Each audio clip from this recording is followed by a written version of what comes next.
committees in our parliaments for an oversight to like that one which will have monitoring and evaluations, because the resolutions are there. We talk of the previous sessions, we're talking of the issue of hunger, the issue of what best can we do in terms of equipping our agriculture, and also how do we factor in the issue of our budgets in our parliaments. And the resolutions are there, but what is lacking is the issue of monitoring and evaluation. So taking it back, I think we must come out with that kind of resolution of how are we tracking all these resolutions after our programs. I thank you. Thank you, Honorable Member. May I kindly ask you to add one more thing? Having understood the mandate of this committee, or having sat at the level of the SADC Parliamentary Forum, are there any themes or issues that you find a taboo at a personal level? No, no, Madam Okay. Chair. It is actually equipping us to shape our minds, like to say, what are we supposed to achieve at the next level? Because like yesterday, I was just thinking about, yes, in other parliaments, they don't even have in their Bill of Rights the right to food. And after the program, it's more like we are getting more information about when you say a right, what is a right? What are we supposed to do when you go back home? How best can we increase our awareness, and how best can we include our people who are also suffering? Thank you very much. Thank you so much, Honorable Net. Zambia, welcome.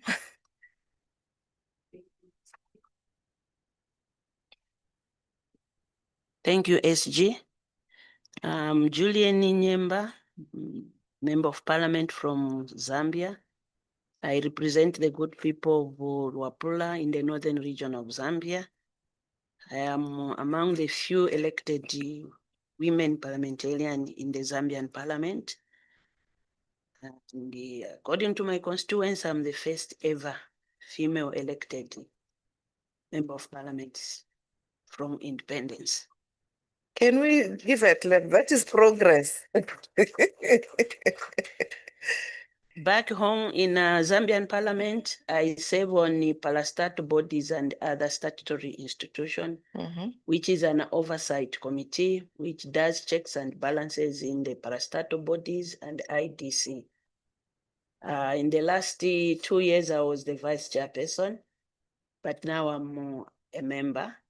And then I'm also in another committee, which I'm also a member, which is on the privileges and absence.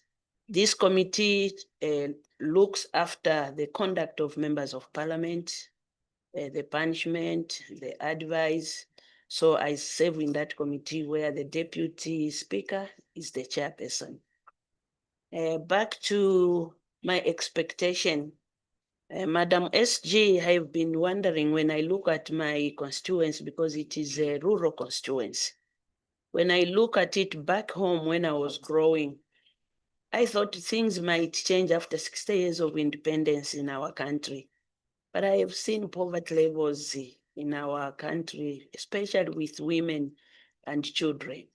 So now my question is to you, Secretary General, have we ever done the assessment how we have been doing in these African countries who are member countries of SADC?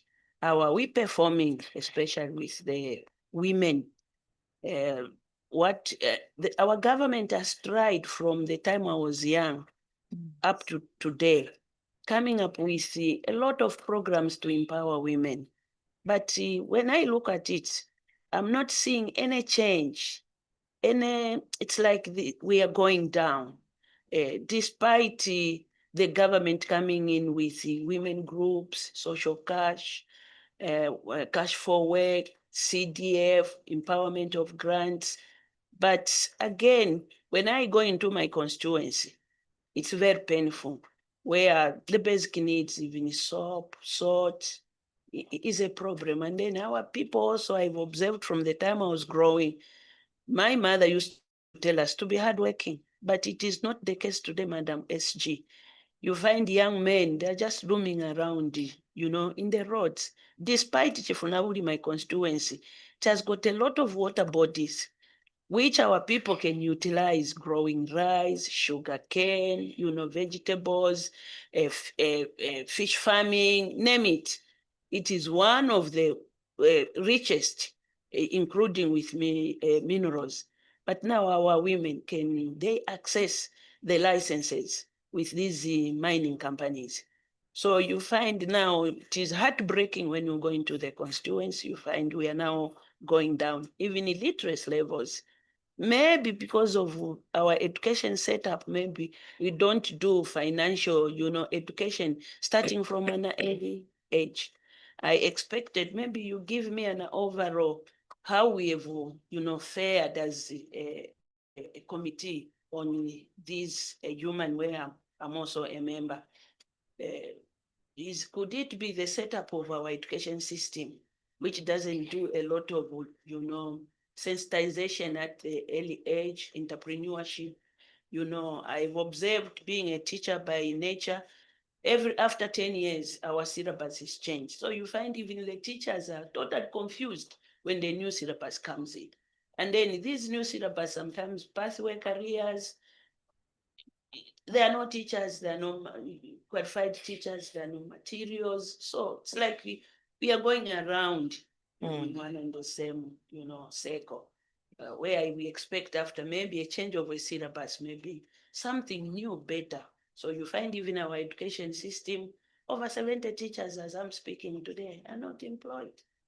So you find women, those single household headed by women. It's a sad story, Madam SG. I don't want to waste other people's time. Thank you very much. I'm looking forward to learn more and to contribute. Thank you, Madam. Thank you, Honorable Gillian Yemba. You have summarized the reason why this committee exists. And we have to tackle those issues from a multi-pronged perspective, integrating our lived realities to that which policy exists to be able to deal with. And what a beautiful challenge before the representatives of the people. The beauty about it is that we have partners also. Some are online, some are seated here with us, who are in the communities with yourselves.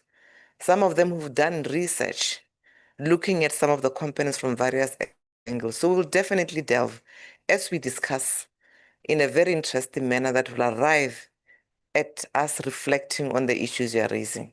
So thank you very much. South Africa?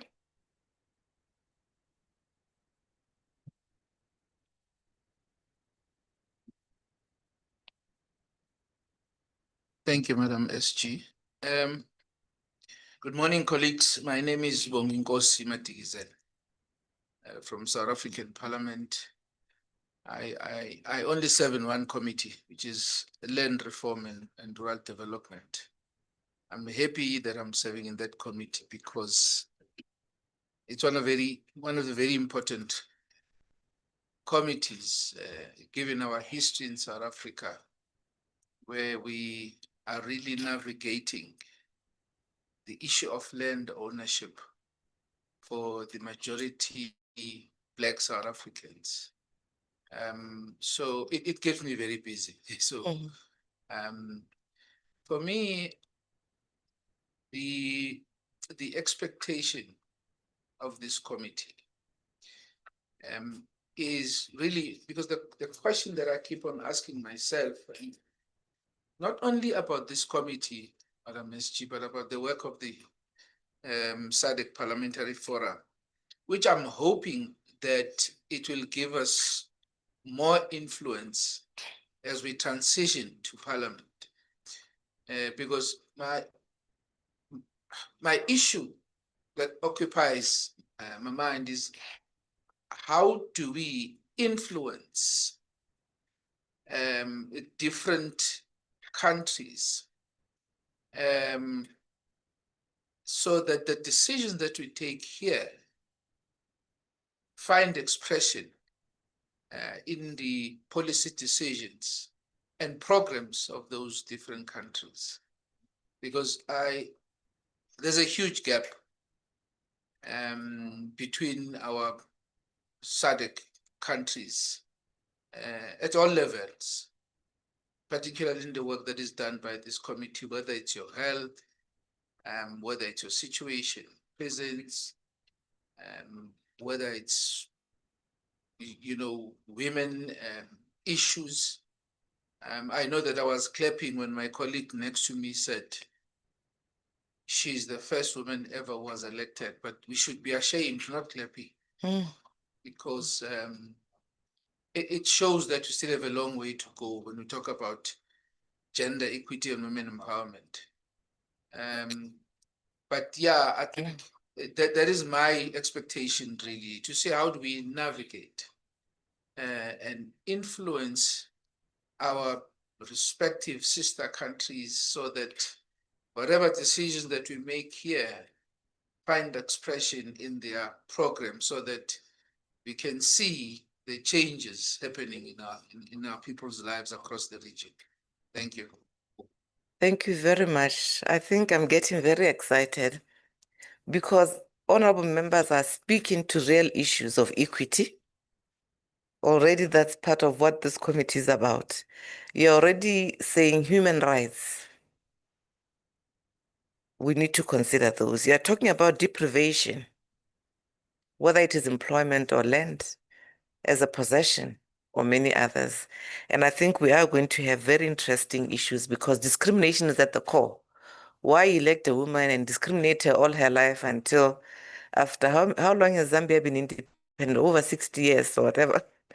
Yes. Exactly. So issues of discrimination are core to this committee. And I appreciate the fact that they're coming up already. And really, injustices, we cannot allow injustices to continue. So I quite appreciate your sharing, because what I'm hearing, you are tying into the human and social development indices that we should be looking at. And at the end of the day, the weakness, we at the Secretariat say we've done our part. What remains is for honorable members to assist, and we'll tackle this together. That is why we have resource persons who will say, what are the inroads? Thank you so much, Honorable Madikizela. Mozambique.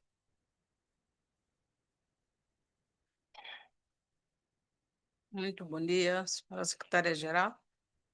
Eu chamo-me Jerônimo Agostinho, deputada pelo Parlamento moçambicano, e fui durante 4 mandatos como membro da Comissão dos Assuntos Sociais, do Gênero, Tecnologias e Comunicação Social. E neste mandato, por estar a cumprir outras tarefas, pedi para não fazer parte da comissão.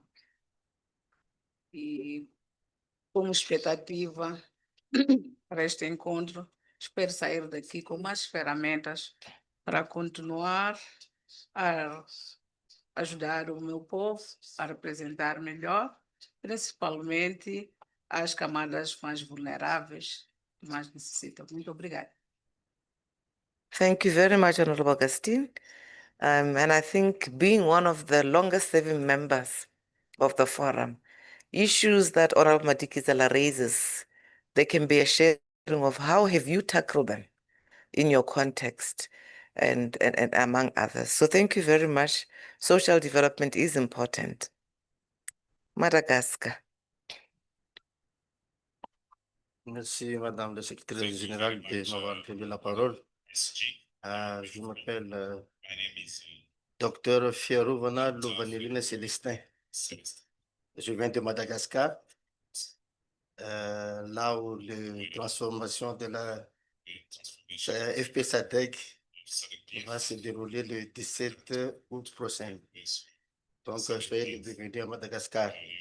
Je suis dans mon deuxième second mandat maintenant et je suis vice-président de la commission de la santé publique, membre aussi de la commission des finances, membre de la commission de l'énergie et mines, anciennement supérieur, et commission de la décentralisation et aménagement du territoire.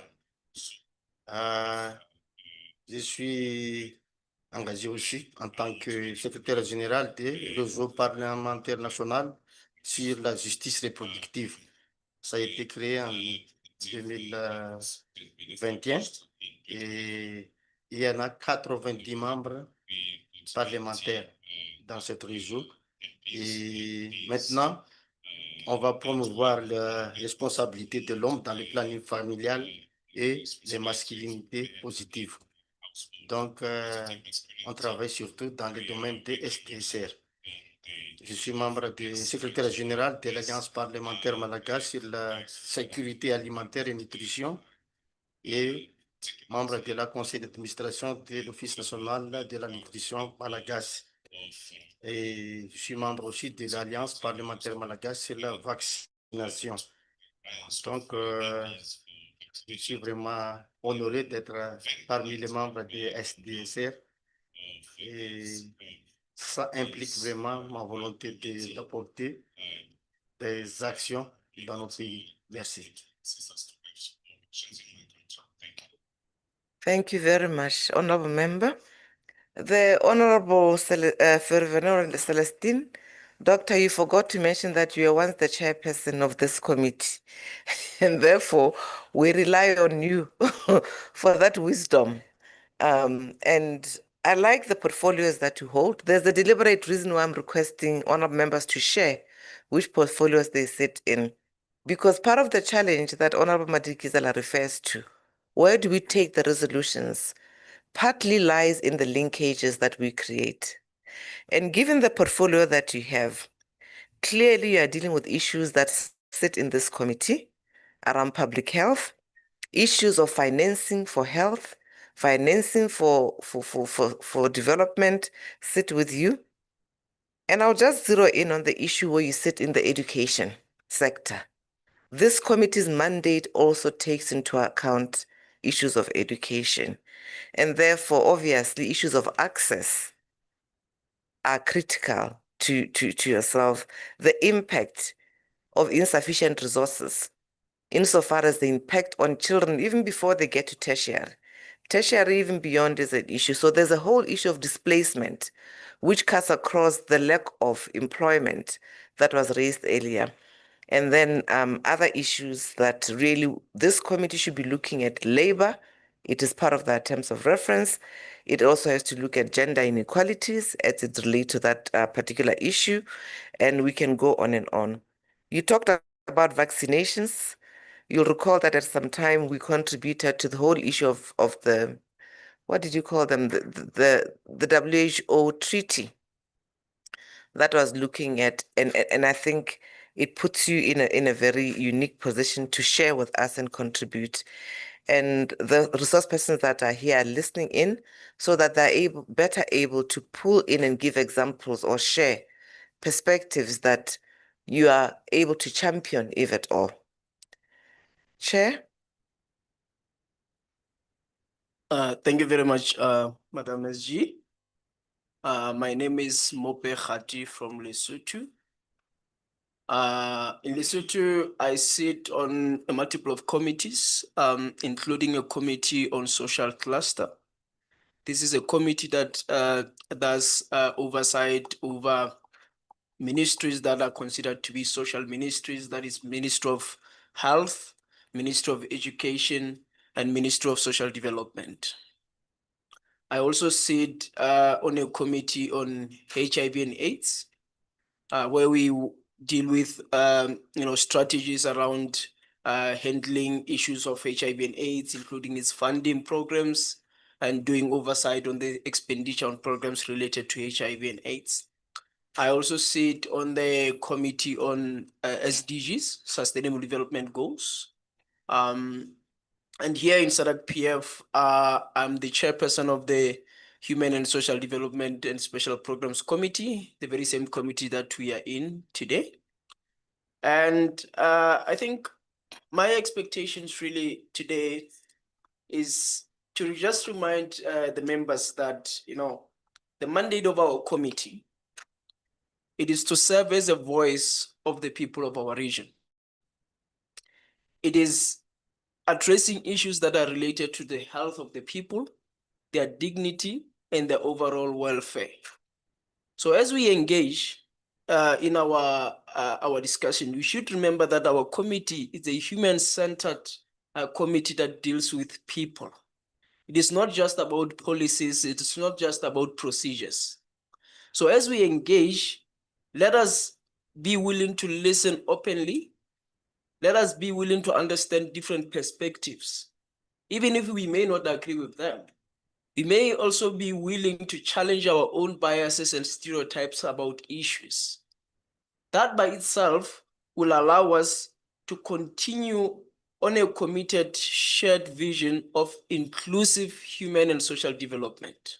So that is my expectation, that our discussions today will be respectful, will be compassionate, and at the same time will leave room for discomfort, because that is what growth is about. We need to allow ourselves to be uncomfortable with certain things, but deliberate with courageous hearts, with intention to reach what we would say it is an environment of inclusiveness. And at the end of the day, we will resolve to things that will represent the people that of this region, regardless of whether they voted for us, whether they did not vote for us, or they did not vote at all. It is our responsibility to represent them all. I think that is my expectation for today.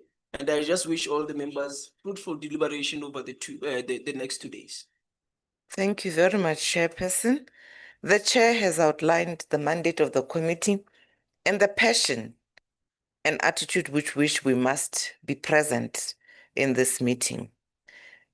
He's saying social development is not purely economics, although it is, because you look at the quality of life of the people through the cluster committee, human well-being. Let's look at the human well-being broadly and be able to engage with that and see what it's about. I think when you look at social cluster committee, tracking is one of the indicators. Earlier on, we had, how do we monitor some of you cannot say you are developing a nation without tracking. So I think core to this is that, how do we track disparities? I'm just talking about disparities now because all the honorable members spoke of inequality, spoke of lack of, spoke of where they would like to go. But unless we track things like income, health, education, living standards, we'll never know whether we're making any dent on the social and human development of our people. So I find that this is important. It will bring us to issues of resource allocation. One or the other, we have to talk about what we can do. It will talk about the decisions that we make.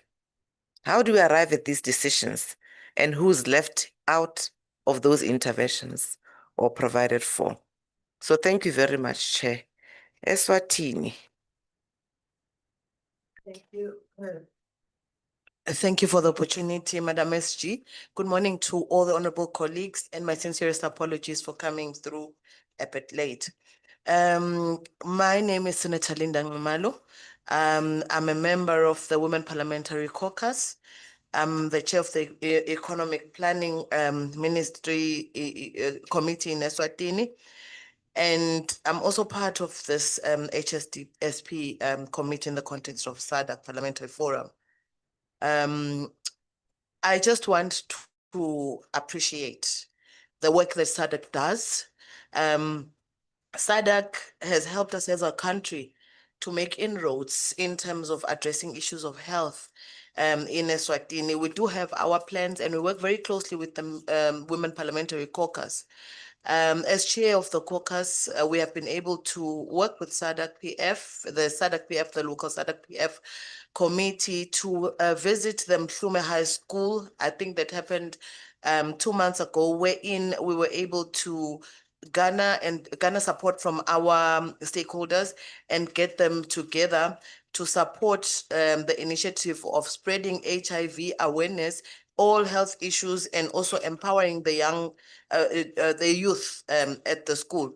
We also spoke about issues of, I'll say, sexual education, and just making sure that they are encouraged to abstain as opposed to being reactive in terms of dealing with the health issues and social ills that then come as a result of that.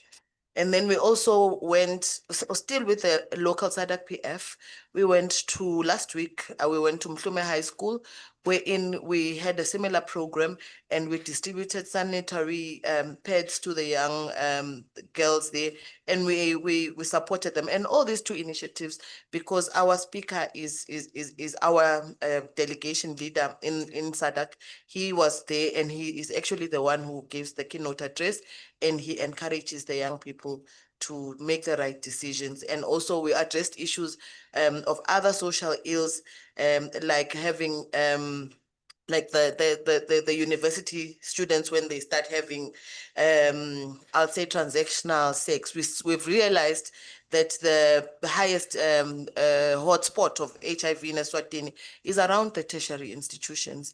So we are working very closely with the Women Parliamentary Caucus and other bodies within the education sector, other committees, the Education Committee, to make sure that we deal with such issues at grassroots levels. And then we just recently, again, through the Women Parliamentary Caucus, in collaboration with SADC PF, we had a collaboration with the Minister of Health, wherein we were dealing with the issue of vaccination of girls against cervical cancer. And the target for us, they were actually launching the action plan, and they started with parliamentarians, because parliamentarians are quite key in terms of the legislative reforms that have to take place to support the whole health initiatives. We were also coincidentally reviewing the bill, the bill that talks to the nuclear bill on the same day. We then reviewed the nuclear bill to accommodate issues of health in the context of the cervical cancer vaccination program. That is really it from me. I look forward to learning a lot in this forum. I've learned a lot since I joined, and I look forward to learning a hell of a lot, and also collaborating with other countries, because this forum really does that. I thank you so much for the opportunity, Madam SG. Thank you so much, Honorable Member. Equally, your Committee on Economic Planning dovetails with the mandate of this committee, because we will be talking about, depending on the topic at any given day or the deliberations are plenary, infrastructure development becomes important. You've talked about overall quality of life in a way when you impact on the other activities that you've done. But when you look at economic planning, there's no way you cannot look at prosperity. But when you look at the mandate of this prosperity may show its face in relation to a young girl who falls pregnant at 9 years old, falls pregnant at 10 years old, then 14, then at 15 years old. We need to be able to confront that. And you've talked about SRHR. In that context, access, affordability, all those issues come into what economic planning should be looking at from a human development indices. And therefore, I think we're looking forward to even going further, poverty, among others. Thank you, Honourable Member. DRC. Clément Mouyam-Boyani, je suis sénateur de la République démocratique du Congo. Microphone. Okay. Je disais que je suis Clément Mouyam-Boyani, je suis sénateur de la République démocratique du Congo. Dans mon pays, je suis membre de la commission d'environnement, mais je participe souvent à la commission sociale et aussi à la commission politique, administrative et judiciaire. Ceci parce que je suis avocat de profession. Je suis très content de participer ou d'être membre de cette commission parce qu'elle s'occupe d'abord de l'être humain et aussi de sa situation sociale dans la société. Et venant d'un pays qui vit qui connaît la guerre depuis plus de 30 ans, vous comprenez que la situation sociale de l'être humain est très préoccupante. Je suis vraiment content de participer dans cette commission parce que je vais apporter un plus et aussi profiter de ce que je vais apprendre ici pour intégrer dans mon pays et voir comment est-ce que la situation de l'être humain peut être changée, surtout après avoir vécu les affres de la guerre. Voilà en quelques mots ce que moi je peux dire. Merci. Thank you very much. I like the wealth of, experience in the room. You just brought in a component that cannot be ignored. Conflict, human security. And we know that sometimes conflict becomes a negative aspect of some of the issues, whether it's around sexual gender-based violence and any other issues that you may want to link it on. You are in the Environmental Committee, and this committee will be dealing and has been dealing with the nexus, which is very crucial, between sexual reproductive health and rights and climate. And I think our colleague today from Safed is going to be looking at these things. So I think we're going to want to hear more from you around how does gender-based violence negatively impact, human development? I'm saying it broadly. Displacement after disasters of climate. What do we see happening to our populations? And the list goes on. So SRHR, climate, health, climate, access, I think it's very important because it's something that should empower this committee to recommend more of what needs to happen. So thank you very much and welcome, Honorable Clement. Angola. I thought Botswana was here. Oh. Oh. Which? Okay. Muito bom dia, caros colegas deputados. Bom dia a nossa querida secretária-geral. Muito obrigado pela palavra. Eu sou Luísa Damião, da Assembleia Nacional de Angola, onde pertenço à 6ª Comissão, que é a comissão que trata dos assuntos da saúde, educação, ensino superior, ciência e tecnologia. Até há bem pouco tempo, eu fui a primeira mulher vice-presidente de um partido político em Angola, função que exerci durante 6 anos e cessei há 7 meses o meu mandato. Excuse me, sorry, but it's gone? Is it just mine? It's working. It's working, okay. Go ahead, Honorable. Yeah. Okay. Tá bom, tá bom. Pois eu dizia que até bem pouco tempo eu fui a primeira mulher vice-presidente de um partido político em Angola. Assumi essa função durante 6 anos e, felizmente, agora fui substituída por uma jovem mulher. Esta é uma prova evidente que nós, em Angola, temos estado a fazer progressos em termos da igualdade do género, que é também um dos assuntos que esta comissão trata, porque quando nós falamos de direitos humanos, obviamente estamos a falar também da equidade do género. Portanto, eu estou muito satisfeita de fazer parte desta comissão, que considero ser uma plataforma de aprofundamento de conhecimentos, porque podemos beber da experiência de cada um dos países e implementarmos no nosso país. E nós temos estado a fazer grandes progressos relativamente ao projeto de saúde sexual e reprodutiva do Fórum Parlamentar da SADC, que nós aderimos. E aqui eu gostaria de valorizar esta iniciativa do Fórum Parlamentar da SADC, porque de facto temos estado a ter muitos ganhos na implementação deste projeto.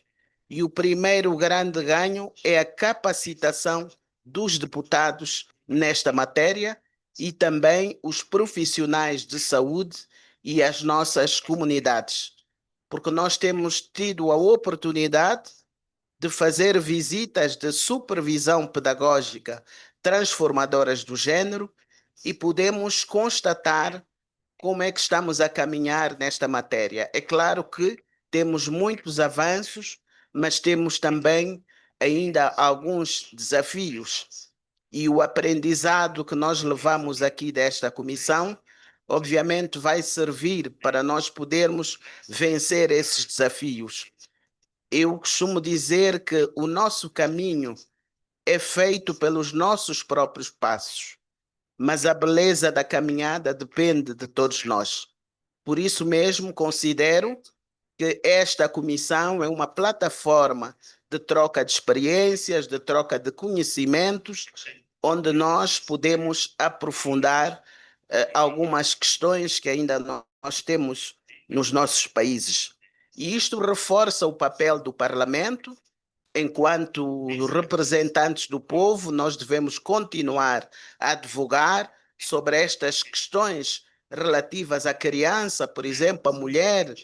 Há uma das questões que me preocupa muito, que nós olhamos no nosso continente, que é a mutilação genital feminina, que eu considero que nós devíamos declarar uma tolerância zero à mutilação genital feminina, porque é um desrespeito a um direito humano fundamental das mulheres, e eu acho que nós devemos continuar a debatermos sobre esta questão. A outra expectativa que tenho e que me preocupa são os casamentos precoces, que ainda verificamos muito no nosso continente. E penso que temos que continuar a trabalhar nesse sentido, no sentido de evitarmos esses casamentos precoces e darmos mais educação às nossas crianças, valorizarmos mais as nossas mulheres, porque o respeito pelas mulheres não é somente uma obrigação moral. Eu entendo que é um imperativo econômico. Por isso, devemos continuar a potenciar as mulheres no sentido delas continuarem a dar uma boa participação no desenvolvimento dos seus países. No meu país, nós fizemos grandes progressos em matéria de igualdade do género.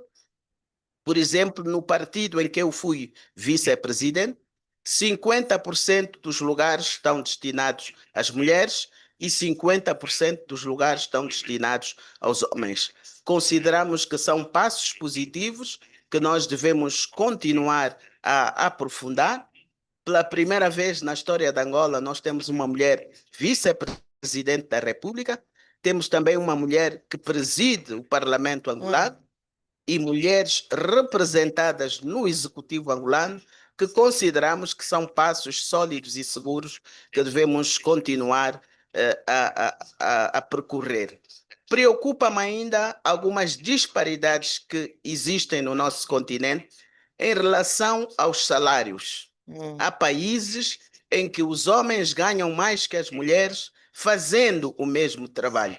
Felizmente, no meu país não há essa disparidade, mas existem países africanos onde ainda existe essa disparidade salarial por trabalho igual, e acho que é uma questão que nós devemos também continuar a aprofundar. Muito obrigado, camarada secretária-geral.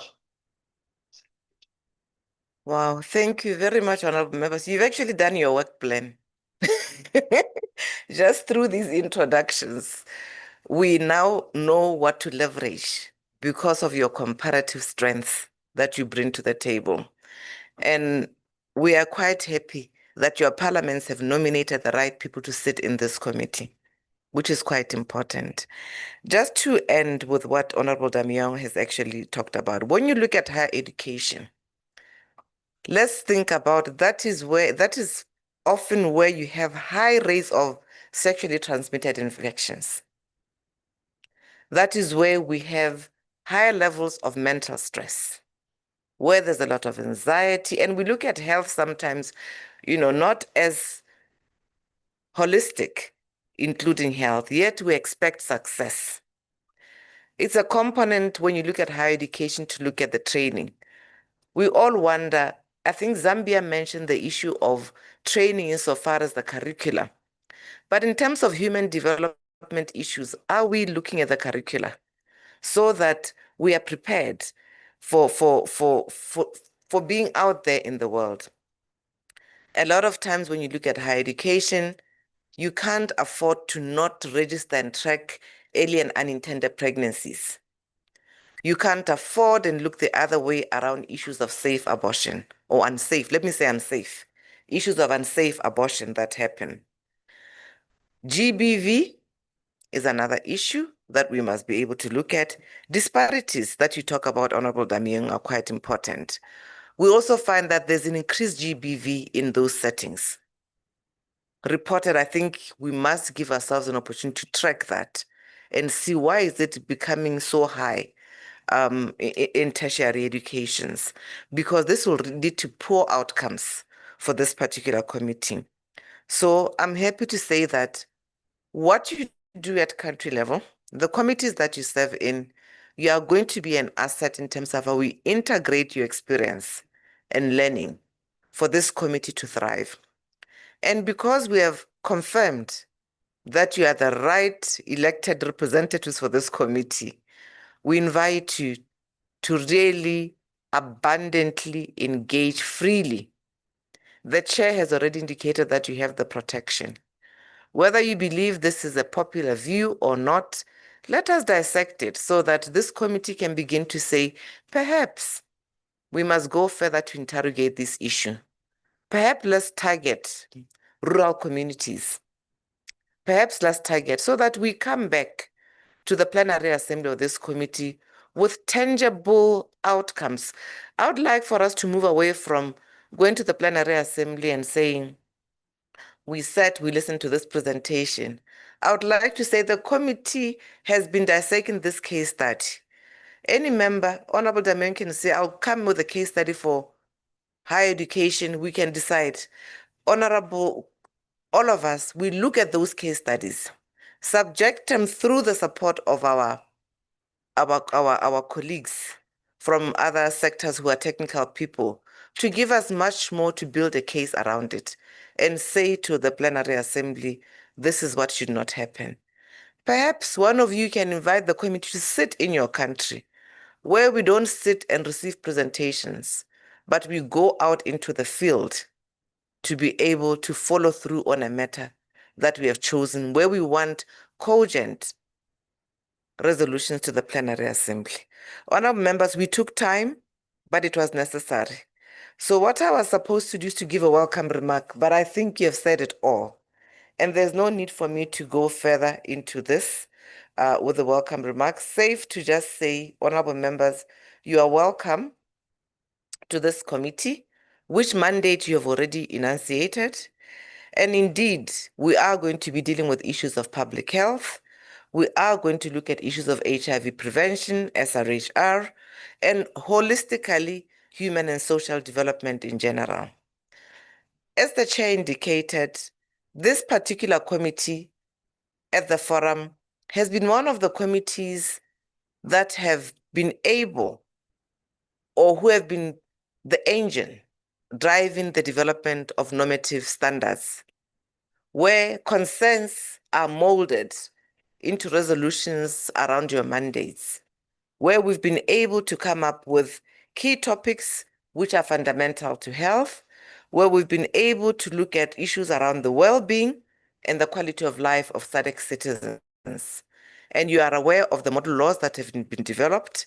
You are also very much aware that this particular committee is one whose mandate is encapsulated in the rules of procedure, and where the plenary will be looking forward to yourselves as members in terms of dynamic topics, creating inroads, and coming up with cross-cutting issues that can be addressed, especially around the issues that you sit in committees at national level. You have mentioned some of them around health financing. We've talked about climate, and one of the mandates of this committee is around climate justice, where you need to look at the nexus of SRHR and climate justice. We also are invested completely in monitoring and domestication of policies, conventions, and covenants, and the model laws that are relevant to the issues that you talk about. Having said this, honorable members, you are well aware that the SADC Parliamentary Forum is not a standalone organization for the benefit of members. Honorable Celestine mentioned that he's very excited about the signing ceremony because Madagascar is taking over the chair of SADC, and we are very fortunate that we are also holding the presidency of SADC PF. So there will be coordination around issues that should really be dealt with. You are aware that we're established as an organ of the Southern African Development Community, which is SADC, the executive, under Article 9.2 of the SADC Treaty. And this entered into force in June 2024. Ultimately, the issues that you discuss, we should be seen to be promoting democracy. Honorable member from Zambia mentioned the issue of democracy, or was it South Africa? We should be seen to be coming up with parliamentary initiatives, concrete, not theoretical, which will really lead to implementation of policy and which will heighten and promote further regional integration. So we have invited the SADC Secretariat. As you know, we mirror the Directorate of Social and Human Development at the SADC Secretariat level. So we've invited them to come and share with us what the priorities are, what the heads of state are discussing, what the ministers are discussing, so that there's integration around whether social, cultural, financial, and economic integration of issues. Therefore, you'll be lucky to receive these staff from the SADC Secretary who will join us tomorrow and will share with us the priorities, which will add value to whether or not we are going in the right direction. I'm not going to talk about what you've talked about, really, honorable members, but to just emphasize that, you know, within this modernity that we live in, Parliament in the 21st century, globalization is at the core of us being able to look at contemporary trends. We need to be able to say, how do we bring the region closer? How do we bring the citizens closer? Citizens who have shown us they're really parched for efficiency. You have seen how government change in Mauritius, where not even one opposition member was elected. Only there was not only, okay, they elected one party, let me say that, and there was no alternative of any other parties being elected. The government had to themselves nominate because they didn't want to find themselves as a one-party state. We saw what happened in Ghana. We saw what happened in Botswana after 58 years. We have seen what happened in South Africa. The list goes on. Honorable members, we are expected by the citizenry to be able to go further in terms of dealing with their concerns. And the majority of the concerns are human in nature, they're social in nature, and they will delve into issues of economics. We know that long time ago, we used to just report there are long queues, people wait for 2 hours at hospitals. We know that nowadays there's deterioration. Some people don't actually go, it's a crisis. Our hospitals are not stocked. Our nurses and doctors are striking more often than we desire. And we need to move fast for efficiency. If we talk about affordability, we need to reflect on what is it that we need to deliver? What is the mandate? What demands our attention? So that at the end of the day, is where it is higher education or universities, whether it is the private sphere of citizens, whether it is really as it relates to the issues that we've dealt with. I'm not going to talk about the representation footprint that we should be concerned about. Safe to say that the population is growing. We are now talking about 8.1 billion in 2025 citizens. They want to be healthy. They want to afford their livelihoods. They want a state that provides health services. They want a reliable government. They want high quality and accessible social amenities that are provided by governments. We cannot afford citizens' voices are louder. And I believe the voices of members of parliament also need to be louder. Social inequalities can no longer be countenanced, where we find them as normal and say, well, we know that social inequalities, they must be reduced. We expect a nurturing from members of parliament. We expect that we're really going to look at this issue of universal health coverage, SDGs, as you've cited, much more intently, because while citizens vote for us, and you're the only ones who can speak in parliament, they may not have a direct say in the affairs of the state, but they'll do so through elections. And therefore, we want parliamentarism as a global enabler to democracy to thrive. And it is this committee that is going to make sure that parliaments are highly regarded by dissecting the meaning of these SDGs, by dissecting the meaning of human rights, by dissecting the increasing demand of accountability by citizens, so that at the end of the day, honorable members, we are proud of our governments. We can relate to the demands. We can relate to why the budget needs to be looked at much more intently. SADC PF will continue to assist you. And you are meeting this time around, honorable members, because we feel we must reset. We must reimagine the mandate of this committee. And we must be seen as champions in this regard. So based on this mandate that you have ably spoken to, we want you to acclimatize to the priorities of the citizens today, and would like for you to assist us to make sure that you seize this opportunity to participate, to reflect, and allow yourself to represent everybody else without exception. We'll proceed in accordance with the program that has been circulated, honorable members, except that we'll have a few changes. I'm also going to request you that we give our next resource persons who will introduce themselves when they come here your hearts. They say before you give somebody your hand, you first have to give them your heart. Allow them to reflect with you. Give them your reflections so that we have a pleasant interaction. And ultimately, at the end of the session, what we did this morning as part of introduction will usher a work program for yourselves, which will be developed. And at the end of the session, we will be able to reflect on where we're going with our interventions. So at this point, honorable members, welcome and thank you for sharing. We requested for your biographies.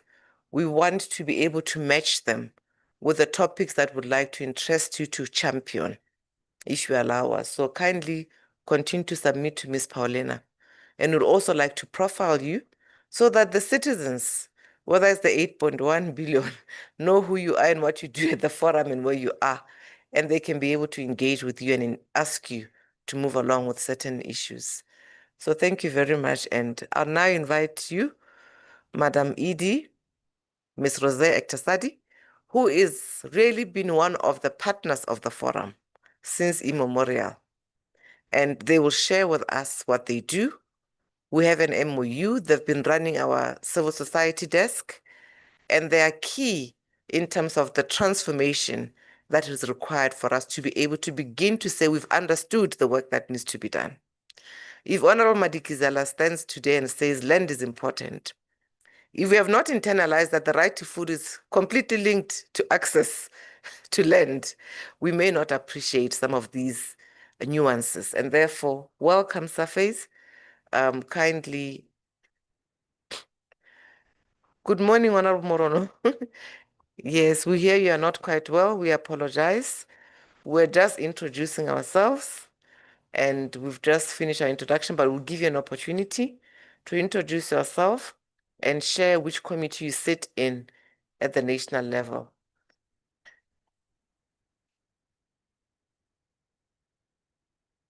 If you allow, you want to introduce yourself later? Are you comfortable? Okay, later. Thank you. He wants to catch his breath. We appreciate. Thank you, honorable members. Kindly give yourselves a warm round of applause.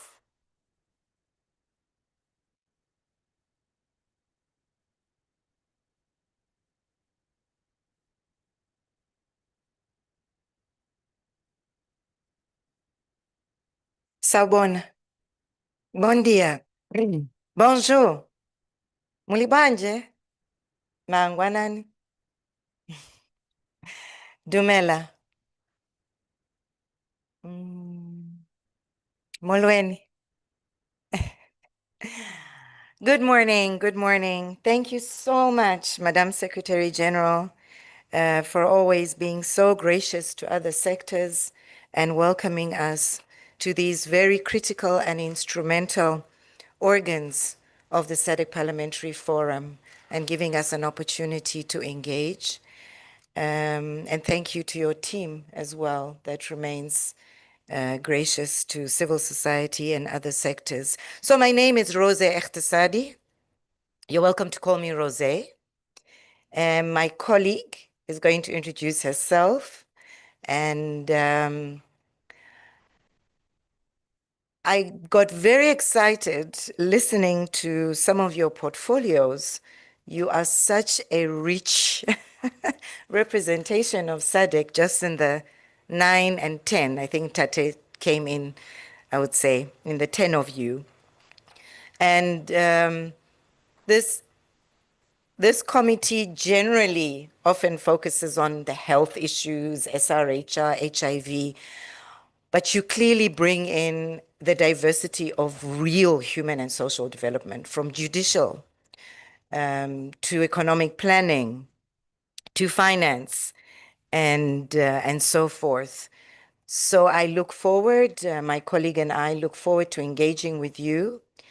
Thank you, Madam SG, for requesting honorable members to oblige us. We will be a little bit less formal. We will probably come closer to you and engage, because what I love about the name of this standing committee compared to all other standing committees is the word human.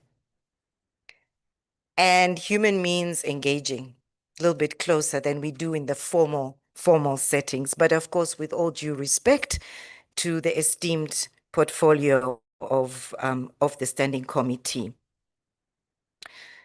Honorable Ntate from Lesotho, our chair of HSDSP, thank you for reminding us that our work, your work as esteemed honorable members, deals with people.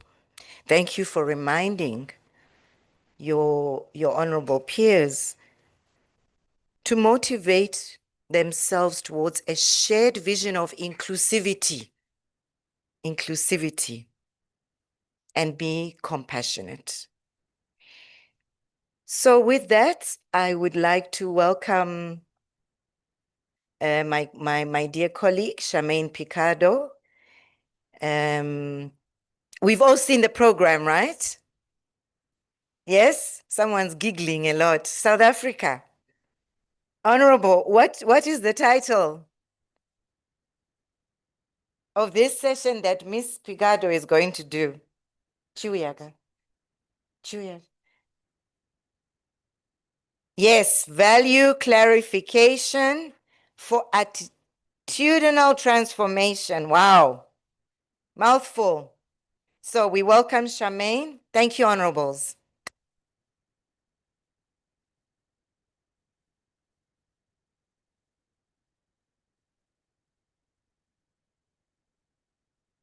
Morning, honorables. All protocols observed. Thank you very much for the introduction from the SAFED's Executive Director. As you've heard, my name is Charmaine Picardo. So before we start the session, I'm just going to put the microphone down. I'm going to circulate these pieces of paper, and then I'll give out the instructions for what we're going to do with the pieces of paper. And as part of the session, we'll start with 4 successive, okay, thank you, Ronald.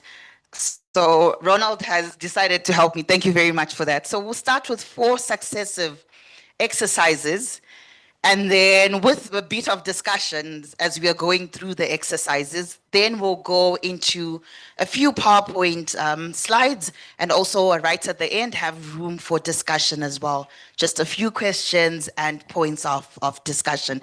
So if we could have, so the way they're stacked, Ronald, if you could have just 1 stack per honorable member. And I'll also circulate some.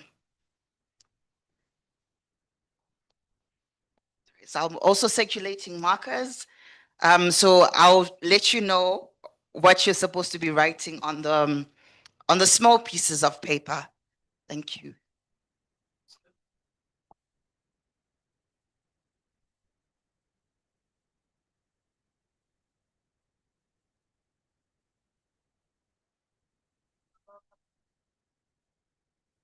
So we'll share some of the markers. So when you just write and finish, so I'll also share this as well. But if you do not have a marker in front of you, honorable members, once the honorable member that's next to you has written on their piece of paper, then we can also share. I hope that will be enough. So just to start us off, the first exercise that we are going to have. So the clicker was working for Ronald, but it seems it's not working for me. Oh, okay, that's all right. I was going to say, despite being a millennial, it seems I always have a battle with technology, because this is my weakness most of the times when I do a presentation. So I'm going to start with a few statements, just as the first exercise, then go into the second exercise. So to break ice, how many of you had breakfast this morning? So you can raise your hand. Okay, so I see that's the majority. So I'm just going to pick on a few honorable members to share with us why they had breakfast this morning. So honorable from South Africa, it was Honorable Matikizela. Yes. Why did you have breakfast this morning? He had breakfast because he was hungry. Yes, that's another response. Yes, honorable member from Angola. Why did you have breakfast this morning?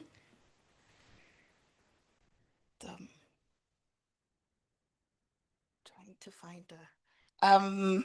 Sorry, I'm just trying to. I think I need to bring my headset with me to the podium.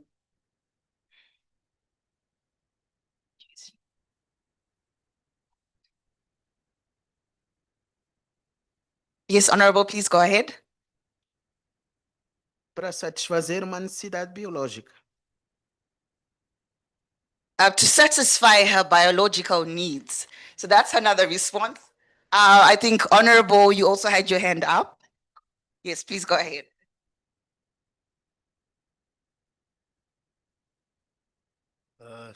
Je crois que chaque matin, je prends le petit déjeuner. J'ai l'habitude de prendre le petit déjeuner chaque matin. So for honorable from Madagascar, it's because it's a habit, right? It's something that he does. Sorry, so this has gone ahead of us. Okay, we should go back. Okay, to this. So honorable had breakfast because it's a habit. It's something that he does every morning. So I'll go back to all of those responses. One honorable member was hungry. The other honorable member satisfied a biological need. And the third honorable member did it out of habit because it's something that he's very used to. And you notice that with all of the responses, they come from different beliefs, right? Or from different perspectives. So for the first honorable member, he was hungry. There was communication in his body that he's hungry, and then he went ahead and he had breakfast. The second honorable member believes that is to satisfy a biological need, right? Every human being needs food. It's a fundamental human right, right? Access to food. For the third honorable member, it is a habit. It's something that I think he's grown up with, right? Honorable. He was socialized to believe that every morning you're supposed to have a meal. That is correct, right? And it is exactly the same for me. So I still remember going to school, whether I was hungry or not. For my mother, you did not leave the house unless you had breakfast. It was even worse in winter. You did not leave the house unless you had tea or something hot. Up until this day, I did not like hot beverages because of that. So, so this is what happens. For my mother, it was a belief that my child should have something warm. But for me, right now, having grown up, I believe that tea was imposed on me, so I don't like tea now. So you realize how the beliefs between my mother and I are very different. And also the honorables, the beliefs and everything that happened this morning is also very different or coming from a different perspective. So now coming back to the focus of the values clarification exercise that we're doing, it's going to be more around sexual and reproductive health and rights. So the first question that I'm going to ask, raise your hand if you received any form of sexuality education, whether it was structured, it was casual, from a parent or family member. So at any point in your life, if you received any form of sexuality education. Okay, I see Honorable from Eswatini, Honorable from Angola. If you'd like to share your experiences, Honorable from Eswatini, how was it given? Was it structured? How did you receive the sexuality education? I'll come back to your response, Honorable. That's very interesting. I'll come back to you. It was just from my mother when I started having my period. She just told me what it means and what I should do and what I shouldn't do and the consequences of it. I don't know if I'm answering the question. Yes, you are. And yeah, I think that's really it. And it wasn't detailed. It was just to say this is this. And also, I think she also taught me that she doesn't want to see my blood. No one must ever see it. So that's. Thank you very much, Honorable, for sharing that. So when puberty started, that's when the sexuality education started as well. And then it came not very detailed, but there were some discussions, right, around now there are consequences. You could fall pregnant. I'm sure it was around, the discussions were around that. And also that it's taboo. You don't talk about it. Don't ask, don't tell, right? You don't talk about it. No one sees the blood. That's how it is. Yes, thank you, Honorable. And then Honorable from Angola, please, thank you.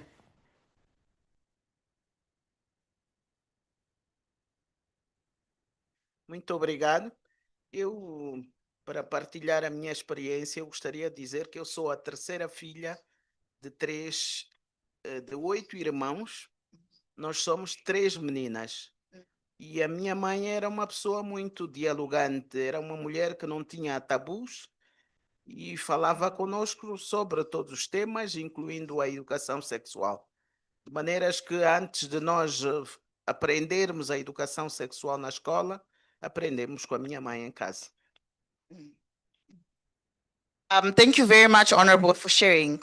So yours was a bit more very detailed, right? No, liberal approach to sexuality education, educating the children, and it was the mother's responsibility.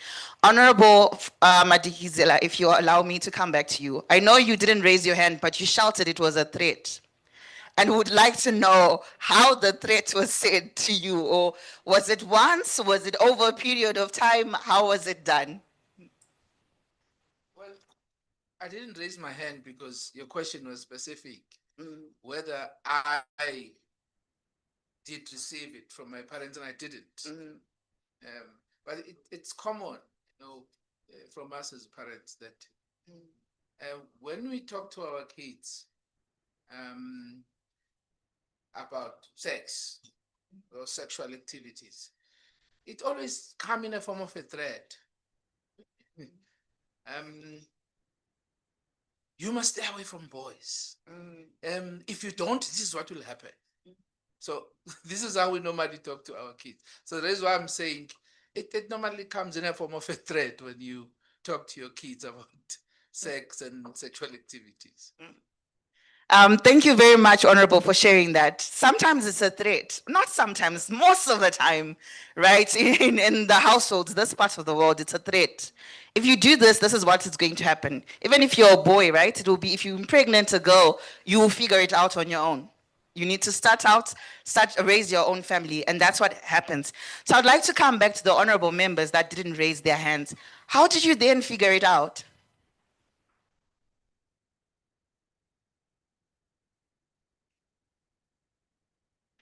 Yes, honorable, please go ahead.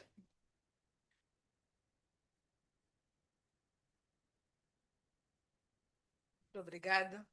Dizer que eu não tive assim, quando atingi a maturidade, a minha mãe me falou mais com preconceitos, que não podia se envolver antes de ser apresentada, porque se isso acontecesse, a minha mãe havia de perder a vida, porque quando a filha vai se envolver fora, sem aquele ritual todo que se faz no casamento, a mãe perde a vida. E por causa disso, nós crescemos assim, pensando que não posso fazer até atingir, senão a minha mãe vai perder a vida.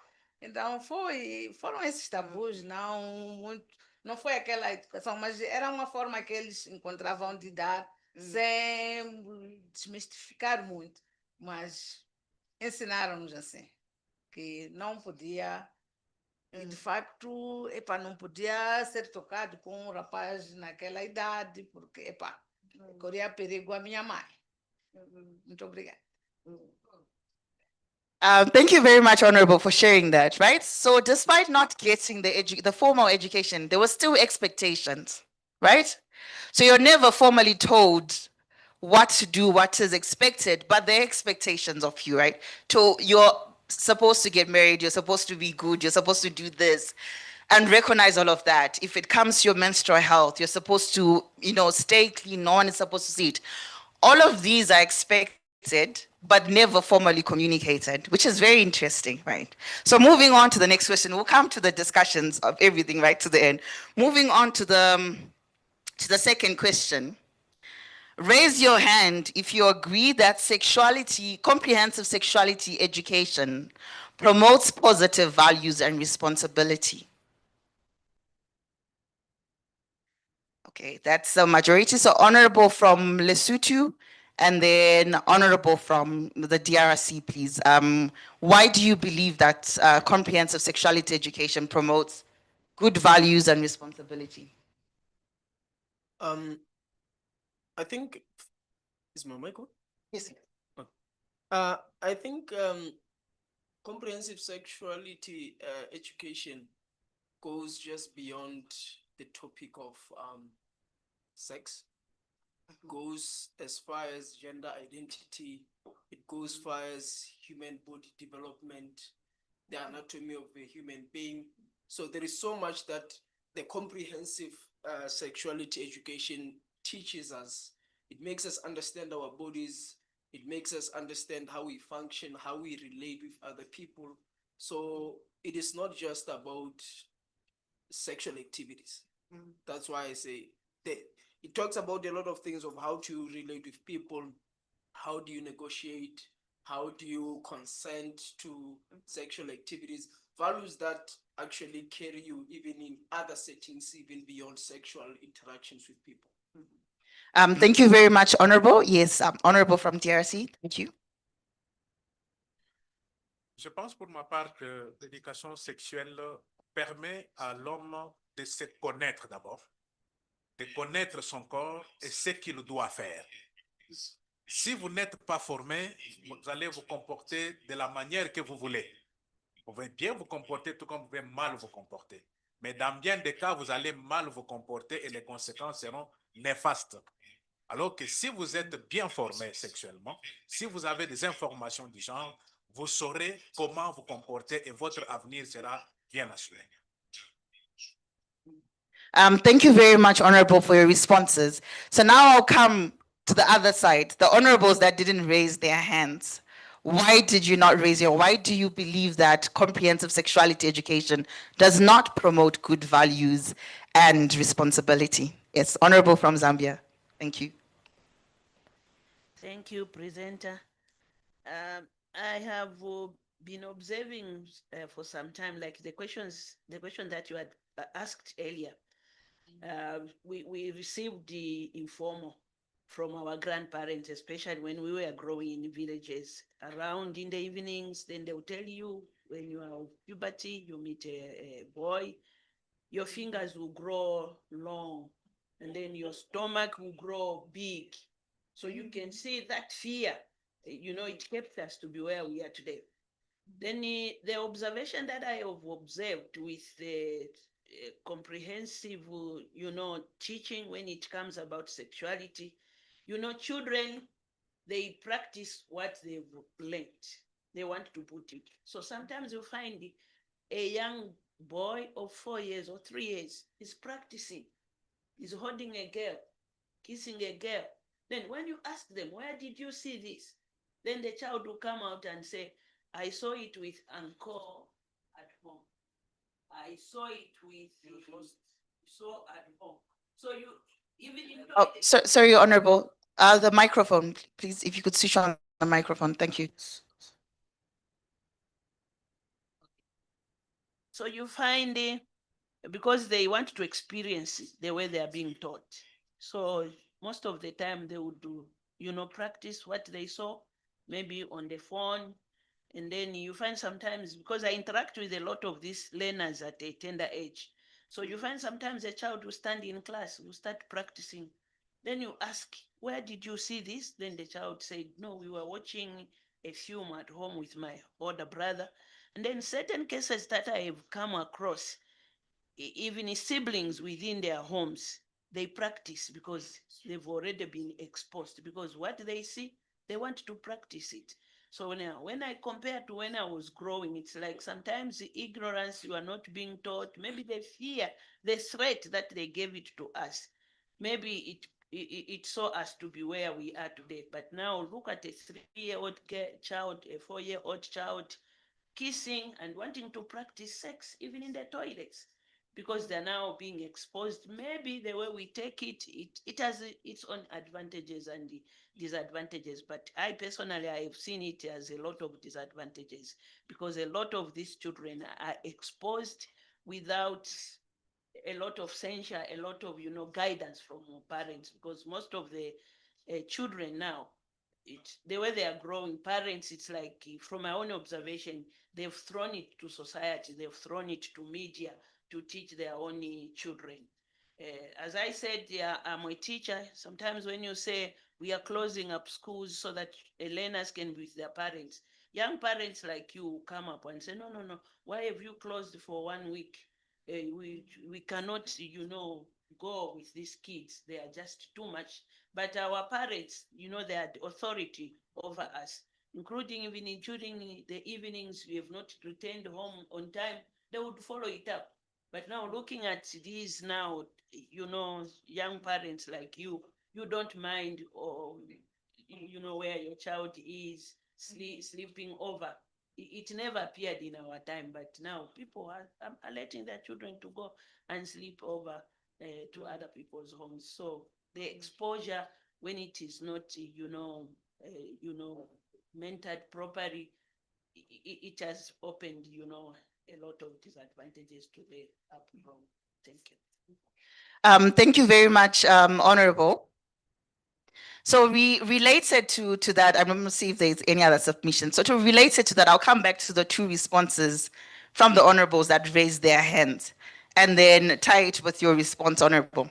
So it's quite unfortunate that the era that we're in now, the era of access to information, where it's very unlimited, it's the internet, it's the TV, it's wherever else. So even when the sexuality education is not done at home, at school, there's still going to be exposure. But the downside to that is that that exposure without the correct information, unfortunately, becomes what the young person takes up then. So when we come back to the responses from the first two honorables, when we look at comprehensive sexuality education and going beyond understanding the issues, being age appropriate, and even starting with the young ones. So I have a little 5-year-old who's in what we call ECDB, or grade 0, second year of grade 0.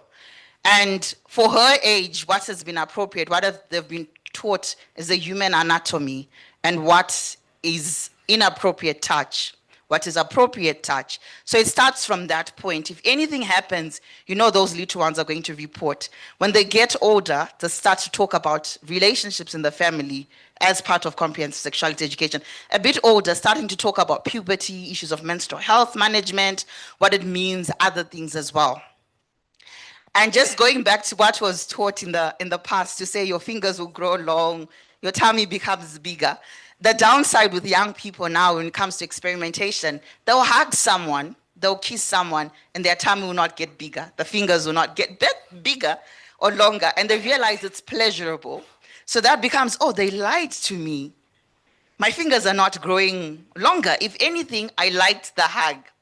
So one of the analogies that I usually give when I have to do what we call the process-oriented approach to comprehensive sexuality education is to talk about driving.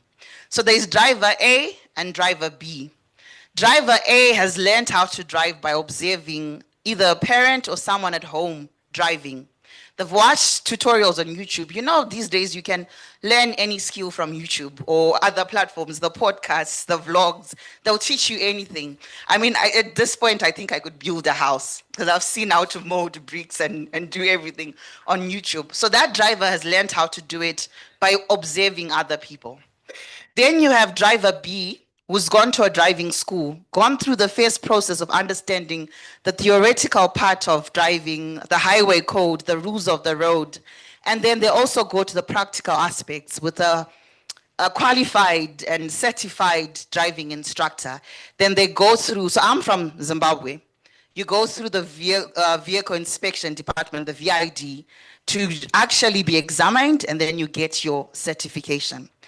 So between driver A and driver B, who would you trust to drive you? The certified one. It's exactly the same with comprehensive sexuality education. That you actually get to a point where someone has gone through everything. They understand. So when you become a driver and you go behind the wheel, you understand the responsibility that you have as a driver. Not only for yourself and for your vehicle, but the other drivers on the road, as well as pedestrians and other users of different types of vehicles, motor vehicles, bicycles, everything else that's going to be on the road. And what happens in Zimbabwe, I don't know if it's different for the other countries, but when you go to the VID, when you pass, they give you your driving certificate, but not the car keys. I don't know if the other countries, they give you the license and car keys and a car. It's the same with comprehensive sexuality education. So you get to a point where you have the knowledge and the skills, and by the time you actually get the car and you start driving, you know exactly what you're doing. So it doesn't necessarily mean when you qualify as a driver, you get the car. So it's the same with comprehensive sexuality education. When you get the information, it doesn't necessarily mean that you start the activity or you start doing the work. So that's how it actually works, where it's an entire process, getting to know, becoming responsible. Last question in this exercise, then we move on. Raise your hand if you believe that sexual and reproductive health and rights are part of fundamental human rights. Raise your hand if you believe that sexual and reproductive health and rights are also fundamental human rights. So I see all the hands are raised except 2 hands. Or all of the hands are raised. Okay, so I think we all know, right? And we all agree to this. So the next exercise, so you have the small pieces of paper in front of you. If you could pull out from that set, if you could pull out 1 blue, 1 orange, and 1 of the light peach color for now. And on the pieces of paper, on the orange paper, I would like you to write agree. On the orange piece of paper, write agree. On the blue piece of paper, write disagree. And on the light peach paper, write unsure. So on the orange, it's agree. On the blue, it's disagree. And on the last one, unsure. So if you could write with the markers, so it's legible. So it's supposed to be three answers. The orange color.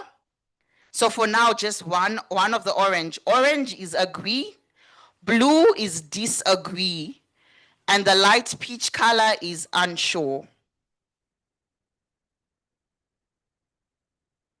So orange agree, blue disagree, the last color unsure.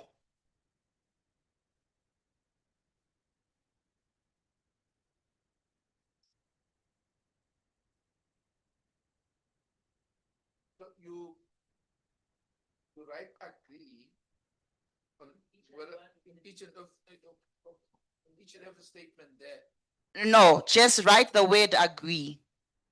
So on the orange piece of paper, write the word agree. On the blue piece of paper, write disagree. And then on the other color, the light peach, please write unsure. So, okay, the reason why I'm asking. Yes. So on the orange, just write the word agree.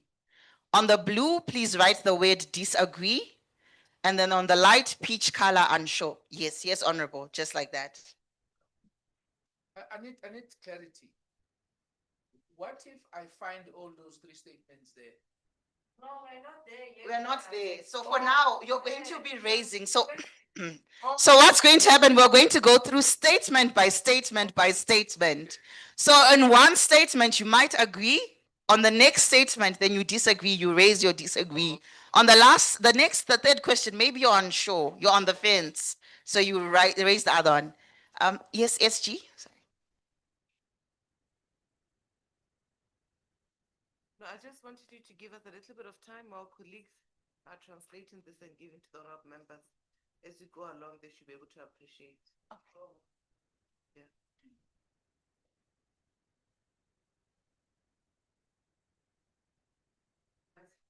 So, okay. So if you could let me know when it's all right, SG, to proceed.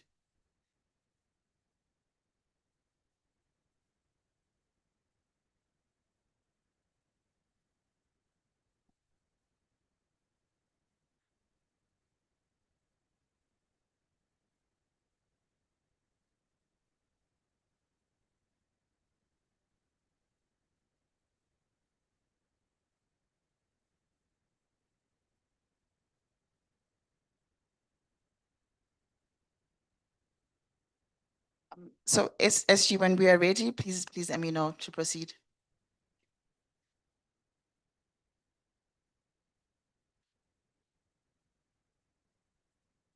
So I'll also be reading out each statement as we go for the interpreters as well. Okay, so I'll read out the statements, but please note that the slides are available in French and Portuguese as well for later reference. So the first statement, it is easier being a man than a woman. So if you agree, you can raise the agree. If you disagree, you can raise the disagree. If you are not sure, then you can raise unsure. So it is easier being a man than being a woman. So I see Dako, agree, disagree. So I'll start with the honorables that wrote agree. So I'll start with the honorable from DRC, as well as the honorable from Zimbabwe and honorable from Eswatini, in that order. Thank you. Je pense que c'est facile d'être un homme que d'être une femme, parce que dans la vie d'un homme, moi-même je suis un homme, je trouve qu'il n'y a pas plus de complications comme dans la vie de la femme. La vie d'une femme, il y a beaucoup de complications. Déjà par sa naissance, en grandissant avec tout ce que vous donnez comme exemple tout à l'heure, vous avez posé la question sur l'éducation, la plupart de la femme, l'éducation sexuelle. Alors avec leur masturbation et consorts, je trouve que c'est plus compliqué qu'un homme qui est à l'aise depuis sa naissance. Et c'est facile. C'est facile. Thank you very much, Honorable, for your response. And there's a handshake from Botswana. Botswana is in complete agreement. Honorable from Zimbabwe, thank you. Thank you. Thank you very much. I would say, yeah, I think because of patriarchy and because of our cultural background, most of the men, they don't face discrimination than women. So I strongly feel that they have got an upper hand in terms of even with their freedom of their body. If you check even if a girl is impregnated, in our culture, before the new laws, a girl was disadvantaged. A man could continue to go to school, and a girl could also drop out.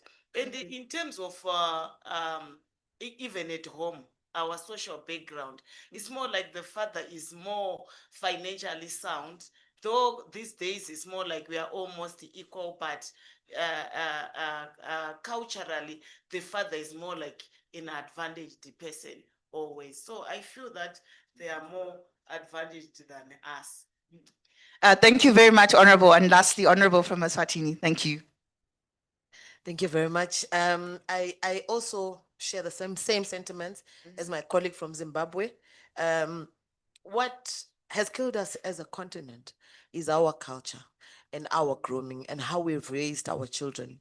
The girl child, to a very large extent, is marginalized because they sort of become secondary citizens.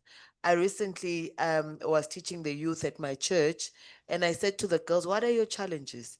You know, the things that they would say. First of all, they were not confident. Their confidence was really compromised. And you know, as you talk to them, you find out that the reason for that is that even in church, every day the woman is told how to take care of the men, and nothing is said to the men. And I think there has to be a balance with intentionality. I think as parliamentarians and society, we need to be intentional about building the next generation and understanding that they are all equal citizens.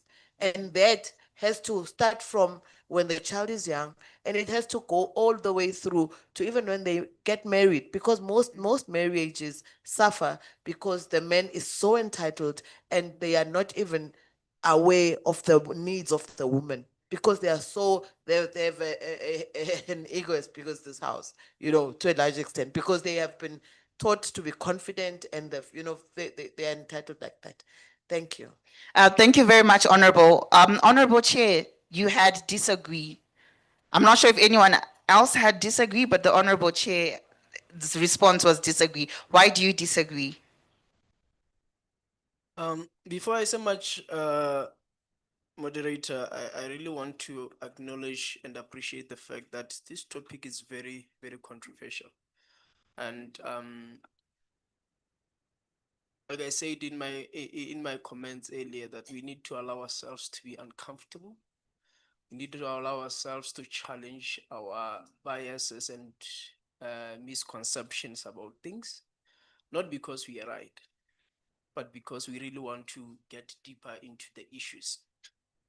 I think I raised disagree because I feel like the statement by itself, it's very subjective. You answer based on what you feel like is your experience as a person. When you say, is it easier to be a man than to be a woman? We need to remember that the gender of males, we are not homogeneous. We are different people. The point that they raised about men with ego, whatnot, not every man is like that. So a man will respond according to how he sees the world themselves and how he sees the other gender and how he treats other genders. So my response was based on myself to say, I don't feel like I'm more privileged, because I do understand historically, I do understand how women have been unprivileged for a very long time. As a society, we are working very hard to get rid of those barriers that have been there for women. And we are at the point where we believe women deserve the same as men should. So I'm not in a position to still say, I feel like they are still being, yes, the progress is still ongoing. We have not reached there yet. There are unspoken struggles that men go through. But we are a gender that not much focus is being put on our struggles or things that we are going through. And when you say it's being easier, it's not saying women don't have discrimination. It's not saying there are a lot of things not going right with them. But the easiness, somebody could take it as narrow as hard labor versus easy labor. Somebody can take it more comprehensively about rights and everything. So by itself, it's a statement that is not very clear in terms of what we are saying. That's why I said I don't agree, but not to mean I don't agree to the points that they raised. But looking at it in my own perspective, when you were speaking, I was like, okay, I feel like there are men who are doing quite a lot, very dedicated to protecting their women, providing everything that women want, taking care of them, empowering women. They are there who are doing that. So, like I said, it's a controversial topic. I just felt, well, let me raise another perspective about these things. There is a lot men are going through that doesn't justify that does not justify or diminish what women are going through. But we both have our struggles of different levels, some more historical, some more cultural. So I believe our focus should be on how do we empower everybody? How do we reach to a point of equality and equity, more than really riding on each other to say, oh, these ones for a long time have been over us. That's just my perspective. But I don't disagree with what they said. Thank you, Honorable. Then the Honorable Member from Angola and Honorable from South Africa, then Mozambique. Then we move to the next question. Thank you. Muito obrigado. Eu, em parte, concordo com o colega do Lesoto, porque eu acho que a pergunta em si é preconceituosa. E não podemos responder discordo, não discordo, porque a própria pergunta em si já carrega um preconceito. Se não vejamos, as mulheres são educadoras por excelência. Quem é que educa os homens e quem educa as mulheres? Eu parto do princípio de que a única diferença que existe entre homens e mulheres é biológica. De resto, somos iguais. Nos complementamos uns aos outros. E aqui a base de tudo é a educação. Nós temos que ser educados no sentido de aceitarmos como somos. Cada um tem as suas características, mas eu entendo que a base de tudo é a educação. Quem é que cria esses preconceitos na cabeça dos homens que são superiores às mulheres ou não? Somos nós, mulheres, porque nós é que temos a ferramenta para educar as nossas crianças. E isso começa desde a tenra idade. Portanto, eu entendo que a pergunta em si já carrega um preconceito. E o nosso objetivo é nós mudarmos essa mentalidade que existe de que uns são superiores aos outros. Eu acho que nós devemos nos complementarmos uns aos outros, porque a única diferença que existe é biológica. As mulheres trazem filhos ao mundo e os homens não, mas fazem os filhos em conjunto. Muito obrigado. Thank you very much, Honorable. Yes, Honorable, please go ahead. I wanted to say that to my colleague from Lesotho, we are using a norm, not an exception. When we say men have it easier, we know that there are exceptions, but we are using a norm.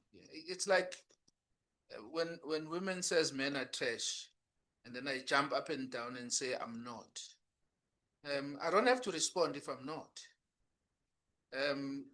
Because the moment I say I'm not, I'm invalidating how that women feel about men.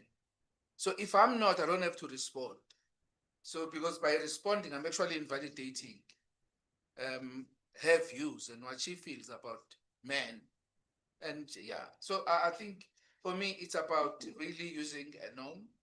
The fact that I'm not does not necessarily mean that I don't see it, that men are having it easier than women, and given a number of examples that have been made. Right. Thank you, Honorable. Yes, Honorable from Mozambique, please go ahead. Thank you. Muito obrigada. Mas depois da explanação da deputada Luísa, eu fiquei ultrapassada, porque me subscrevo na íntegra a explanação da deputada Luísa. Obrigada.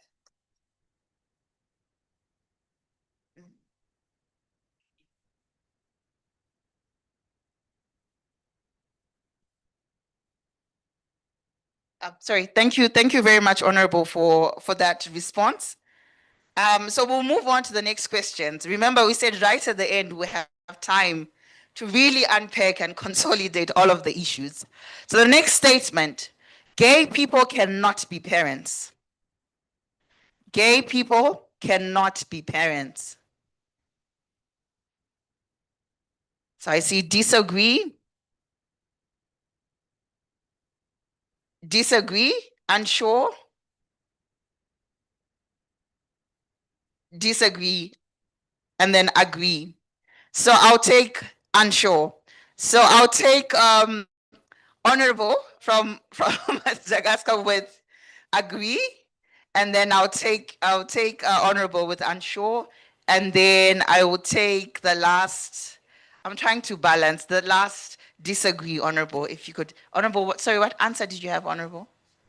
So if it's all right, if I could take, so I'll take disagree from you, honorable, in that order, please. Thank you. Oui, à mon avis, les parents doivent être faits par un homme et une femme. Pour devenir un parent, c'est le deux sexes opposés qui va fabriquer un enfant. Donc, si un couple gay pense qu'il peut devenir un parent, c'est contre nature pour moi.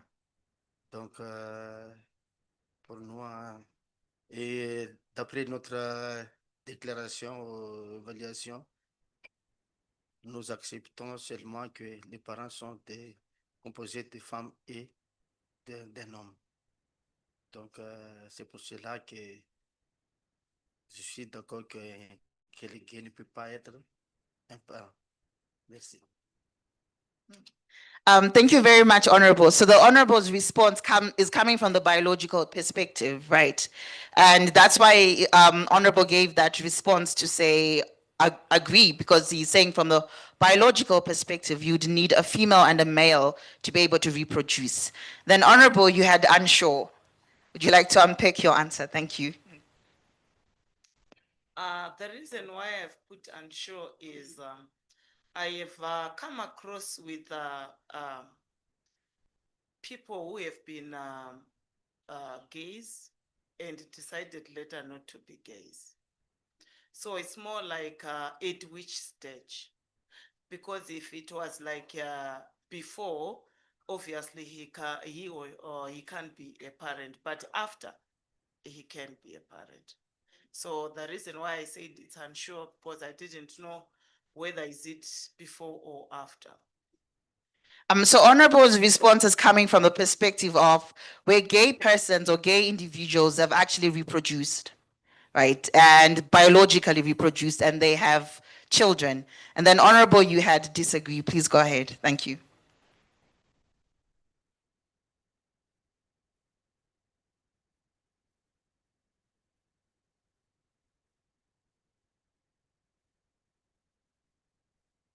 And my reason is that I believe that parenthood is not mainly about biological status. I mean, gays can always adopt children. And if they adopted those children, they are parents in their own right by way of. Also, the age. There are certain people in our society who might not be gays. They are elders. To me, if you are an elder, you are a parent. That is why we say it takes the whole society to raise a child. It means there are parents there, gays or elders in the society who don't have children. They are parents. So that's my statement. Thank you, Honorable. So Honorable's response is coming from the social perspective that it is more than biology that makes someone a parent, right? Socially, you could raise a child that you did not biologically conceive or biologically reproduce. And then also just saying at a larger scale, right? It takes a village to raise a child. So sometimes we've all taken at different points a role of a parent, whether you're an aunt or you're an uncle, you're a friend to the family, but some role that can be qualified as a parent. And then he also brought in the issue of adoption, that you could also adopt a child or foster a child and raise the child as a parent. To the next question then. All lesbian, gay, bisexual, transgender, and intersex rights should be equal to the rights of other men and women who identify differently. So all lesbian, gay, bisexual, transgender, intersex rights should be equal to the rights of other men and women who identify differently. So I see now there's one response currently. Agree? Agree? So agree?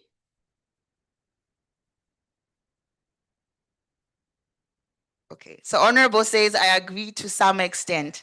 And then Honorable, unsure. So I'll start with the answers that came with agree. So I'll just have one Honorable, you can go ahead for agree. Like I said before, and like Honorable said, these questions by themselves, they are very open-ended, honestly speaking, and they are very open to interpretation. Because the statement by itself, when you read, it says their rights should be equal to the rights of men and women. Simply saying the rights that already cover men and women have already covered them. Or otherwise, you're saying their specific rights that they demand should then be equated to the same level of importance as the rights of everybody else who is not identifying like them. So it is hard to answer that question because I'm not sure if you're saying, if we say every human has right to dignity, that applies to a man and a woman. So there should not be any special right specific to those people because they're already covered in the rights that are equal for men and women. So it's hard for us to answer because the interpretation of the statement by itself, it's just like, I'm not sure. Yeah. Thank you very much for that response, Honorable. And Botswana says, "Kialeboga." I think they share the same sentiments, right? Yes, Honorable, please go ahead from Angola.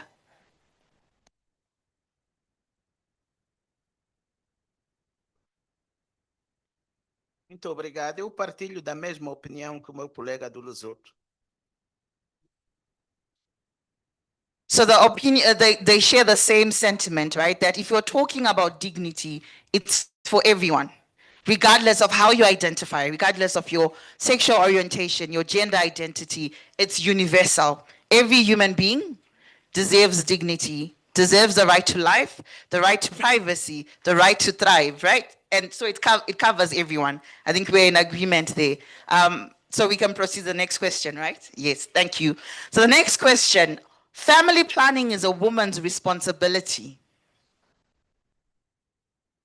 So disagree, disagree. So unanimous disagree. So we can move on to the next question. Unanimous agree. So there's one exception. Honorable says Dako. And why, Honorable?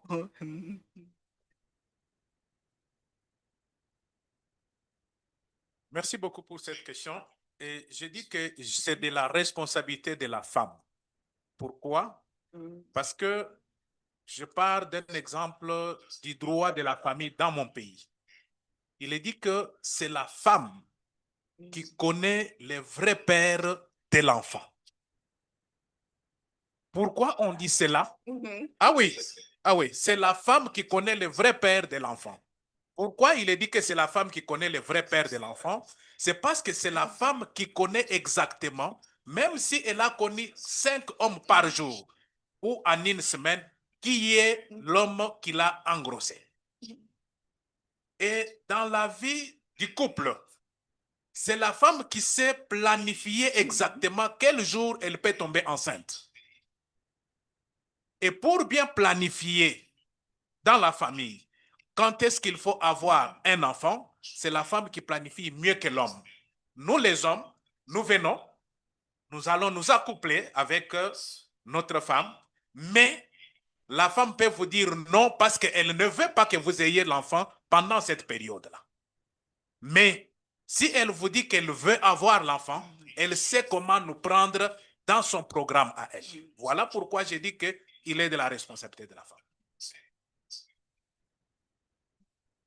So Honorable threw in a very interesting spanner there and said it is only a woman that knows, right? In the end, that really, really knows. And from the perspective or context of his country, that the woman is the one that knows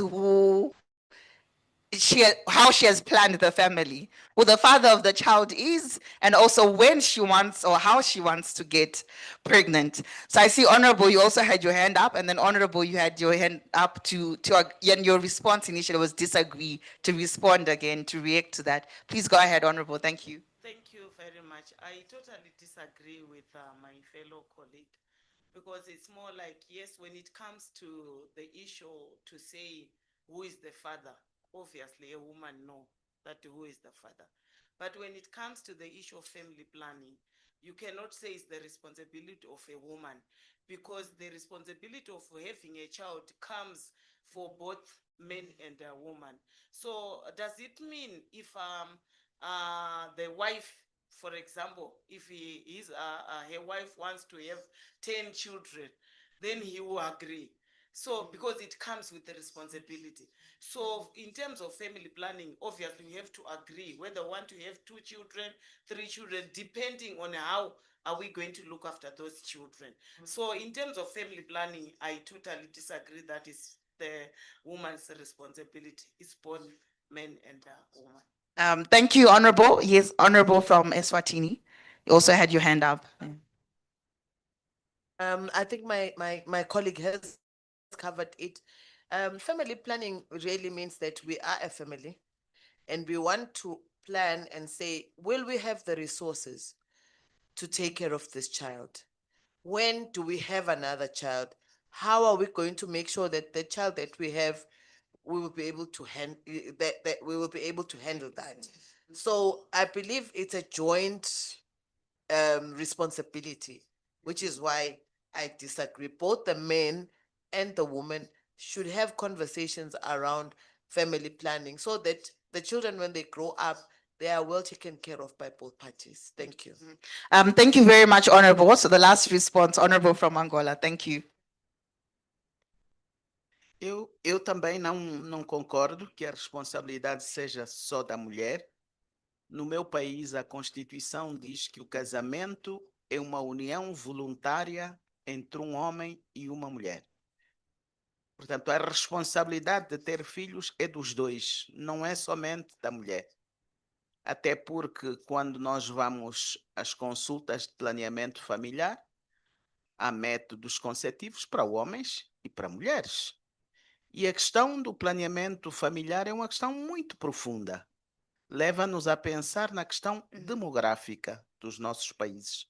E se nós não conseguimos resolver a questão demográfica dos nossos países, não vamos conseguir resolver o problema da pobreza.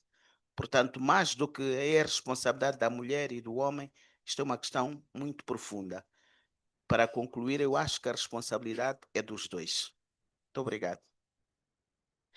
Thank you very much, Honorable. So I'll allow a special entry as moderator to the responses. Please go ahead, Edie.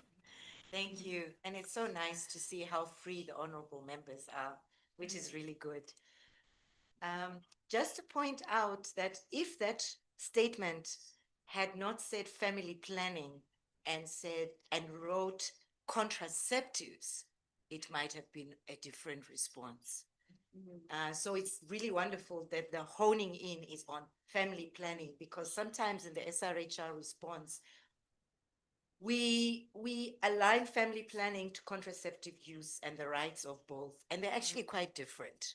So a conversation for another time, but I thought I'd just throw that in there to get honorables to think a bit more deeply and sound more erudite with your peers when they bring family planning, remind them, yeah, but it's not the same as contraceptives. Okay, thanks. Thank you very much for that, Edie. So I'll move on to the next question. Abortion is exclusively a women's issue. So there were very quick disagrees that went up immediately. So Zimbabwe, South Africa, Mozambique went up immediately. So abortion is exclusively a women's issue. So Ansho, agree. Oh, sorry. It's a disagree. Disagree, unsure. So I'll take on behalf of the disagrees, I'll take Mozambique to respond to that. And then on behalf of, was this agree, Honorable? Are you unsure? Unsure. And then, so those are the only two responses. So we have Mozambique and then Zambia. Thank you, Honorables.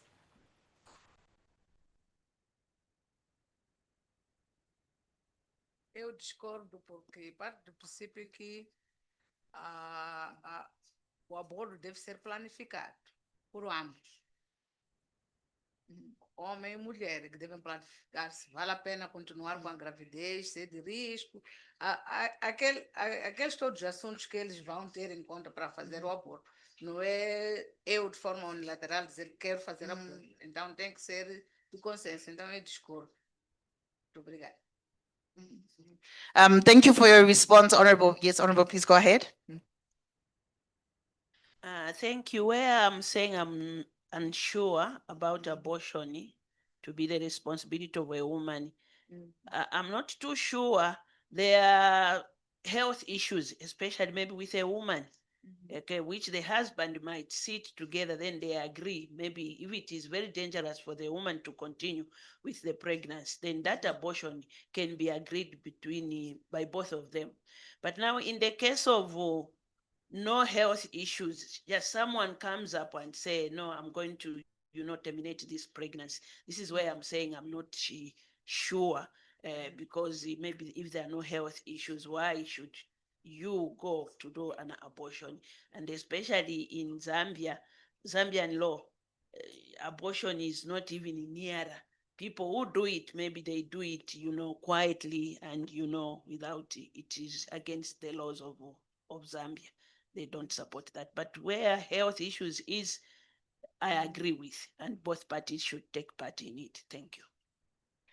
Thank you for your response, Honorable. Okay, I see. I'll start with Madagascar and then come to Lesotho. Honorable, please go ahead. Thank you.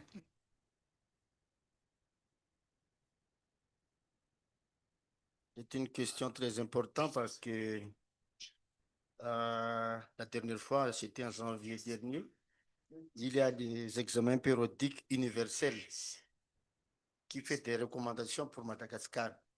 Mais Madagascar campe sur sa position. L'interruption, même thérapeutique de la grossesse, reste interdite et pénalisée par le code pénal. Donc, si vous demandez que c'est une affaire d'État maintenant. Il y a deux députés. Avant, il y a eu certaines. Boulamale, elle était avec nous, mais elle a essayé d'introduire cette ITG dans notre ordre du jour. C'est complètement interdit lors de la consultation au niveau du gouvernement. Voilà la position de Madagascar à propos de l'avortement. Merci. So the perspective from Honorable that because of the law, right? So it's also a state issue. So that's why his response was unsure. Yes, Lesotho, thank you. My response was really not considering the legal aspect of things myself. I was just looking at the statement as it is, abortion exclusively a women's issue. So even in an environment where abortion is legal, I want to speak about the statement in that case. I was unsure, just like the honorable member from Malawi, from Zambia. Oh, sorry. Honorable member from Zambia. There are circumstances, and they are not included in the statement. There is a circumstance where, for example, somebody has been raped. We are bordering around issues of self-determination here. Somebody's body who has to make a decision of what happens. If that person is raped, definitely we don't need another person's opinion for him to decide, I don't want to keep the baby. So in that regard, I believe she has a right to decide what happens in that aspect. But then there is this other aspect as well of marriage, union, where two people have decided to live together. Then she falls pregnant. If she falls pregnant, it means they both have not taken responsibility of contraception to prevent the pregnancy. Now, if the decision has to be made in that setting, I believe it has to be a joint decision in that particular setting.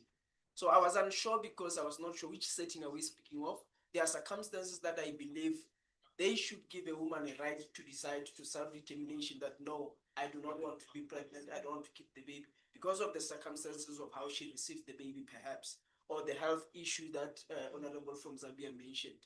But then in a normal circumstance, if the statement was to be said, there are no extreme circumstances, this is just a normal day, then what should be the case? Then I would have been very clear to say disagree or agree. So I'm unsure because it has left the circumstances surrounding the pregnancy not mentioned.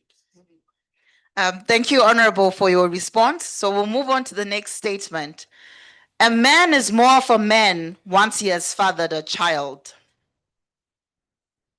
Very quick again, disagree, disagree. Honorable Madikizela, I'll come to you for this one because your answer just shot up immediately. So the statement is, a man is more of a man once he has fathered a child. And your response, I'd like to see the responses again. I think you had disagree. So all of them say disagree, but Honorable, I would like to hear your response to this or your justification. Well, two reasons. In my culture, for you to be considered a man,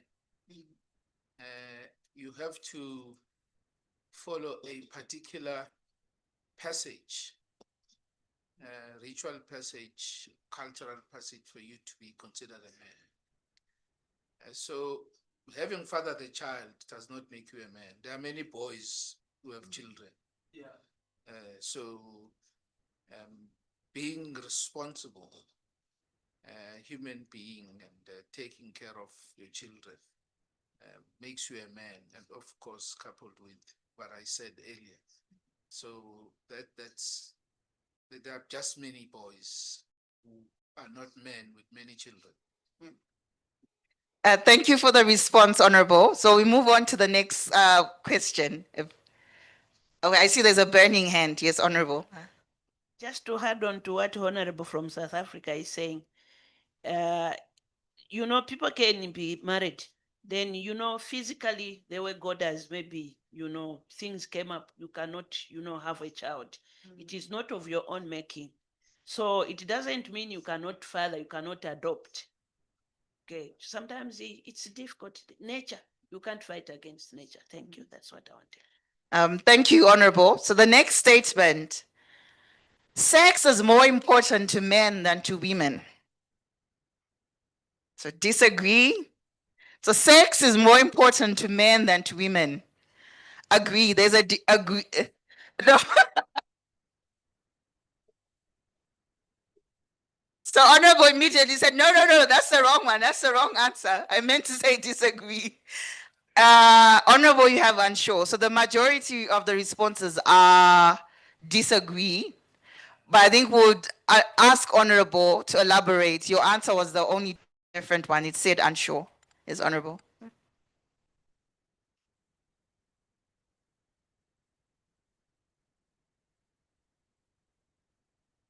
Ici, on parle du sexe et on parle sexe masculin et sexe féminin. On pense que pour les hommes, les sexes sont plus importants. Donc, en tant que médecin, je pense que c'est l'hormone qui stimule ce besoin. Donc, si vous ne pouvez pas, maîtriser ça, ça va engendrer beaucoup de dégâts.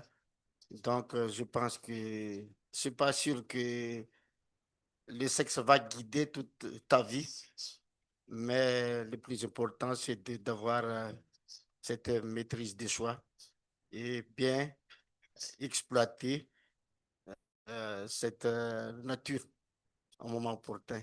C'est que je pense, c'est pour cela que je dis, bien sûr.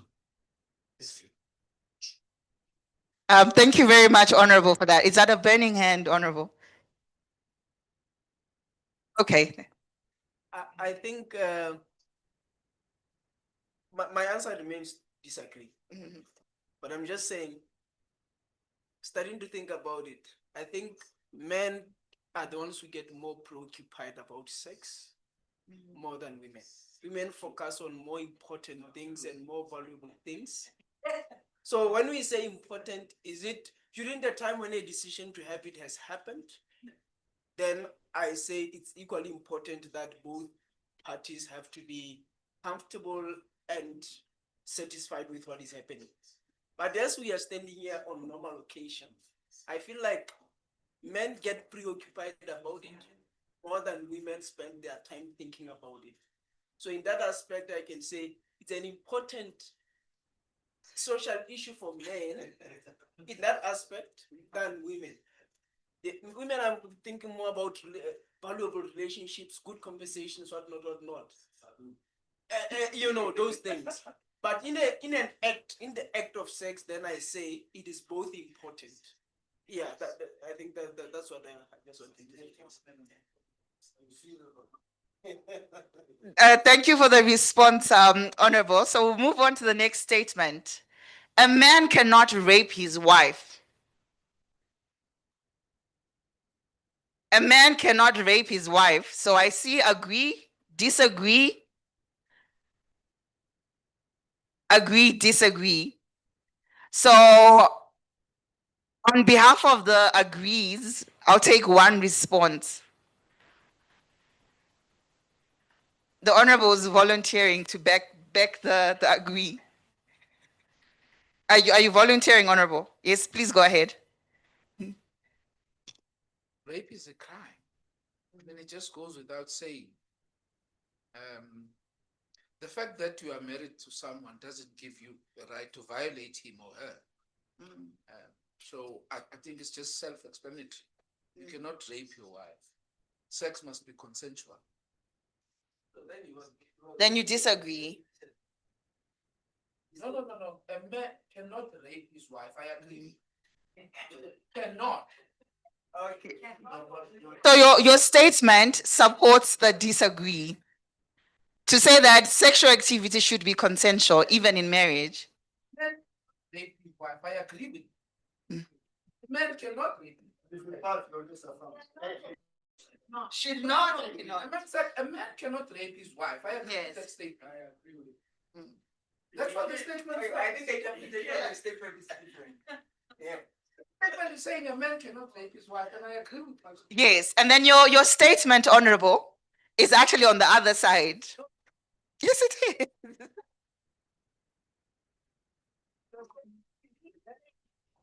Yeah, okay. I'm sorry, Honorable, if you could use your microphone. Thank you. So I understand what Honorable the situation is. The statement says a man cannot rape his wife. And what you agree with is the man should not rape his wife. But the statement there is the matter of, does a man have potential to rape his wife or not? The statement is all about the potential. Then yes, there can be men who can rape their wives by having unconsensual sex with the wife. But what you are saying is the men should not. That's where our disagree is talking about as well. In vernacular.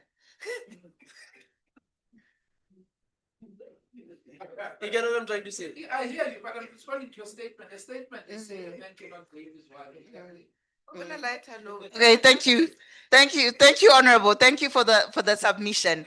So I think the disagrees were because of the consent, right? Yeah. To say they should be consent even in marriage. So on to the next statement. Men are smarter than women. Okay, everyone unanimously disagrees. Next statement, a woman who uses a sex toy is unnatural. Disagree, disagree. Is this unanimous? A woman who uses a sex toy is unnatural.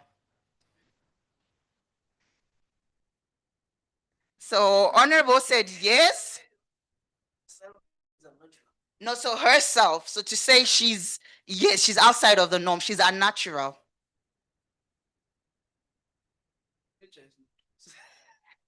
So Honorable says nature has no toys. So that's unnatural then.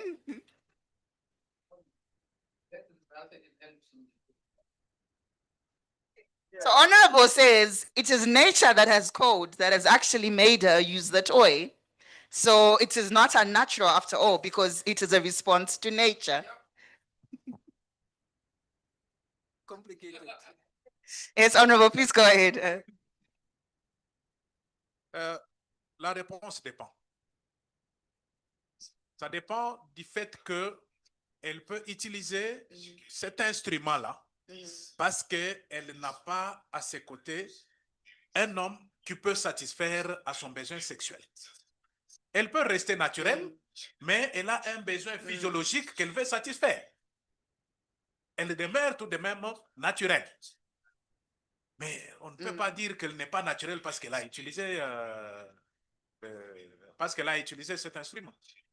Elle demeure naturelle en l'utilisant, tout comme en ne l'utilisant pas. Tout dépend du motif pour lequel elle utilise cet instrument. Merci. Thank you, Honorable. So it's the same response again to say it is not unnatural because it's a response to nature. It is nature that has code, and the response is to use a toy because that's what she wants at that time. So last two statements. Sex before marriage by a man is not a problem. So agree. Sex before marriage by a man is not a problem. So there's one unsure, the others are agree, and then there are some honorables that have played the fifth. They will not respond at this point. They're abstaining for now.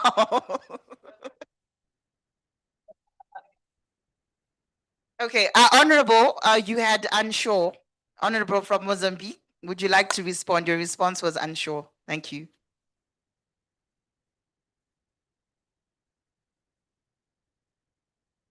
Eu respondi que concordo porque os homens fazem esse ato sexual normalmente mesmo antes de casamento. É normalíssimo para os homens isso acontecer. Então eu concordo.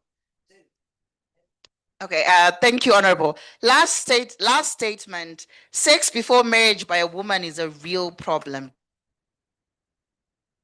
So there is one agree, the others are two agrees, the others are disagree. So sex before marriage by a woman is a real problem. So disagree, unsure. And so I'll take one disagree, one agree, and one unsure. So the disagrees, the honorable member on behalf of, yes, honorable, please go ahead.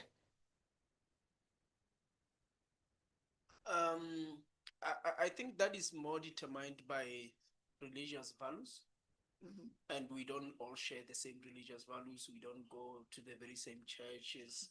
So I feel like making it more of a universal value for everybody may not suffice because somebody, I think for this committee, my concern would be who the woman is having sex with, at what age she is, more than whether she's married or not. I think our concern would be she having a sex under age with somebody elderly, that would be what the concern would be. But if she's 25, she's not married, the reasons for not being married are many. Marriage is a choice. So I wouldn't see it as the reason why somebody should start engaging in what she feels she needs biologically just because of the status of being unmarried. Thank you, Honorable. Honorable, you had agree. Thank you very much.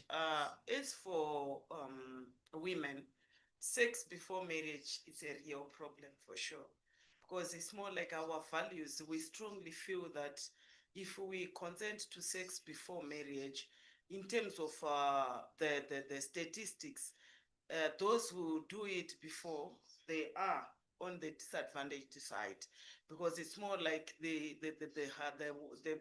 guy would be doing it maybe for funny, or that guy is not even ready for marriage, and most of the young girls, they fall pregnant, and after that, school dropout, no marriage, nothing.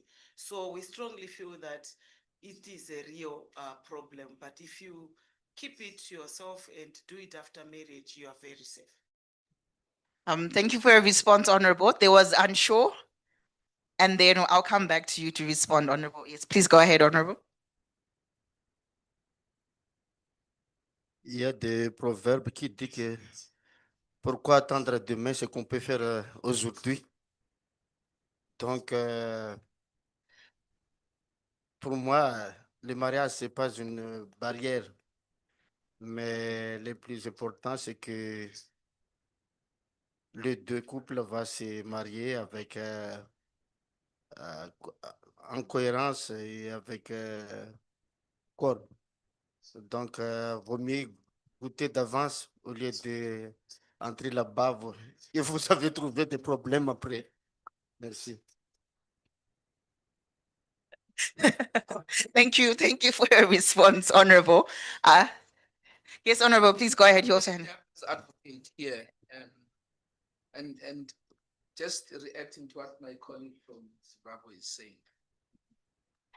Now, in our quest to fight for women's rights and gender equity, is her statement based on personal views, or is based on the pressure that comes from society of how women are expected to conduct themselves? Because that's the real issue here for me.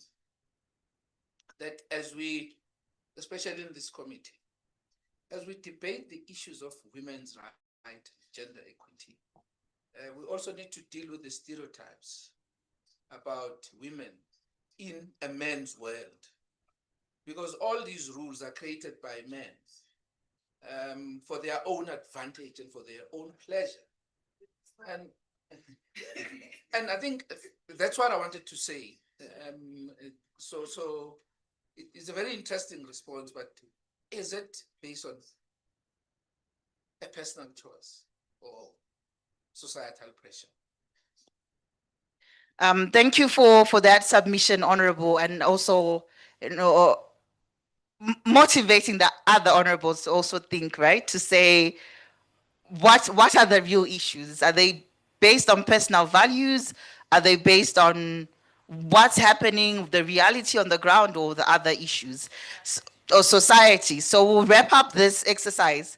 So the last two exercises, then we'll wrap up this session. So on the last pieces of paper, so you had two sets, if you remember. On the orange piece of paper, I would like for you to write a lot. On the blue piece of paper, a little. And then on the light peach piece of paper, not at all.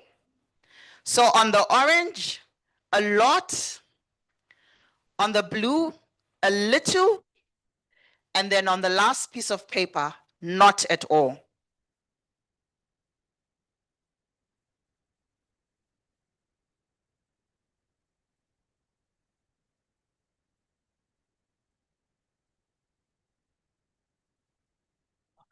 So the blue one, it's a little. And then the last piece of paper, the light peach, it's not at all.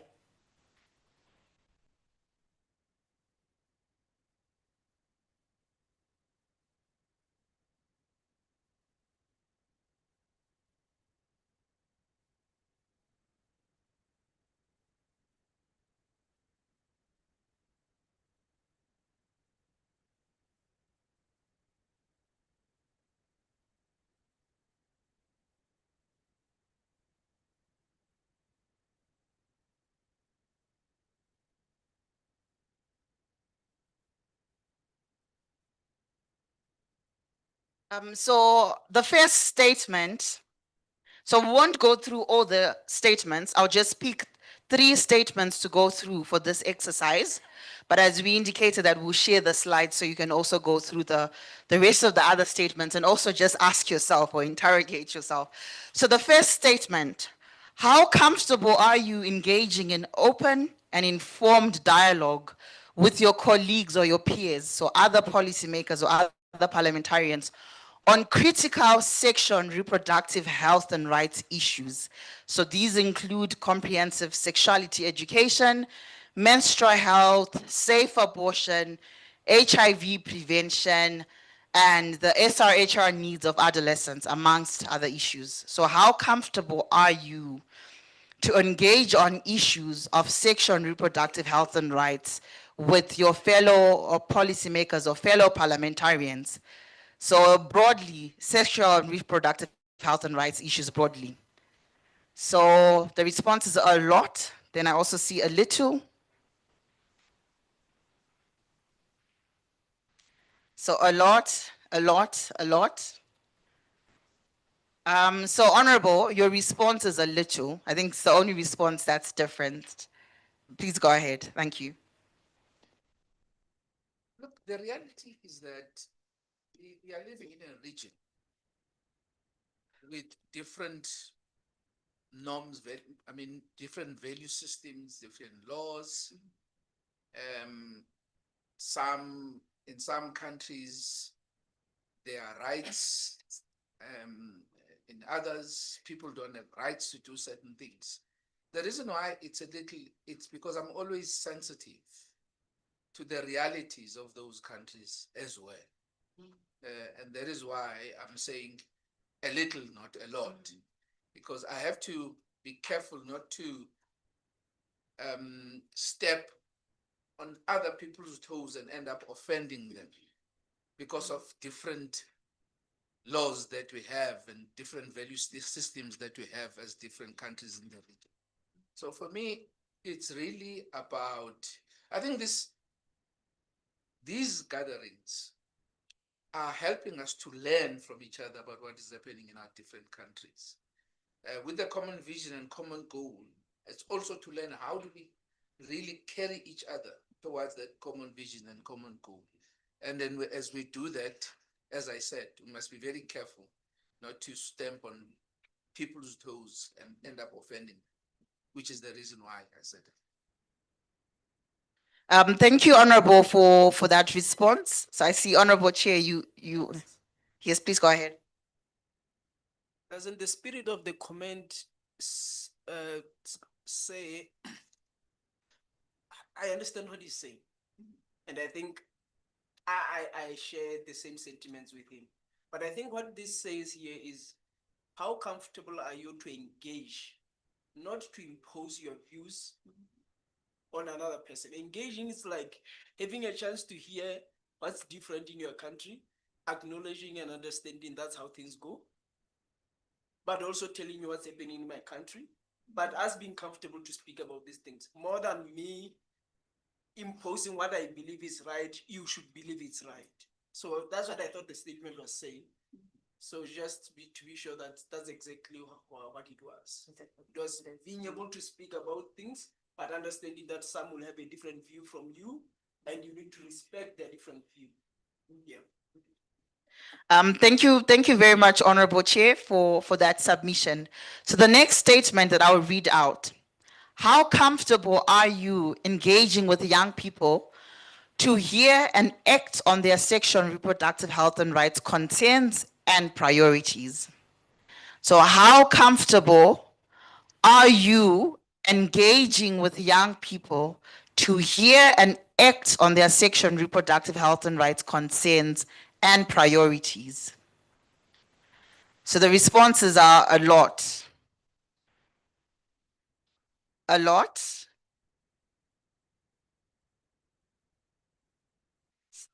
Honorable Chair, a little. Honorable Chair says a little, and I would like to hear from you, Honorable Chair. So the others say the same responses. Please go ahead. The ideal answer should be a lot. I'm saying a little because I think in the back of my mind is the cultural aspect that the honorable member from Mozambique did mention, to say there is a possibility of a lot of misinformation. There is a possibility of being in contradiction with what parents of those young people would want their children to be exposed to as far as information is concerned. But as I said, the ideal situation is we need to create a conducive environment where we are comfortable to speak about these things. But at this point in time, I remember, for example, in schools where the comprehensive sexuality education, for it to be introduced in schools, it was a very difficult thing because there was need for consent from parents for their children to be exposed on certain things. So as a person, I wouldn't just have a group of young boys and girls in the park and then I start teaching them this.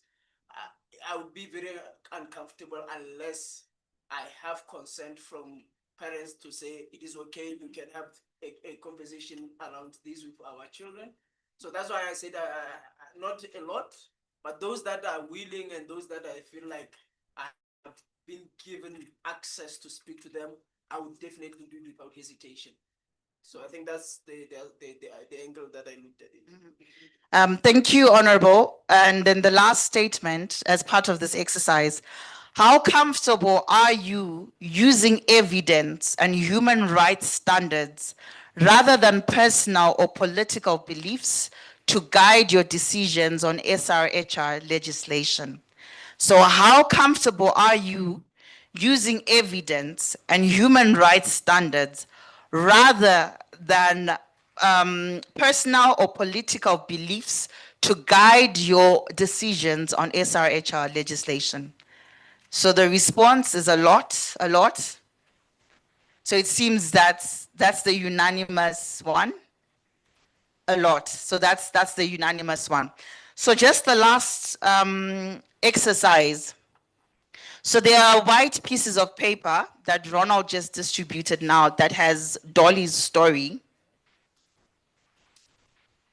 So I'm going to ask, if you allow me, honorables, it's going to be like we're back in class. I'm going to ask for a volunteer or volunteers to read out aloud the story of Dolly or Dolly's story.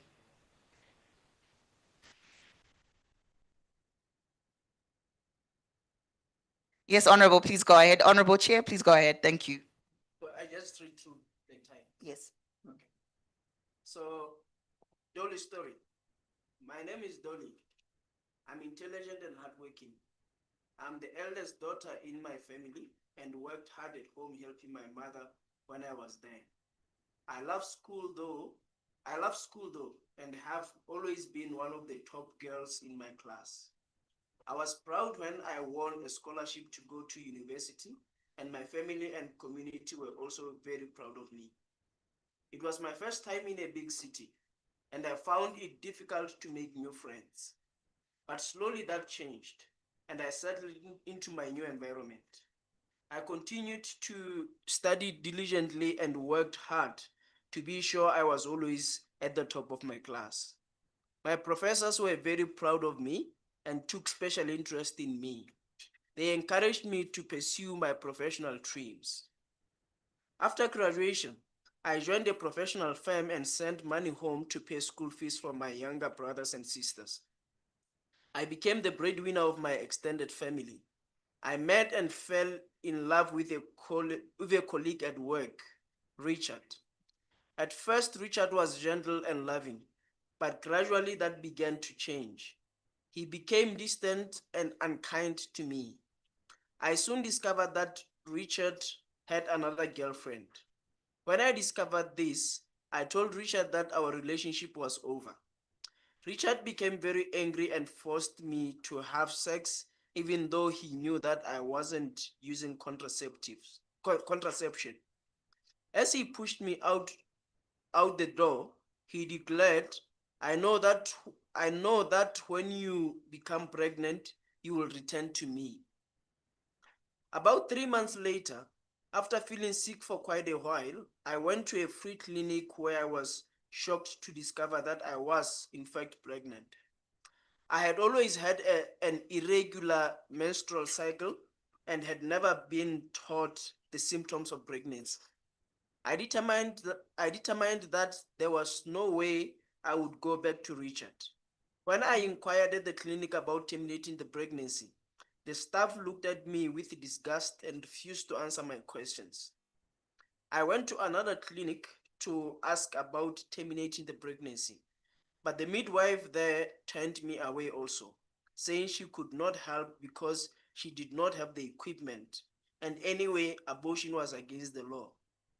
I felt afraid and was too ashamed to tell anyone in my family about the rape and pregnancy. I felt that no one would help me, and I became desperate. I tried drinking a toxic portion of household chemicals that I had heard from my friends would terminate a pregnancy.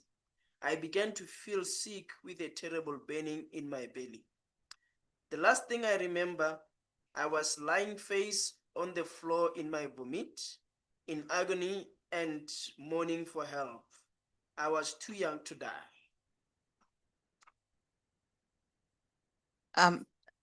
Thank you very much for reading out aloud for us, Honorable Chair.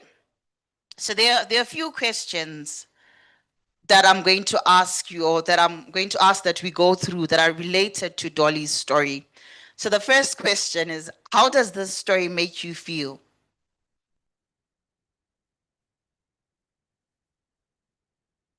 Yes, Honorable, please go ahead.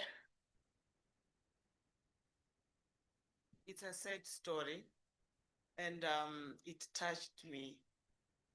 And maybe what I can say is maybe what I've learned out of it, or you want me maybe to just express my feelings.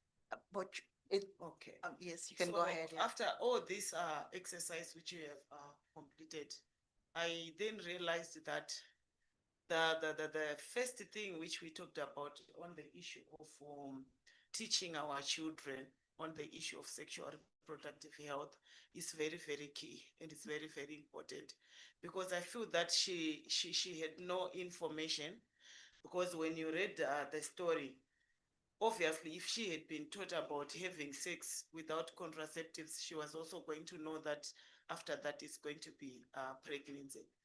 Then again, maybe she also lacked the information about the issue of safe abortion. So that issue of awareness and education could not reach her. So it was very, very sad that she ended up taking her life because of that pregnancy. Thank you, Honorable, for your response and that submission. It's Honorable, please go ahead. Thank you so much. What I felt just going through that passage is, first of all, I could see how a painful situation can lead to even much deeper, painful, even to death. It really is emotionally daunting. It's painful. It's really, really sad. And the man was heartless, very heartless. He didn't only make her pregnant, but the consequences were worse than that. Thank you. Thank you, Honorable, for your submission. Yes, Honorable Member from Angola, thank you. Muito obrigado. Ao ler essa história, eu tirei algumas lições. Primeiro, é uma história muito triste.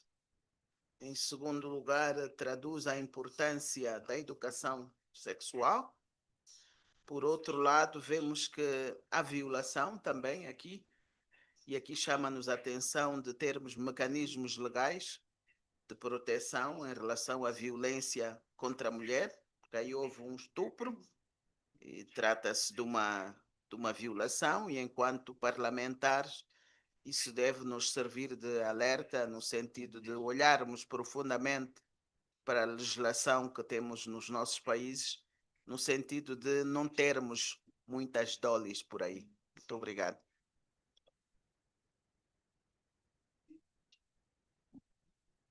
Thank you very much, Honorable, for your submission. So looking at, so I'll come to the second from last question on the first column. So looking at this story, what does it tell you about your responsibility to ensure access to sexual and reproductive health and rights information, but also sexual and reproductive health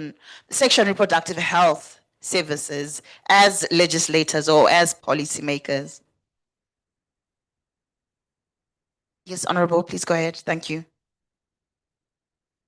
Thank you very much. I think this is where we are supposed to think seriously on the issue of gender-sensitive budgeting, because we have got budgets in our parliaments, but when you talk of money going to all these shops, obviously the budgets are very, very limited.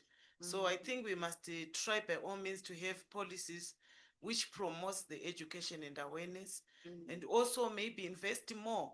For example, if you're a member of parliament, to have such kind of programs and awareness at community level, because it's less expensive, because you'll be having all this. And also maybe now to invest in the issue of education in terms of our curriculum, because whether we want to run away with it, to run away from it, but it's happening.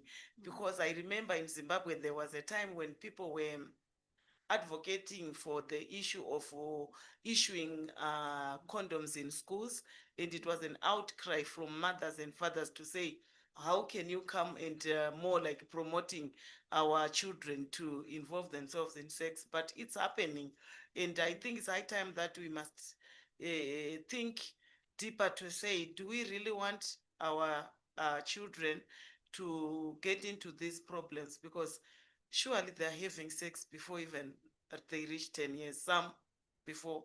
So I think we must invest more into all these issues in terms of education awareness, in terms of our budget, and also in terms of our curricula. Thank you. Thank you very much, Honorable, for submission. So Honorable Member, Honorable Chair, then Honorable Member from Eswatini. Thank you. Yeah, a very sad story that really gets one emotional. I think from me, because of the fact that there has now been involvement of rape, I think it just makes my feelings very biased. At this point in time, I feel I shouldn't be speaking about making contraceptives available. I feel like the role here would be making sure that we strengthen the justice system for people who are victims of rape in this case, because listening to the story, we cannot then start blaming the lady for not being on contraceptives, because it was not mentioned anywhere that these people have been having sex before. The fact that she was raped and she got pregnant cannot be blamed on her, that why were you not using contraceptives? She was raped and she didn't have to be whether using or not using contraceptives, you know. So I think it just shows how complex the situations we are dealing with as members of parliament. We can have these services accessible to people, but are they justifying the violations that women are receiving? And is it going to be the reason why they get pregnant? Be put on the fact that they were not using the SRH services that we made sure that are available. So we need to pair both accessibility of these services together with making sure that we strengthen our justice system and legal frameworks to ensure that there are no women who have to go running to get SRH services because somebody has decided to violate them. So our work as parliamentarians is quite complex, and we need to look at it as broad as that, both looking at the access to services, but also protection of people from being victims that then would have to be using the SRH services when they don't need to. So, yeah. Thank you, Honorable, for your submission. Is Honorable Member from Eswatini. Thank you. Thank you very much. Just to add on what my colleagues have said, I think this story is a true reflection of access to health services. You see that when she was about 3 months pregnant, and she just discovered when she went to that facility, the nurse there said she had no equipment. So if there's no equipment in our public health health it is a problem, because then it means people will not be able to access services.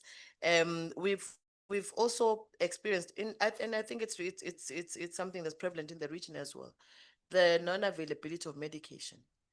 That again, it doesn't only infringe on the human rights, but even if Dolly didn't decide to terminate the pregnancy, if she said, okay, I'm going on with it, already from an antenatal care perspective, she wouldn't have had access to that. And now that will affect the next generation, because when the child is born, then there's so this really has far-reaching consequences.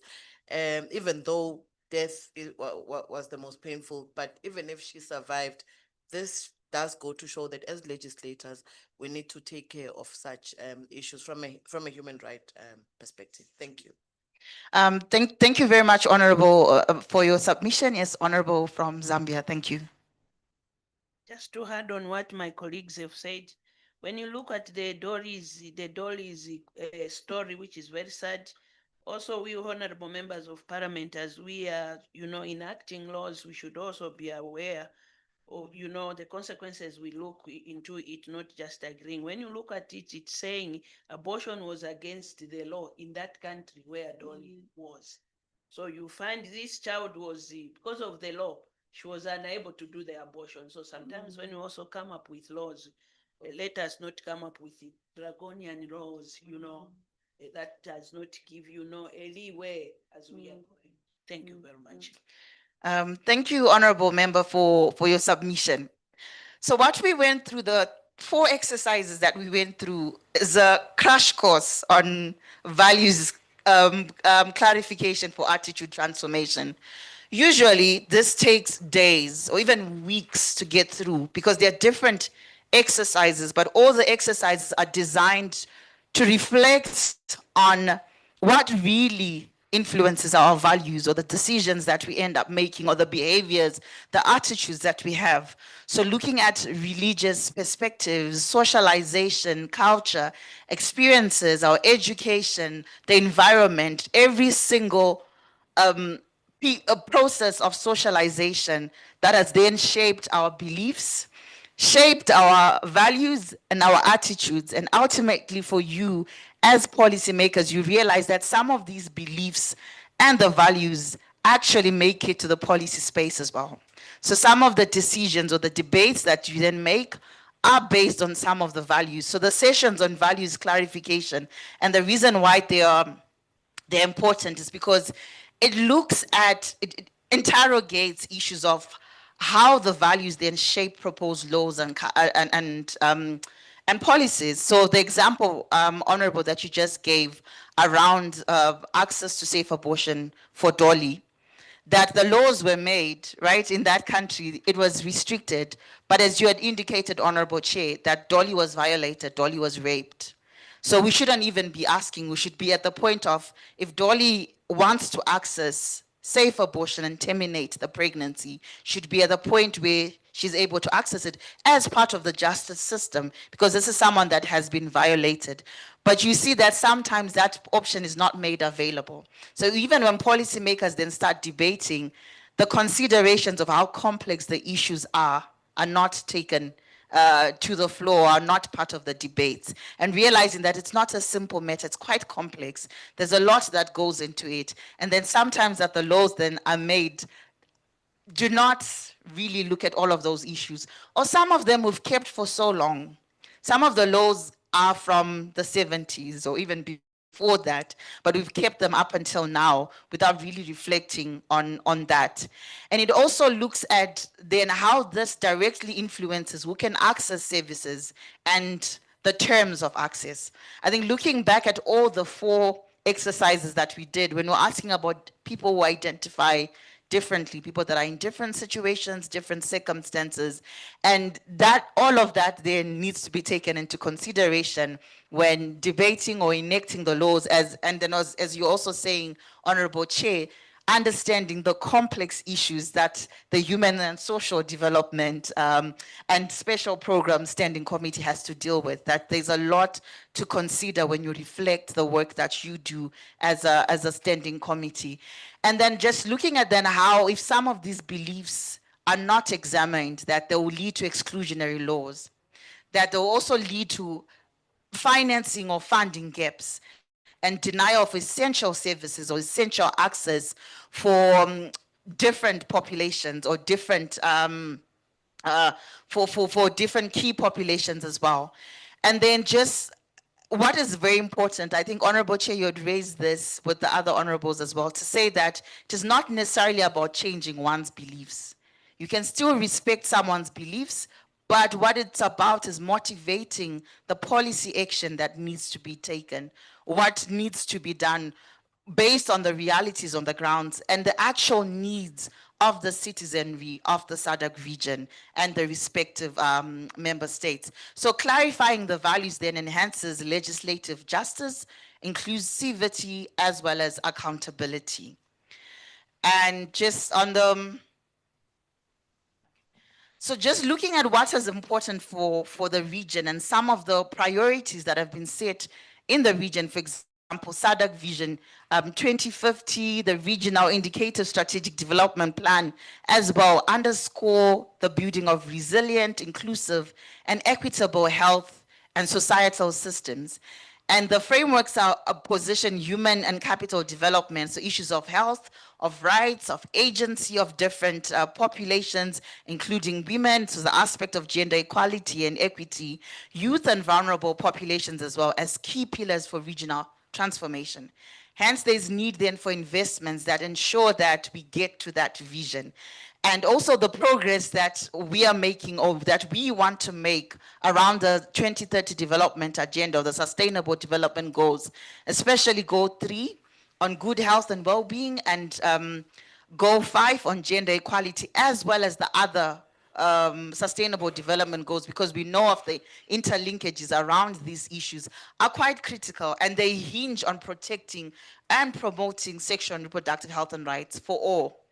And we know that issues of sexual and reproductive health and rights are not standalone. They're interconnected with issues of HIV prevention and care, maternal and newborn health, the issues of combating gender-based violence, including sexual gender-based violence as well, ensuring bodily autonomy and informed choice, socioeconomic development, issues of peace and security, as well as achieving national, regional, and global development priorities. And as custodians of public interest, you as parliamentarians actually play a critical role in legislating inclusive rights-based policies and laws, and also ensuring that there are adequate resources that are allocated to the programs that serve the needs of the citizens, that you also exercise the oversight to eliminate discrimination, stigma, as well as service gaps in SRH delivery.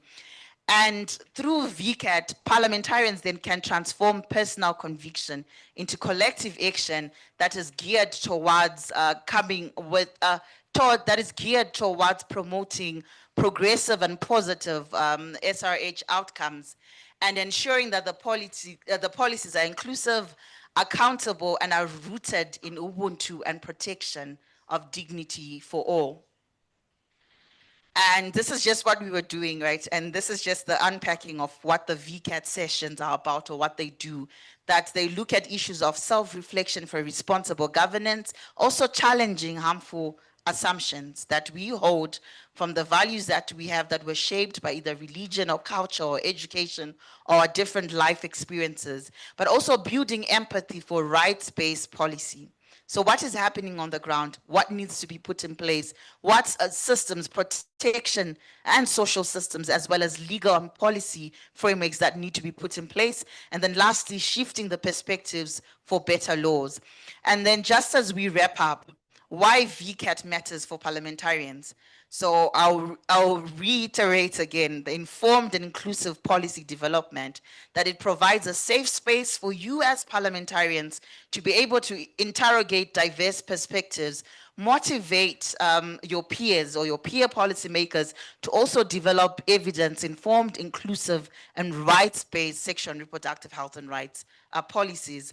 Also enhancing the oversight and implementation, fostering empathy and critical reflection as well, and also strengthening your ability to monitor and advocate for effective, stigma-free, as well as adequately financed sexual and reproductive health service delivery in your respective countries and in the region at large, and reducing stigma in law and society, so becoming champions in dismantling some of the harmful stereotypes and legal barriers that perpetuate SRHR stigma and inequality.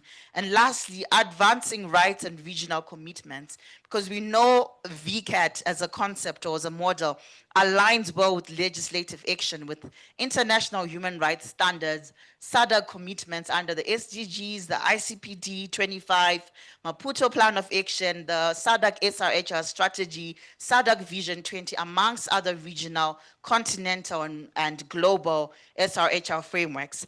And in closing, when values meet accountability, we know that our policies become more humane, inclusive, and transformative.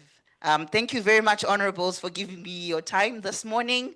This is the last slide, and I'll open, if it's all right, Madam SG, for just a few points of discussions from the honorable members as we wrap up. Thank you.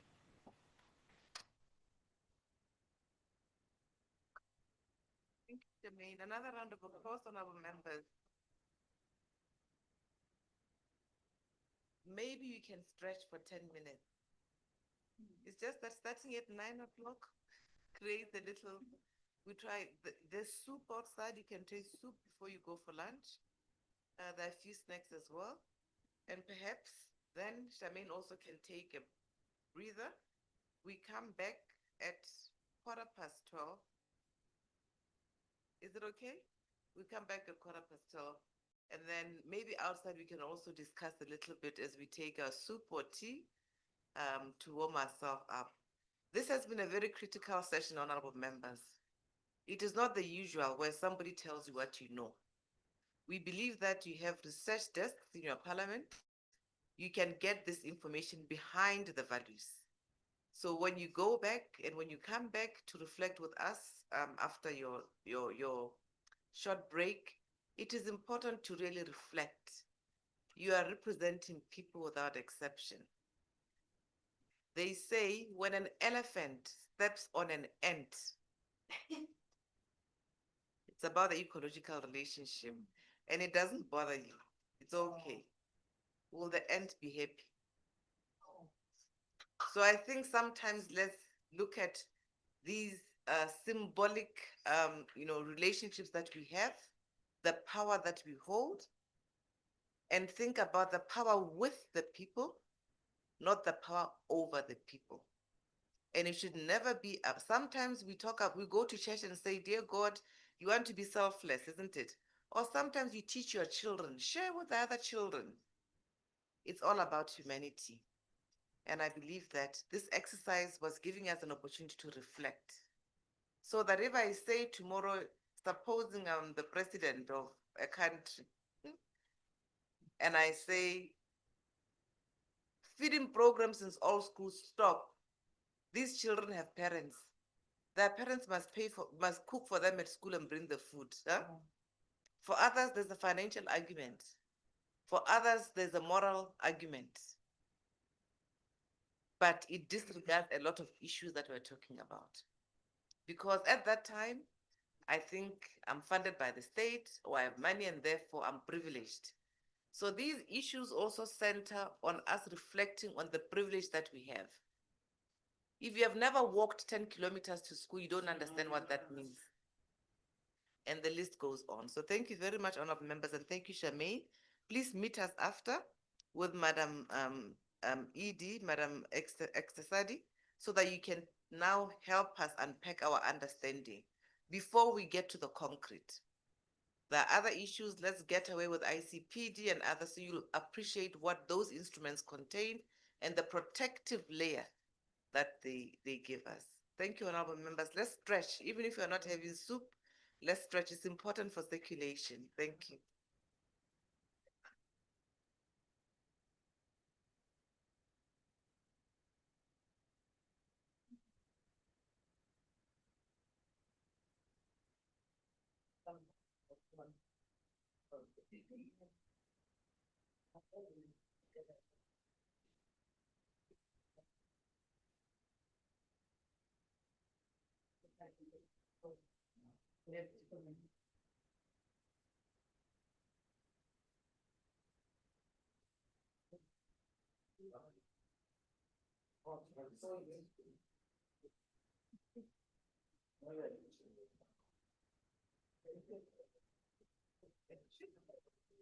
Everything that's happening here is a stepping stone.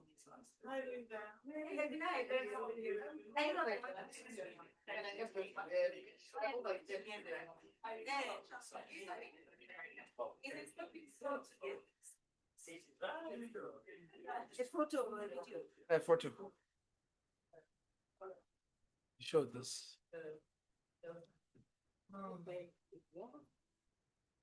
Tend to be making.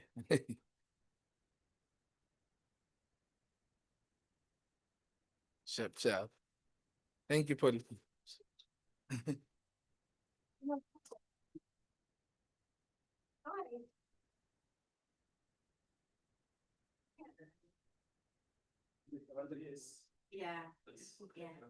Yeah, sure. No, no, I have it. Oh, okay. Yeah.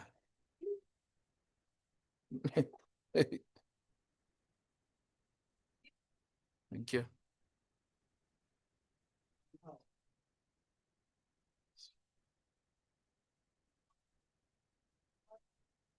Okay, okay. It's very good.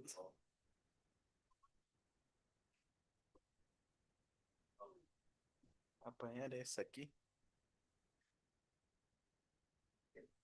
As duas coisas, tá?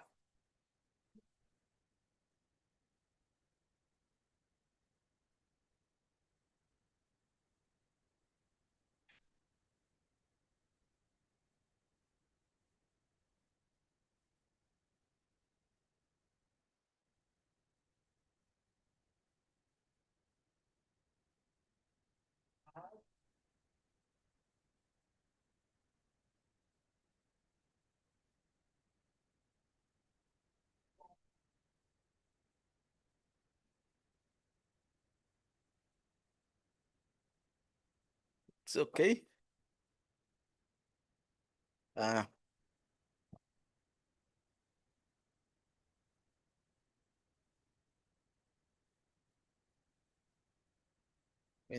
this. More than that. Okay, thank you. So, nada.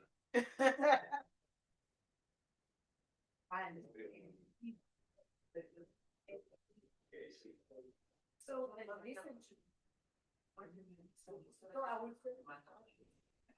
When you go to Luanda,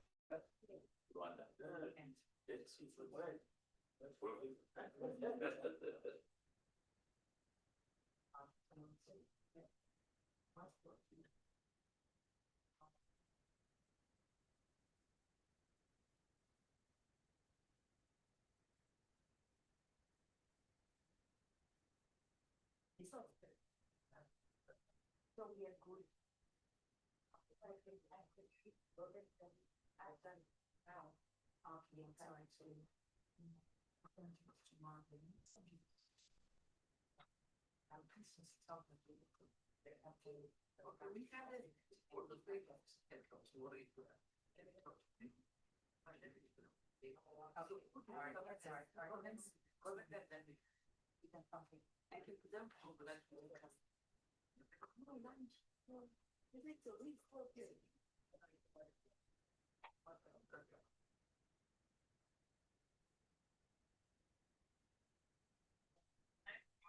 Come in.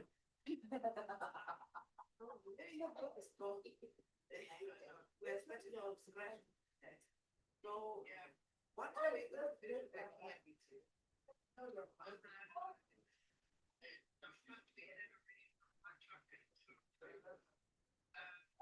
Because your station is important for one thing. Yeah, so I don't want to put them in. I want them to see that they need to find barriers. Yeah. So. We'll fix the five.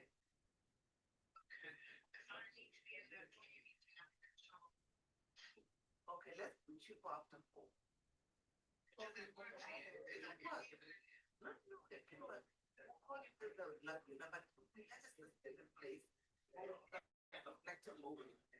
Because you know we have when we start follow them, we took care of this reflection. In the backslide one, what's in it for you? Yeah. So we should be able to the final aspect. Because we now don't find them. And I'm like, yeah. That's the point of my whole thing. I know. Yeah. It's not the country.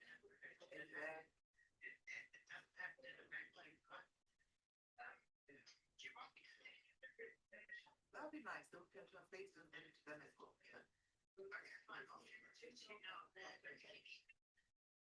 I'll let you know.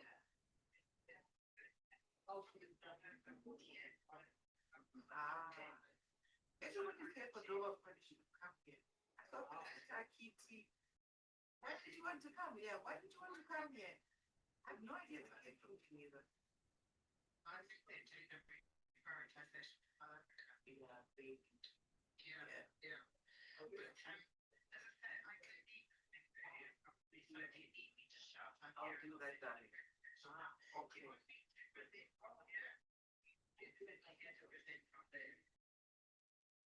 Would you come for? No, say the speed. Okay, there. But you like a presentation there. And I can see them here. Okay, darling. Thank you. Bye. Sure. Bye. Okay. So I can go to the end. Please be asked to tell us if I don't.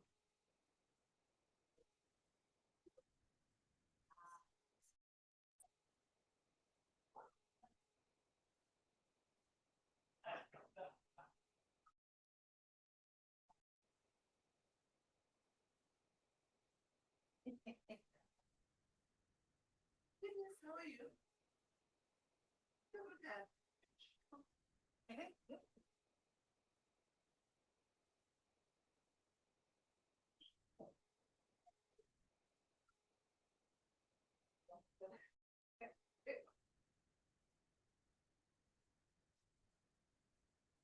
Yes, sir. Professor, are you there? I'm good. Okay. Taking care of. So after lunch, after tea now around, what, 12:20? Right, yeah, you can present. You can come online. Sure, please don't stop. Yeah. Thank you very much. Okay. Okay. Thank you. These are our African race. You know, but the point was putting my own. Oh, yeah. Normally I buy, but you did the thing that after that, sometimes you give 2-3 months, you end up leaving the material. But I always like the yeah. Yes, you can do anything. For me,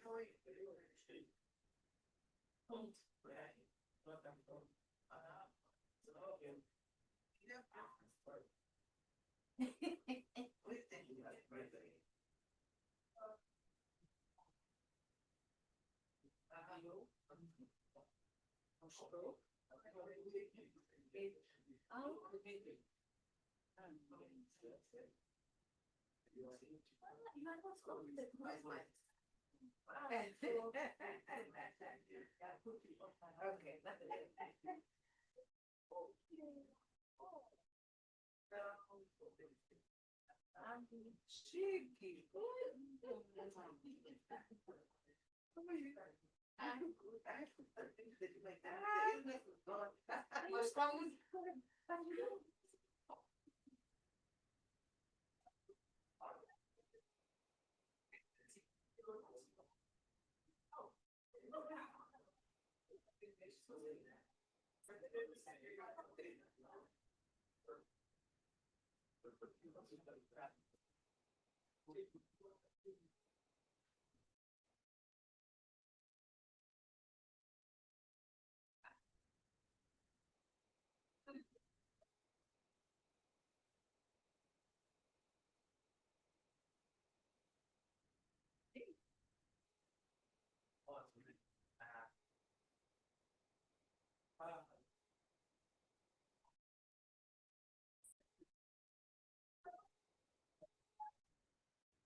Comme quoi, j'ai fait la présentation alors.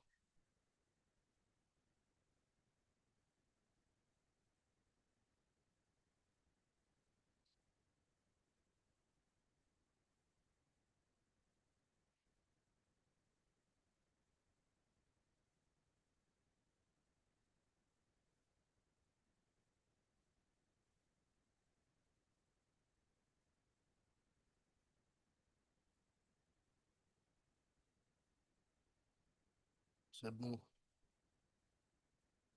Ok.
Oh, you dear.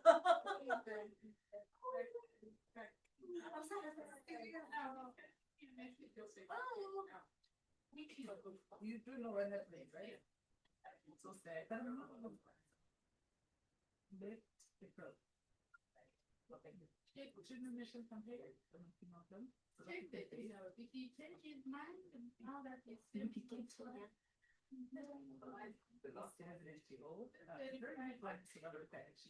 They're the people that.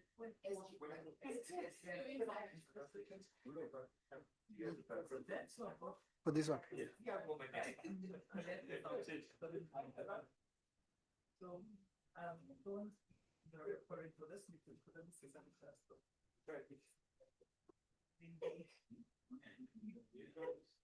Not what I'm sure of, like, that was out there, so you.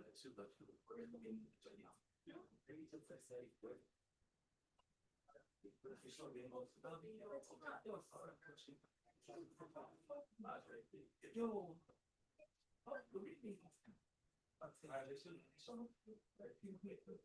Just want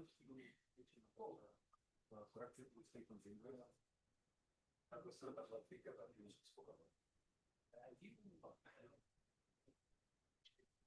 so sorry.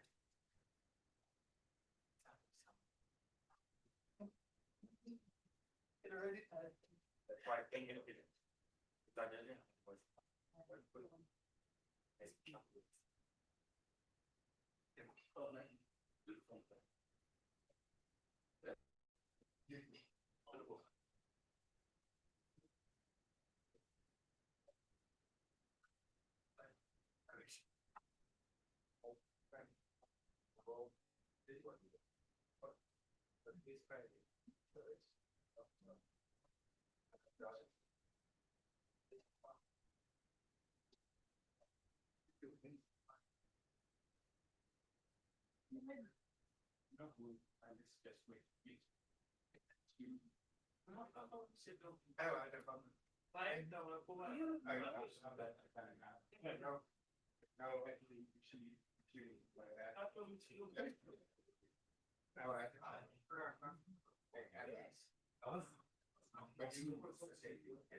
Honorable members, welcome, welcome. Eswatini and DRC, should we give them a moment? Okay, while we do, we have our presenter online. I think Professor would like to share his presentation. She will come back for your views, but we want to have a mix of methods where now you get a little, because sometimes thinking is painful or reflecting can be painful.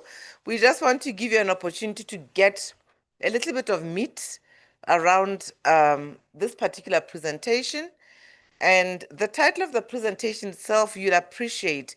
The last value, or one of the recommendations, was talking about the commitments that we need to operationalize and domesticate. So allow me, honorable members, to introduce to you one of our long partners from the academia, from the University of KwaZulu-Natal, and Professor K. Govender. He'll introduce himself fully. A very experienced professor committed to issues of social and human development, and has also worked with HERD, the health economics. I forgot the long acronym. I think he'll speak to it. But he's really been critical in unbundling universal health access for us at the SADC PF, looking at health economics and financing with regards to the mandate of the committee. Professor Govender, are you online? HSDSP. Can you hear me? I think it's a little bit, kindly say something again. Hello, can you hear me? Yeah, I think there's something, is it his network? Ah, what should he do? Is his face there or the bandwidth? How can we improve on that? I'm sharing my PowerPoint. Yes. Can you It's see it? Okay. Yes, we can see your PowerPoint, but we want your voice to be a little bit clear. Are you on earphones? Um, yes, I am on. Because you are Let me just try this again. I think you are Uh, better. Is that better? Yes, kindly introduce yourself freely and then move on to your presentation. Thank you, Prof. Am I audible now? Hello? Hello. Can you hear me clearly? It's not very clear. Please log out and log in again. Try that. Okay.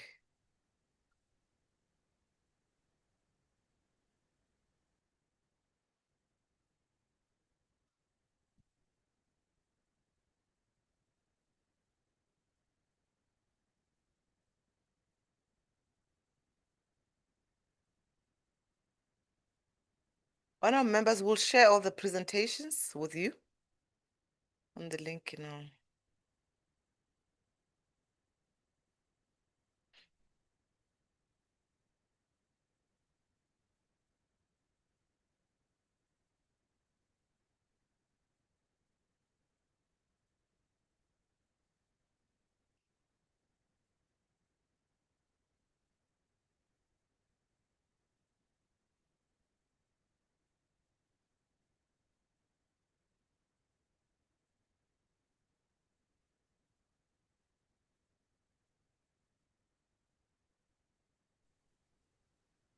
Hello, I'm back online.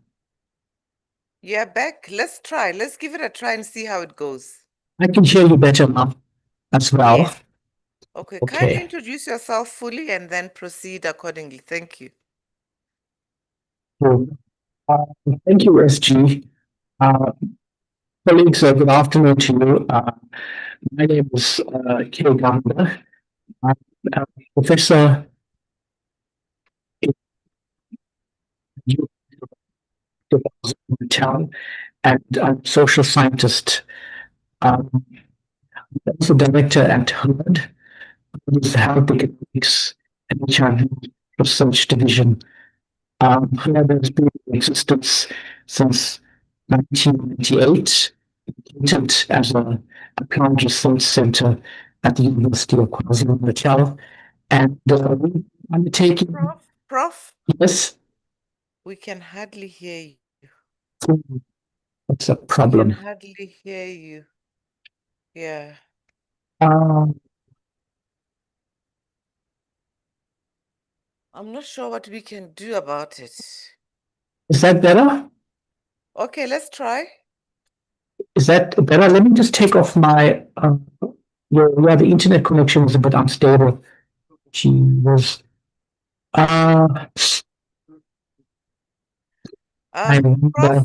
Prof, Yes. kindly share your presentation with us and take it off and speak to it. Let's see how it works. Take off the presentation. Okay, right. Okay. Yeah. Let's Stop see share. what happens. Okay, kindly try. Hello. Am I? Is it better? Continue speaking. Let's hear. Okay. I was just introducing myself as a professor at the University of KwaZulu-Natal and give a background on HERD. the Health Economics and HIV Research Division.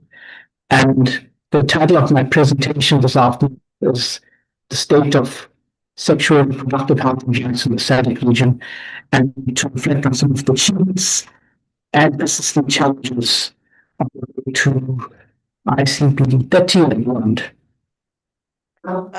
Prof, Yes. I think we have a bigger problem.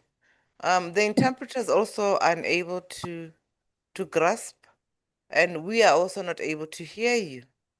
So I'm not sure. I think it's a network. It's a network issue. Yeah. I hold a bit and you take another presentation and then you come back to me. Maybe it's a bit better then. Okay. I'm not sure. It's a pity. Do you have earphones on or? I have earphones here. I have earpods. Okay.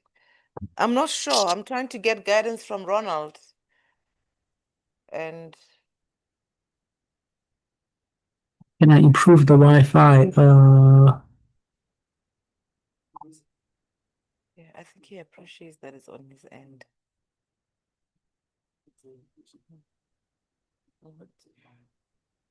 Your phone, that we put it on the microphone, but it's not a solution.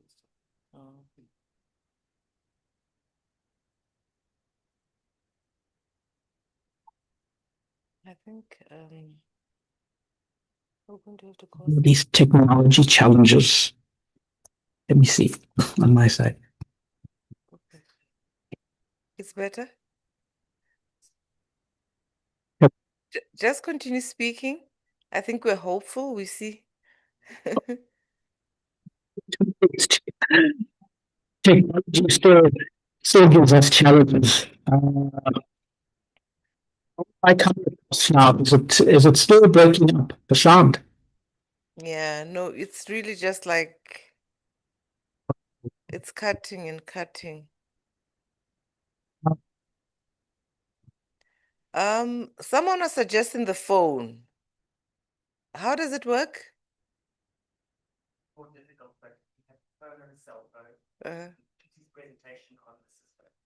And then we put the phone here. Okay, let's try that, Prof. Call me on my cell.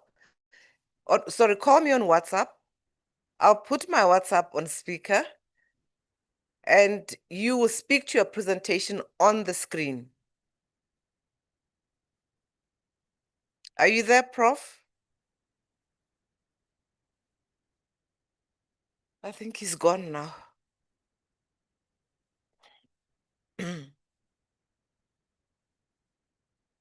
Okay, let me try that. Let's give him a moment.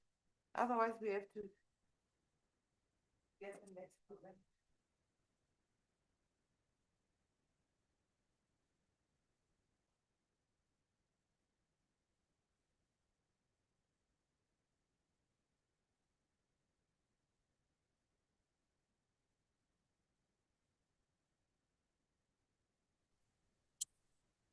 Hello. I'm trying to get closer to my Wi-Fi.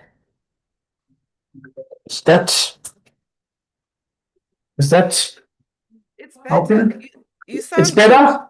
good. Yeah. Yes, it's far much better. Okay, I'm closer to the Wi-Fi. Okay. Oh, So thank you. let's just see. Let's just hope and pray that the sound holds. Yes, just put on your PowerPoint presentation. Will it work? I'm gonna. No, I'll try that. Or send it to us so we try and put it up as you speak to it. Well, let's go for the plan A and let me try and share it. Right. Okay. I'm sharing now.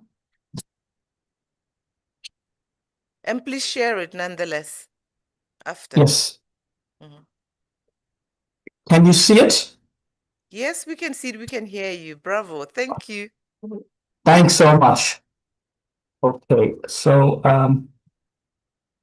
colleagues, I think the plan is coming together. What I need to do is to set up my presentation view. And I trust that everyone sees the presentation and can hear me.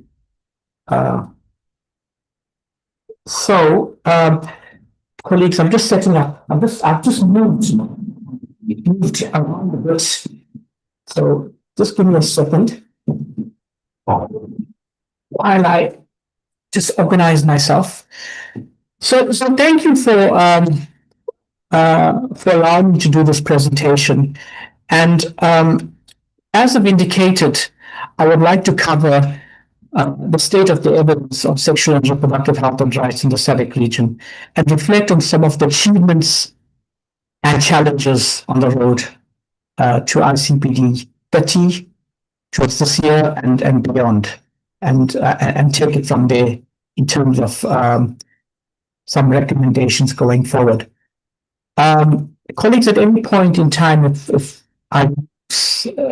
you can't hear me, just please let me know.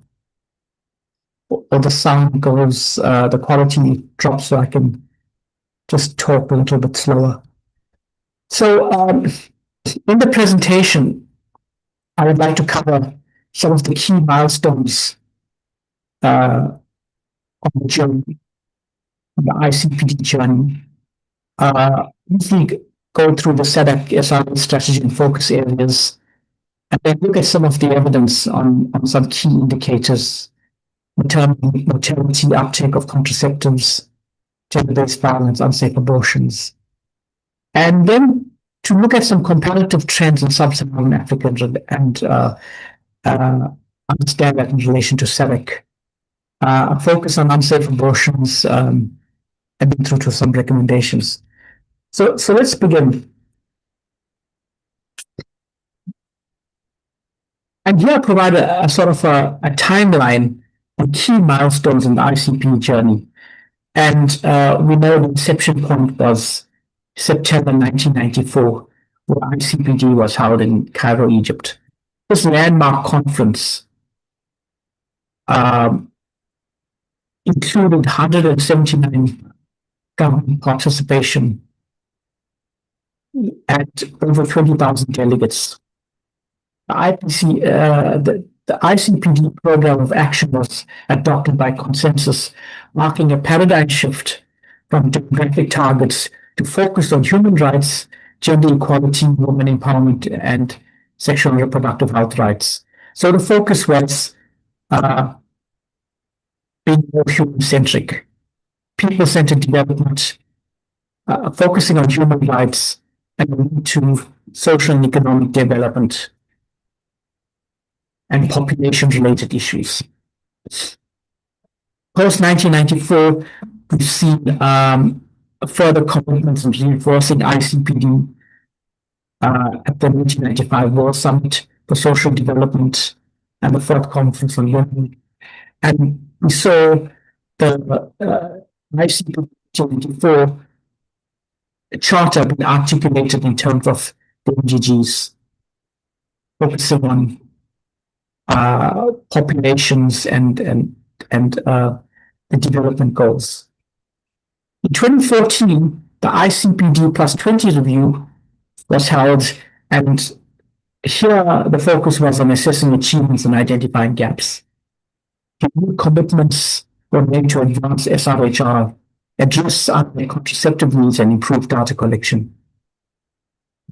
2019, a major symbolic and operational event in Nairobi. And the milestone here was to reinvigorate the global commitment towards women and girls' rights in SRHR, highlighting emerging challenges such as climate change and rising inequalities. 2024, the 30th anniversary of ICPD. It was a major event that took place throughout the year. There were major events that took place throughout the year to signal this important occasion. And the emphasis was on assessing progress, addressing backslide on rights and integrating the ICPD goals in sustainable development. It also occurs at a time where there's significant funding cuts to HIV and SRH programs in the region. Currently, we're looking at periodic monitoring and reviews occurring in terms of the targets, and most recently, there's been a global synthesis document reflected in some of the regional insights about the achievements and challenges related to SRH and human rights in the region. So, when we think about the Nairobi summit, we focus on the 3 zeros: preventing maternal mortality, unmet need for family planning, gender-based violence, and harmful practices. And this was underlined by the campaign and the universal health coverage agenda to ensure equitable SRHR success and services without any financial burden. Since they've seen a wave of initiatives to translate commitments into sustainable impact. This analysis assesses these efforts in terms of tangible progress and enduring challenges. Now, if you have to look at the SADC SRH strategy and focus. So the forerunner of the SADC strategy, the 2019 to 2030 strategy, was the SADC SRH strategy of 2016 of 2006 to 2015.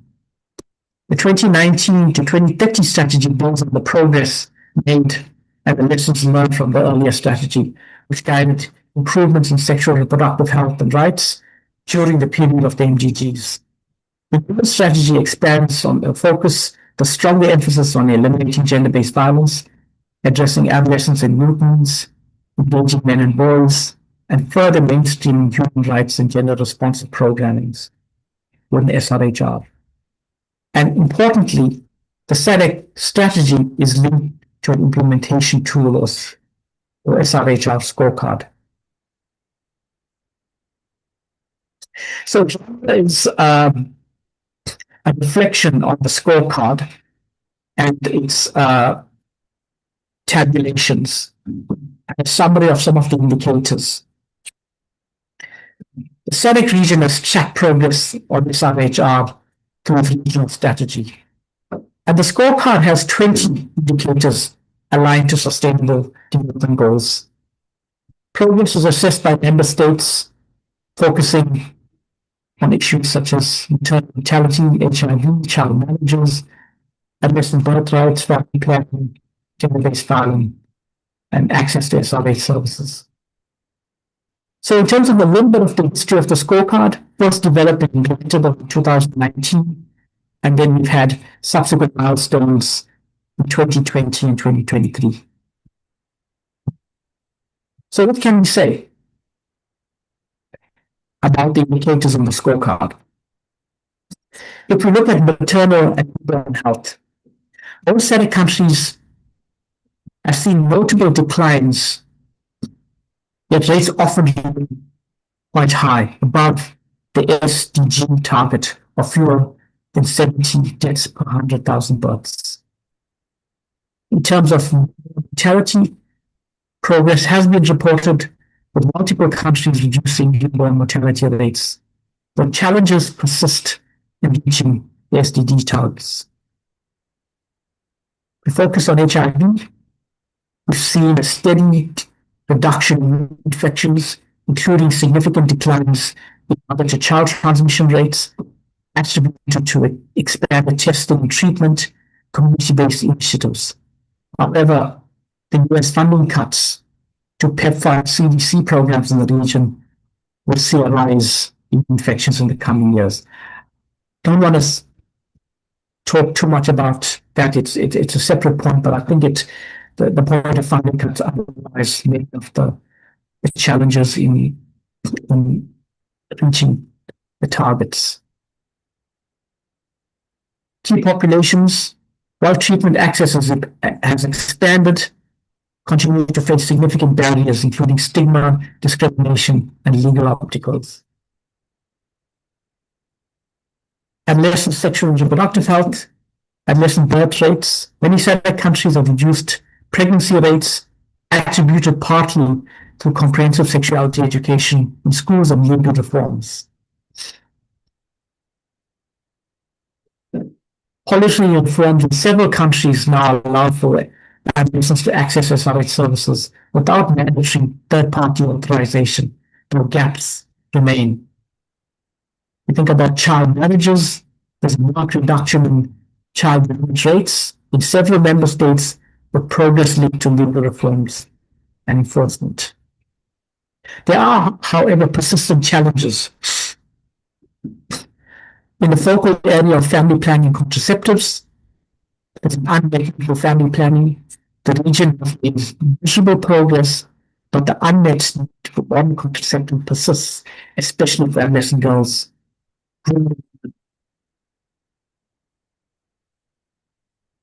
Gender-based violence and harmful practices.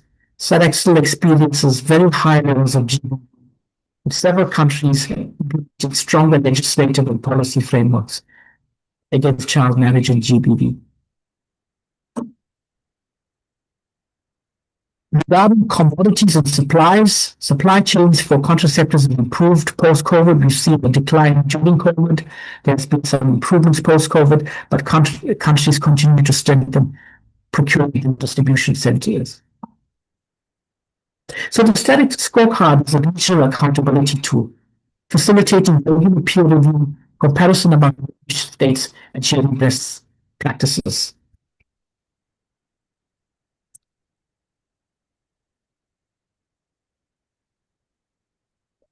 What can we say about trends in sub-Saharan Africa? Key factors driving declines in maternal mortality in sub-Saharan Africa include increased institutional dependence and skilled work attendance. Studies reveal a strong positive correlation between reductions in maternal mortality and higher rates of facility-based births with skilled health professionals. So expanding skilled birth attendance is crucial to saving lives. Greater utilization of antenatal care. Women who attend at least four antenatal visits have significantly lower odds of institutional delivery, which is linked to improved detection and management of pregnancy complications, consequently reducing maternal deaths. We've also noted targeted interventions on preventable causes, improved management of leading causes of maternal deaths such as hemorrhaging, hypertensive disorders, infections, unsafe abortions, which have contributed to mortality reductions. In terms of focusing on vulnerable populations and rural areas, despite overall progress, rural populations and poorer communities still experience high institutional delivery rates and mortality, prompting increased focus on equity and accessibility to maternal health programs.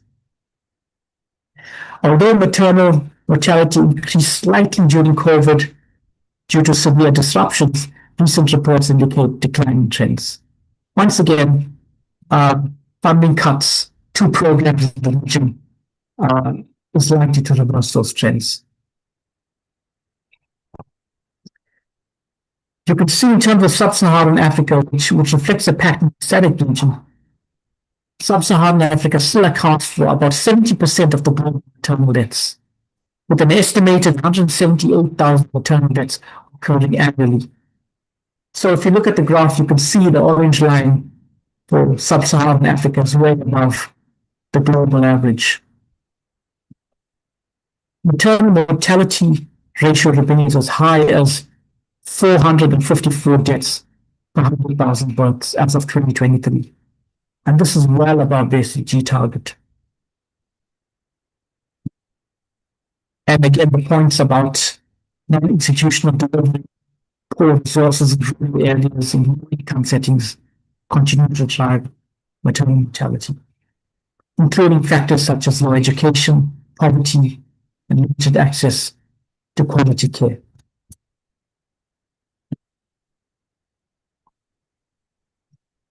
Increased uptake of contraceptives and improved SRH services. We've seen increased uptake of modern contraceptives across multiple countries. Improved community-based programs, SRH education, youth-friendly services, and health interventions have effectively improved modern contraceptive use, delay pregnancy, reduce myths surrounding contraceptive use. And we see countries that have shown some progress include Zimbabwe, Kenya, Uganda, Ethiopia, and South Africa. So we can see declines in unmet need. However, sub-Saharan Africa still continues to outpace other regions.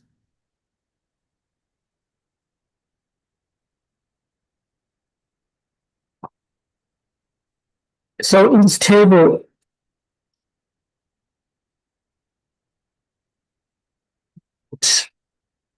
that this is still a major issue for the sub-Saharan region, including SADC, and young women are particularly affected, less educated in rural areas. Education is a lack of access to education, cultural issues, cultural factors, important considerations, consequences of unintended pregnancies, unsafe abortions, maternal deaths. So there's been a moderate improvement, but we still need to work in this area in a much more strident way. Enhance education, access to youth-friendly services, better community engagement.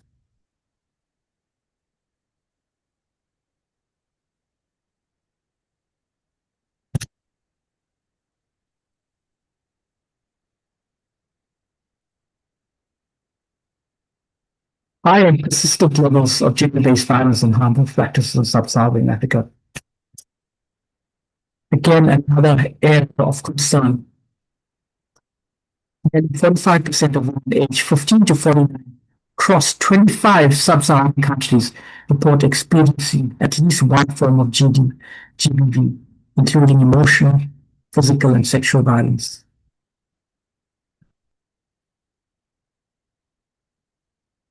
Obviously, there's a significant variation between countries.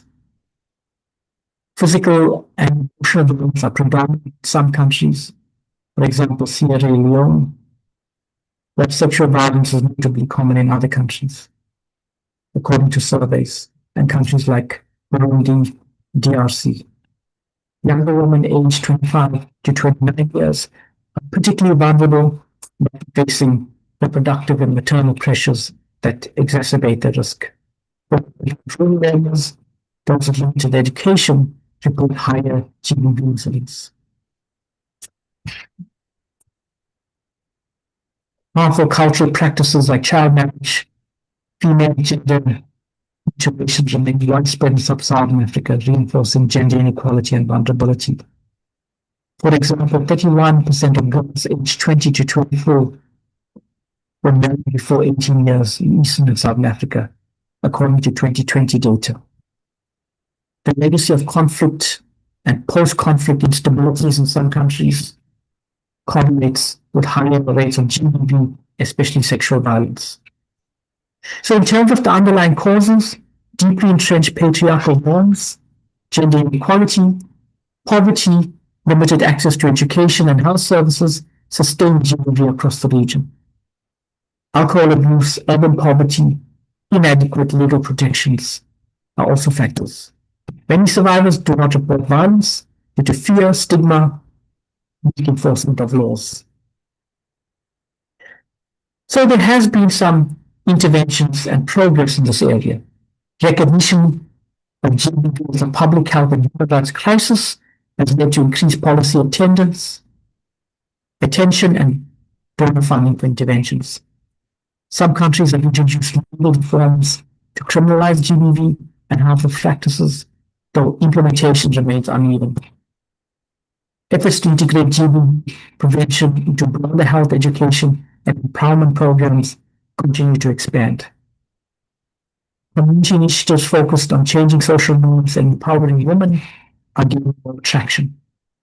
There's also improved data collection and research to help support high-risk groups and tailor interventions.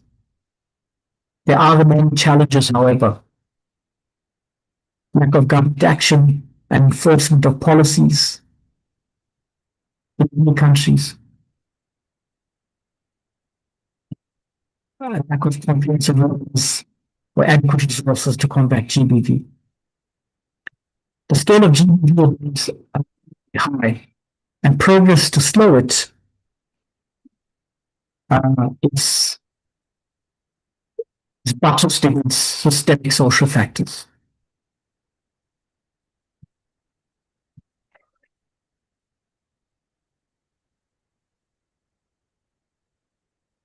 So here's the figure which shows that 35% of partnered women have experienced physical or sexual abuse by intimate partner in sub-Saharan Africa. So these statistics are staggering, and it points to the extent of the problem that we are facing in the region. So when we talk about gender equality, there is some evidence of gender reforms in sub-Saharan Africa. And I've looked at data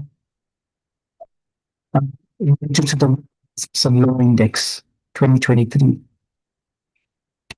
And we can see in terms of this graph here, if we just compare sub-Saharan Africa, and if you look at 2011,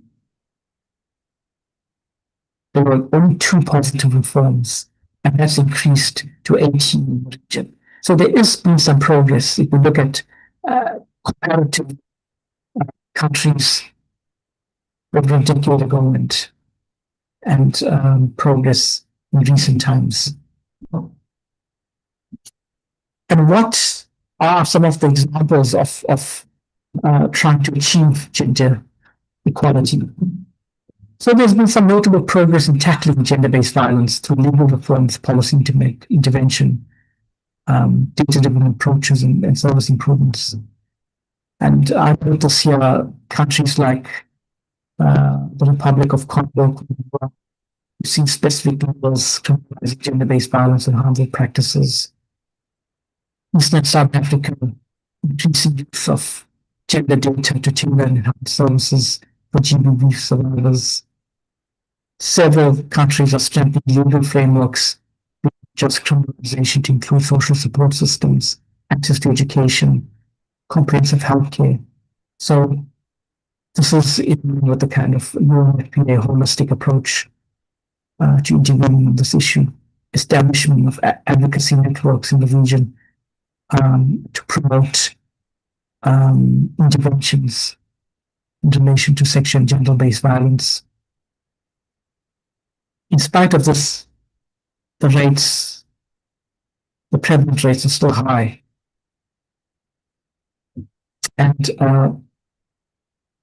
we need to continue the efforts on bringing down gender-based violence in the region.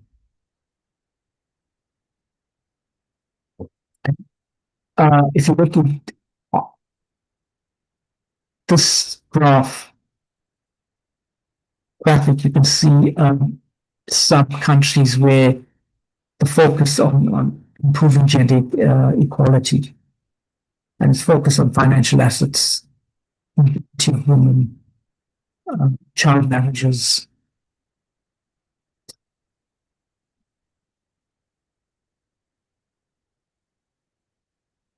So there has been some level of progress to shift on gender equality. What needs to be done. And that's an important area of focus that we need to track as we get closer to 2030. So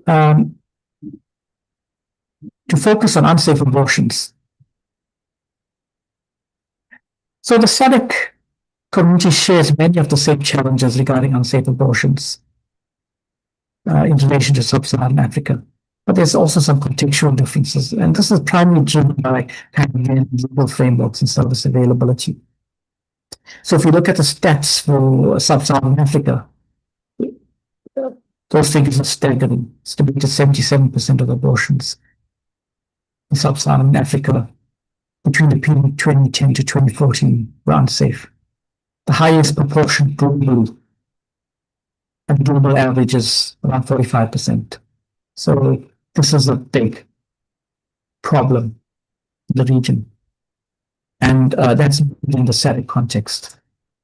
Abortion laws vary widely from relatively liberal laws to very highly restrictive ones, resulting in uneven access to safe abortion services.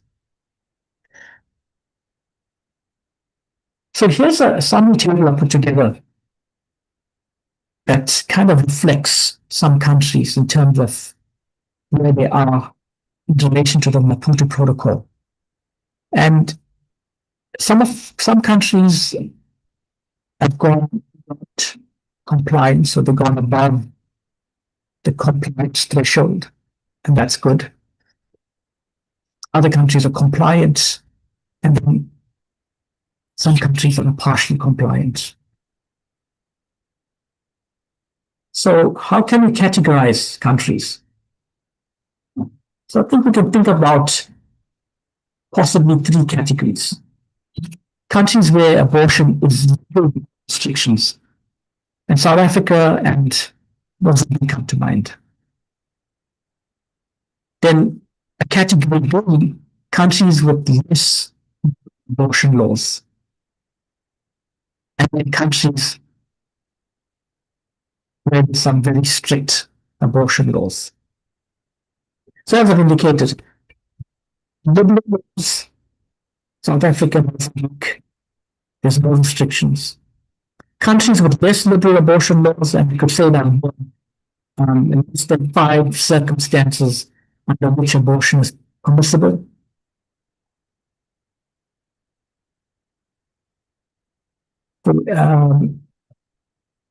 For instance, we know that Madagascar abortion is completely illegal. Less liberal laws, DRC, Tanzania, Malawi, Angola, Zimbabwe.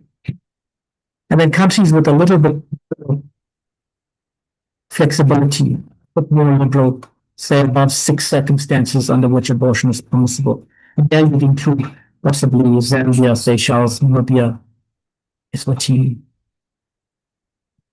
Countries in the SADC region that do not permit abortion in circumstances of rape include Angola, Madagascar, Malawi, and Tanzania.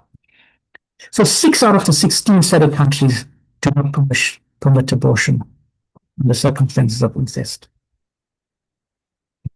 Overall, 16 SADC member states have laws at least aligned with the Maputo Protocol. The coverage and enforcement widely vary. Many countries have legal governance for abortion, but practical barriers and stigma limit access.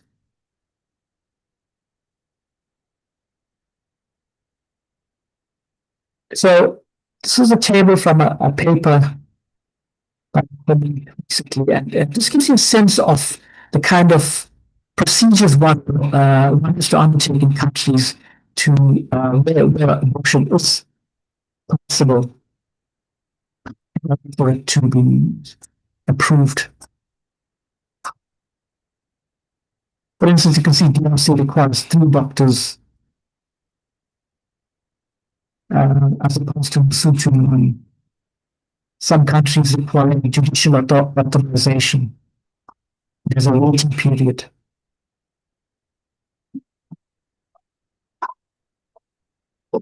So at the one level, countries where there is no liberal conventions applied, you still have challenges to access abortion health facilities because of the cumbersome procedures.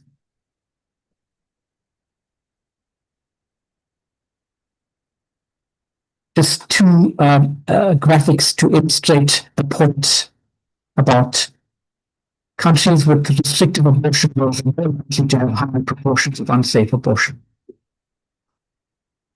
It's logical. All conditions for legal abortion will be met, including the existence of national guidelines and policies for safe abortion. Many women still experience barriers to accessing the service.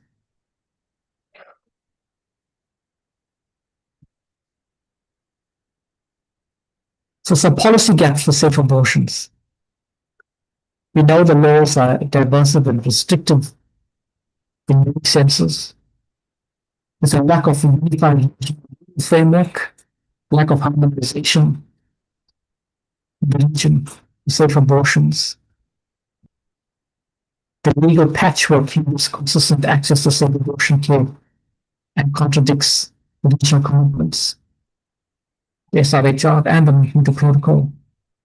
Importantly, the issue about social cultural barriers, policy barriers, strong resistance, stigma, patriarchal norms that's faced, unmet needs for contraception, and its links to unsafe abortion, insufficient policy and health system support.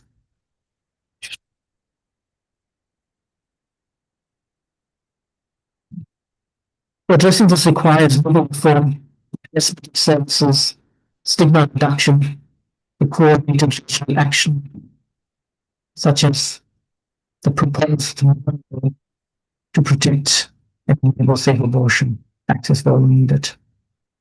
So there's been discussions in relation to the proposed SADC model for safe abortions, and the SG has been instrumental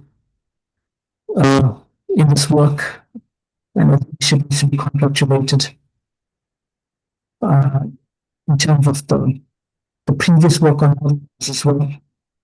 And here are some of the central points related to the model, to a proposed model, I would think. Decriminalization of abortion, safe abortion request, safeguarding access for adolescents and vulnerable populations without third-party authorization, mandating comprehensive post-abortion counseling, post-abortion care and counseling, allocating resources for training, promoting space and stigma-free access as part of the broader SLH commitments in SADC, and encouraging multi-sexual collaboration. I would think that there's a conversation in relation to a proposed safe abortion. It's still in the early stages, but I would think that the SG would probably provide more details on that. Just a graph just indicating the underlying drivers, the issues that we've talked about. Prof? Yes? You are breaking up all over again. Am I starting to break up again? Yes. Yeah, but yeah. Okay, kindly proceed. Okay. All right. These two graphs talk about poverty and literacy rates amongst women, and this is an important underlying driver of the issues. So I'm coming to the end of my presentation. So in sum, maternal mortality ratios improving, but critical to keep the focus on that. There's improvements on contraceptives, steady growth, again, to keep a watch on this issue. Adolescent pregnancy rates are alarmingly high. HIV rates in adolescents extremely high. I should just say, in terms of progress at the Kigali conference, you know, the game changer is lenacapavir, which is the HIV prevention drug that you take Biogen, and that's a game changer in the field. But accessing the drug is an important issue, and the cost of it. But we will talk a bit more about that. And then finally, for SRHR. Comprehensive sexuality education, just to make some points about this. Many African countries have the programs. In the SADC region, Eastern Southern African region, we've seen wide scale implementation. There's some progress in Western Central Africa. Many CSE programs are still not fully comprehensive because there's some sensitive topics that are covered in CSE and factors that result in uneven delivery through teacher training and lack of teacher training, sensitive cognitive resistance, etc. Again, it's just a selection of countries how we think about CSE, whether it's boosting the life skills, whether it's part of a separate program. It's encapsulated under sexuality education. Sometimes it's not needed. So just gives a sense of the general types of implementation of CSE.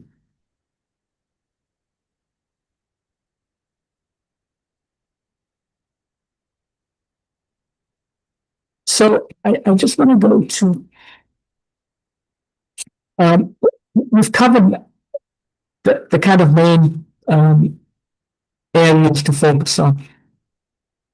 And just to think a little bit more broadly, I think we need to accelerate implementation across the areas that we've talked about and the key focal areas. Increasing domestic financing is a major area of focus going forward, given the cuts in funding, and we need to have some really strong conversations about how we do this and how we increase resources for SRHR. It could be, it has to be factoring SRHR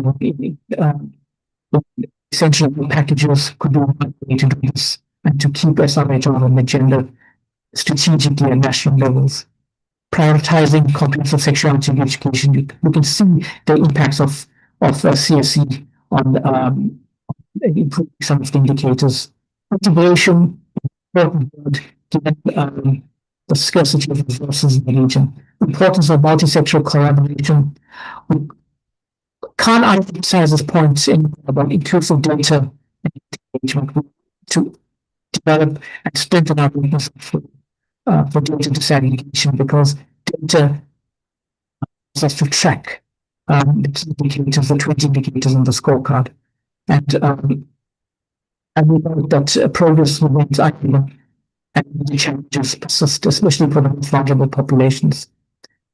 So overall, as we progress beyond ICT 30, we know the SADC underscores a complex picture of measurable progress coupled with entrenched challenges requiring political will.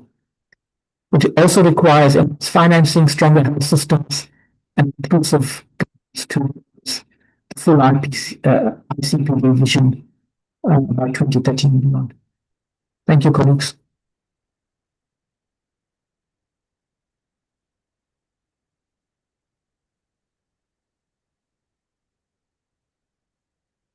Thank you so much, Prof. May we kindly give him a round of applause? It was not an easy one, Prof. If I may also just kindly request that our IT will be in touch with you so that we can record you when we have a better bandwidth so that we can share with the honorable members. There's a lot of valuable information that you have already shared. So I'm now allowing you, please don't hang up yet. I'll check with members. Please share your presentation so that they can reference and be able to ask questions. Because it was not even as we are presenting. Yes. I will do. Okay, thank you so much. Honorable members, anything that caught your eyes? You can also reflect on the earlier session because you'll agree with me that some of the gaps were validated by evidence. So where initially it was a feeling or it was a perception or it was what you've known, now we have evidence that tells us, here are the facts. We talked about tracking. We talked about how do we know. And this is what has come out of the tracking and the reports done by our ministers. which has been submitted to the heads of states. So this is now what we know, not what we think. And therefore, I'd love to hear from our members. Any comments? Any reflections? Charmaine is still coming later, but for now, where are you? Where are you? I see 2 hands. I see 3 hands. I'll start with Eswatini, Lesotho, then I'll move to Zimbabwe. Thank you, Madam SG. I just want to appreciate the presentation that we just had. It is very comprehensive, and yes, like the Madam SG has said, it really does, to a very large extent, put all the issues that we've been discussing to reality, because numbers don't lie. I appreciate the fact that a deeper research has been done and a statistical analysis has been done. So now the numbers are speaking for themselves. I was first of all impressed by the number of women parliamentarians that have been elected in I think it's Africa or Southern Africa. That is quite impressive, and you can see the strides that Africa is making towards women and gender equality, women representation and gender equality. And then secondly, I also noted there's a slide that was talking about adolescent pregnancies, that it is at an alarmingly high rate of 19%. My question is that what is the root cause of this? If an analysis was done, if the professor can give us more information in terms of what causes this. And then the last question I have is the issue on domestic financing. Most economies in Africa are heavily reliant, especially on health issues and education. They're heavily reliant on external donor funding. So now, how are we going to deal with this? Because it is a reality, and unless and until we have a budget allocated to these issues, they will not be resolved. So how are we going to deal with this in terms of allocating more budget but using local funding? I saw on the recommendations that that the recommendations are saying we need to consider local funding for this, or domestic financing. How are we going to do that? Thank you, Madam SG. Thank you very much. The questions are clear. Prof, did you hear that? SG, I didn't get the first 2 questions, but I got the last question on domestic financing. Please can you Okay. repeat the first 2? The first one was, thank you so much for sharing the progress. It looks like Africa is on the rise with regards to women elected to parliament. And this was basically just to affirm and see that progress. You may wish to have a view around that as well. And then the other issue was adolescent pregnancy. There seems to me a sharp rise in adolescent pregnancy. What could be the structural issues, or what are the drivers, or why is this happening plainly? Could you give us insight in terms of what is happening? The other issue is around domestic financing. The member is hearing that you are saying there's need to look inward. What does that look like? And how are we going to do it? I think the how is, given our circumstances as Africa, or given what you also know that is happening currently, just be a little bit robust in terms of sharing your perspective.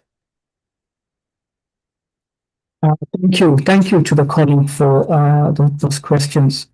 May I kindly take the 2 so that you round them up together? They may be related, if you allow. Okay, that's fine. Okay, thank you. Lesotho. The first was from Eswatini. Now I'm going to Honorable, yes. Thank you very much, Madam SG.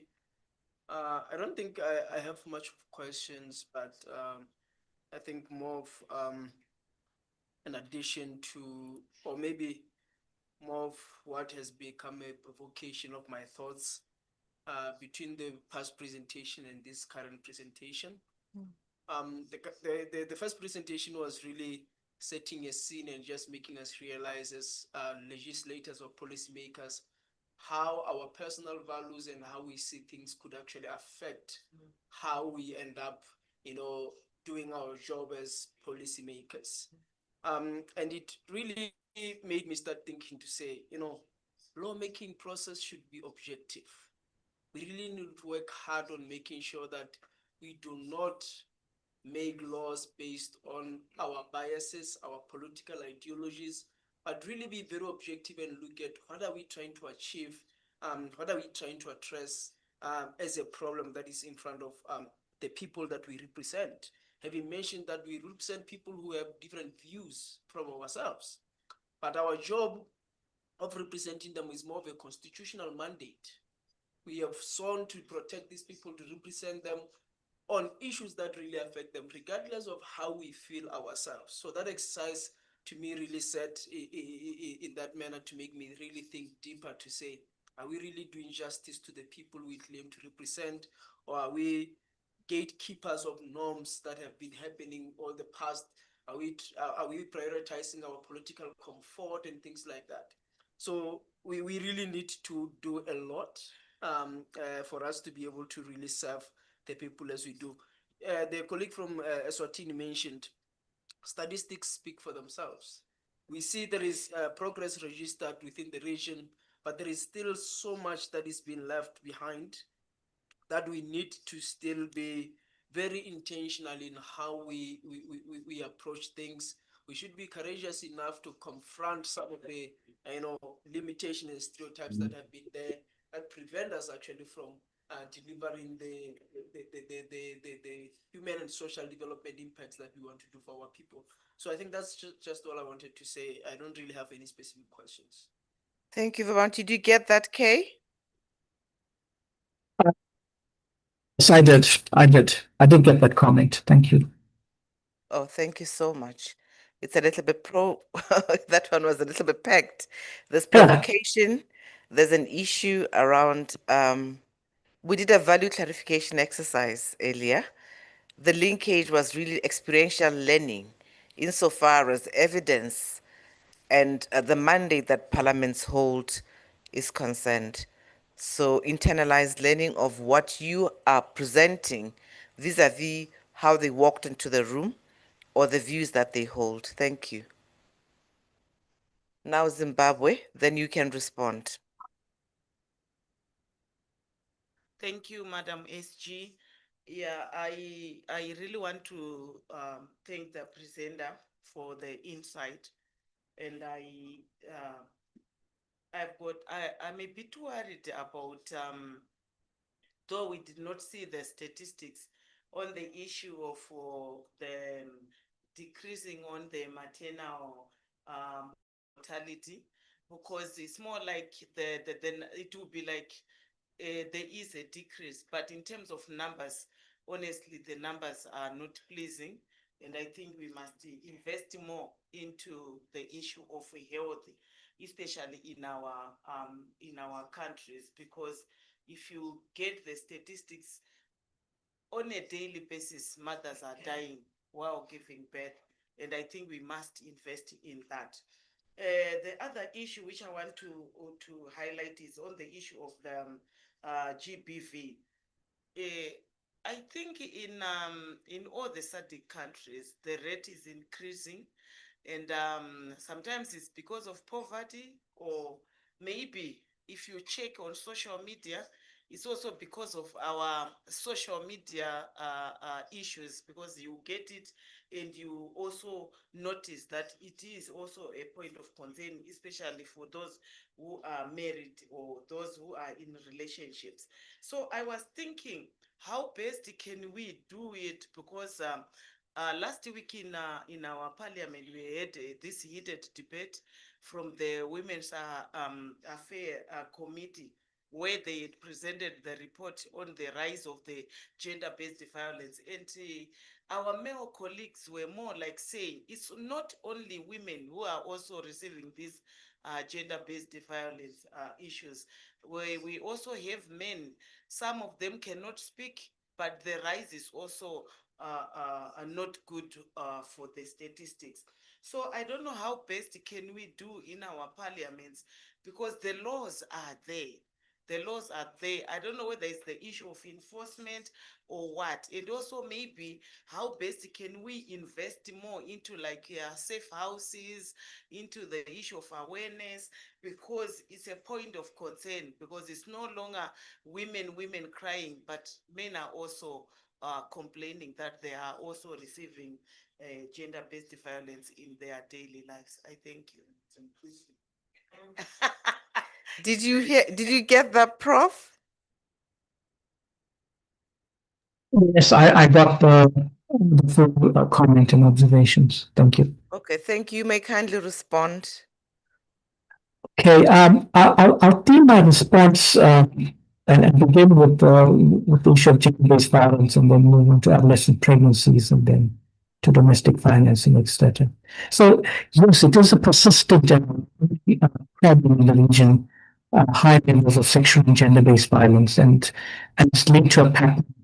If you think about underlying causes for gender-based violence, high levels of adolescent pregnancies, it's the social, cultural, economic drivers that we face in the region, the inequities, high levels of poverty, patriarchal norms, traditional masculinity. So there are many social drivers, and that is at the heart of these issues. And so the question is, the rates are so high. There are interventions that are but I think that the issue for these interventions is that we need to think about how to scale them up, and what it means to scale up interventions in different contexts. My thinking is that you can't have a one scale fits all in terms of programming, because of the different contexts that we're confronted with in SADC, and for that matter in Eastern Southern Africa, or even in Sub-Saharan Africa. However, we've got to think about ways that we can program interventions more sustainable.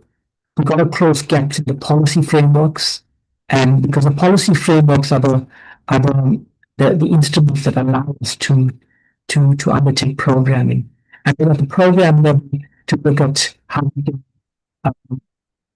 integrate program that's smart and uses less resources, and it's programming that occurs from a bottom up perspective, where it's people centered. So there's less to do in the and the other point is that we need to data. Better data, we can report on this more frequently, and we can bring this to public attention. So adolescent pregnancy is the same issue, but for adolescent girls and women accessing SRH services, and the legal restrictions to access that in some countries. And you find in countries where adolescents access services, that's a mitigation factor for high rates of pregnancy. So there has to be access to sexuality education, to accessing health services. This maternal mortality, if you look at the graph in Sub-Saharan Africa, you can see the line for our context much higher than the global average, even though it's decreasing. So the positive is it's decreasing, but it's still at very high levels, way too high. And we've got to keep the emphasis and the effort on maternal mortality. And it's backed up by experience of a number of healthcare providers attending clinics regarding those sorts of vulnerabilities. So the point about domestic financing, this issue has come to the fore this year with the US administration cuts to PEPFAR CDC programming. And if you see the literature recently, there's some colleagues who are undertaking the analysis of the impacts of this funding in the next few years in terms of HIV testing, treatment interruptions, and mortality rates, and the figures are of high concern. This issue, there's no hard and fast solutions to this now. I recall the conference that SAF-8 had recently, SAF-H, and the section and the session on financing, and there were a number of things on how we should tackle this, and we're still early in the conversations. But I think it's a given that countries need to invest more in health and salary services. We may not meet the 15% usual declarations that may be far off, but we've got to invest more. We've got to think about integration of services. We've got to think about cost effectiveness of services, using technologies, e-health, digital applications that that can make services less staff intensive. So it's an open conversation, and again partnerships, looking at new partners, foundation partners. For instance, the conversation that's going on at the Kigali HIV conference on the HIV during the Lena Kaplan. So good science is has an IP on it, and there's conversations occurring how you can get it at a better price to be able to engage in, and that's a challenge. Because I've heard figures such as $64 for 2 injections per week. That's still expensive. So it's conversation with questions and compromises. Thank you. Okay, thank you, Prof. Really, we apologize because we understand the constraints. So I'm going to propose the following, Prof. Our media and communications manager will get in touch with you, convert these questions. It will be an interview between him, the committee, and yourself. We'll pose the question, kindly respond in writing. We'll publish it in the newsletter for the committee so that the members, where they have not heard you, they are not left out, because I think they're asking very important issues that can also assist them in their during question time or during the debate in their parliaments. And please use the data that is there so that the response is much more robust. Are there any questions for documentation? And then, yeah, any other questions? Zambia? Then we close so that you go for lunch. Okay, there's another question as well from Safez. Thank you. Thank you, SG. I will only thank the moderator for the able presentation to us. Then I will not take time. I only go straight to the question because of our cultural beliefs and whatever. So, moderator, how can regional groupings help national parliaments create SR, HR campaigns that change attitude without upsetting our cultural leaders? And then the other one that I have is about the comprehensive sexual education within our national countries. For example, in Zambia, we have got this comprehensive sexuality education, which is within the curriculum. But most of the teachers, especially the school that I know, they are not able to, because of our beliefs, they are not able to, to teach. Now, despite all these, for example, Zambia, out of the 29% of the girls between 15 and 19 who have begun childbearing, only 12% use contraceptives, which is also, a problem. And additionally, we must also continue, addressing on gender harm to our people. But now my question to you, moderator, is how are regional SRH indicators being aligned with national data system to enable accurate reporting on ICPD commitment? Thank you. Thank you so much. Those are powerful questions that have been put forward. One, let's deal with cultural norms. Then the issue of commitments that are in place, but barriers in implementation. And the other one is around alignment of SRH indicators. The question will come out clearly. We'll also communicate it, but whatever you've had, you can sum it up. I'll take the last question from Safez, and then we'll conclude. Thank you, Madam SG. So it's actually not a question, it's a little bit of a submission. Thank you, Prof. K. As usual, very evidence-rich presentations from you, and we miss seeing you here. I hope members will meet you in person soon someday. I wanted to just throw in something, SG, with your permission, and it's relation to very pertinent questions that came from honorables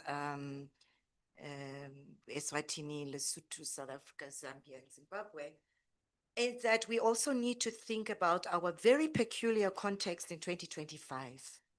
Things changed for us dramatically. What happened? Bilateral aid to our member states came to an end, boom, abruptly. And not just from PEPFAR or USAID, but also from European sector. Now, that is the drive that, as esteemed honorable parliamentarians, you would then be able to say, look, things have changed. They're unlikely to go back to the way they were. This is the current permanent, in quote, status quo. Domestic financing, domestic investment is the only way to go. And that is powerful for you to put on the table because you're motivating with a reality. The HIV response, as you all know, some of you, I know, honorable from Zimbabwe, you raised the issue of mortality, maternal mortality.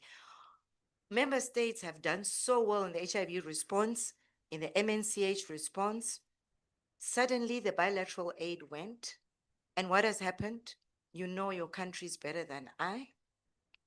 The rates of mortality and morbidity, death and illness went up, didn't it? By now, July, from January. So that evidence, and this is where civil society comes in to support you. You can really pitch and motivate your governments that we've spoken Abuja for decades. We cannot anymore speak it.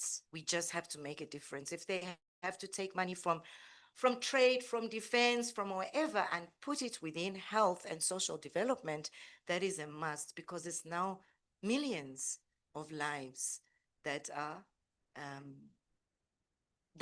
on the brink of being lost. And so domestic financing is no longer just a sensation, it's a must and a reality. And you have the power as honorables to pitch that to your executives. Thank you very much for that input, because often we chase the 15%. Sometimes we say, but we're already spending more on health. What do they want? People are dying. Prevention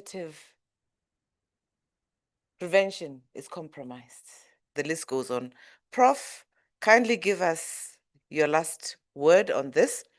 Take into account the inputs and interventions, and as I indicated, honorable members will produce an intervention where you had asked the questions, then the response from Prof K, which Dr. Magaza will put together.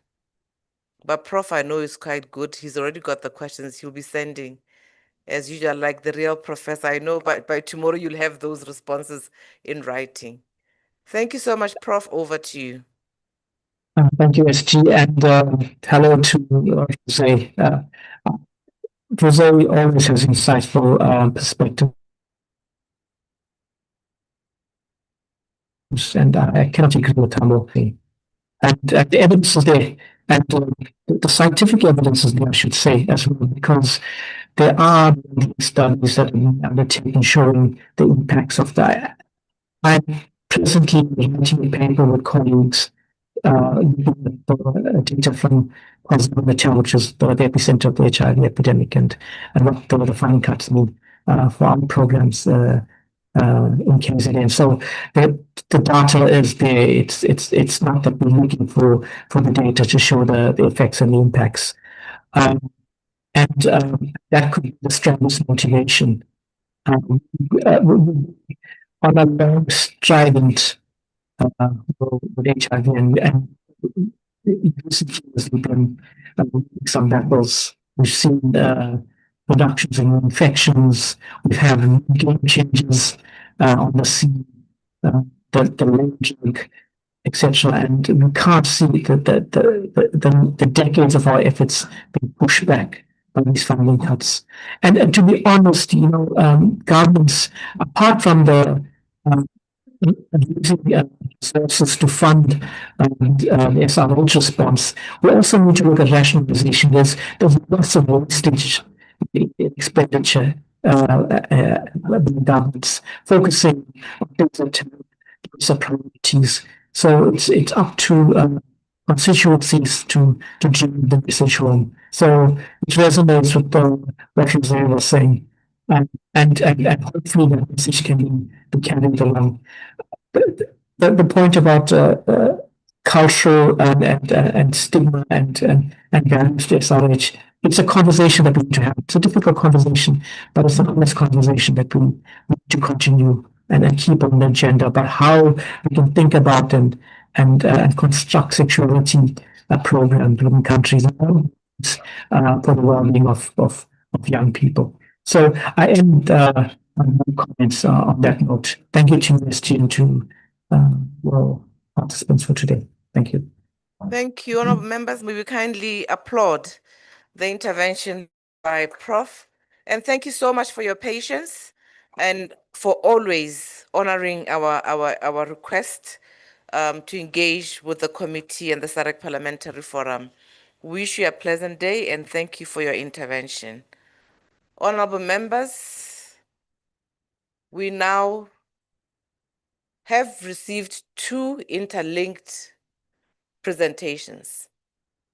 And therefore, we will share the presentations because some of the data, it will be important. For instance, where your law is not in conformity with the reality on the ground, for you to reflect further and begin to wonder what could be the cause and what are the avenues that we can leverage to be able to begin to address these. And ultimately, we cannot remain the way we are when we walked in. This committee, there is a double responsibility for you to be heard surfacing, whether it is barriers, whether it is progress, or whether it is what needs to be done. Because, honorable members, you are elected to office, and unfortunately, you only hold the sacrosanct responsibility. You are the only ones who can speak in Parliament. And therefore, nobody else can do that. And you chose this noble path to represent without exception. And that is why we are here to share and surface these issues that may not be at your disposal as often as you wish. So thank you very much, honorable members. I believe at this point, what is the time? Apologies. Really? Whoa. Okay, let us go for lunch and come back at 2:45 to be fair. 2:30? Okay, I'm guided. 2:30, so we don't leave late. Let's come back at 2:30. Let's have lunch. In the afternoon, it's going to be light as well. We are going to bring in one presentation, which will zero in onto issues of domestic investment and financing. And then Charmaine is going to come in to make sure that you don't go to bed and have dreams around the reflection. You know, when something is stuck at the back of your head, sometimes you imagine it to a point where you take it into a relaxation moment where you are supposed to get into the ebb and all the other things at night. We'll certainly will finish earlier. We'll talk to our next presenter to come back to be online to present earlier, or Charmaine. We'll discuss how it goes. Thank you, honorable members. We also have other resource persons in the room. Sat, feel free to comment when the need arises. And we have that wall, honorable members. I think we must really appreciate SAT for branding your committee. Did you realize anything different? You have, yes, you have Human and Social Development and Special Programs Standing Committee. What's your commitment? So we are going to give you some commitment cards, and I'll bring in Sat earlier to share with you on how you must use them, put them there, And we're going to break, Ellie, so that we're going to take pictures with you holding what your commitment is, so that we remember that and you can be the champion on these issues, or we can follow up with you on those issues. They've also done a lot of nice branding here, as you can see, powering the SADC region through human capital and social development. So we must thank Jonathan Ganthrop and his team for contributing. You noticed. Thank you very much, honorable members. This is what we always talk about at plenary. We are stronger through partnerships.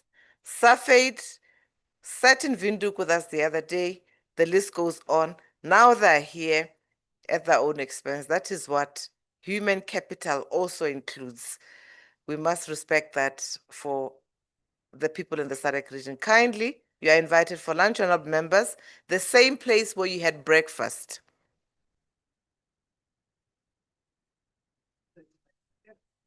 2:30, isn't it? It was Honorable Madikizela who you gave the mandate to represent that half past. We'll be back, we'll end early. We know first days are heavy. Yes. Yes, your gadgets are safe here. We'll lock the room, so don't worry. And our interpreters, thank you so much for going over lunch. We appreciate.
They're not mine, they're yours. See you now. No, let me just make sure I tell. Okay, let's agree. Because don't be independent.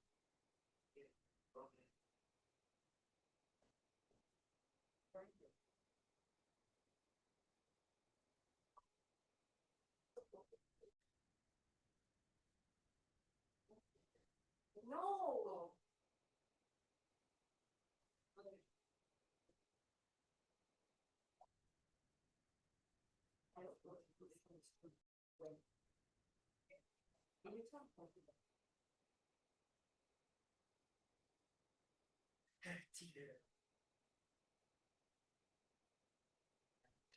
Is that what you did?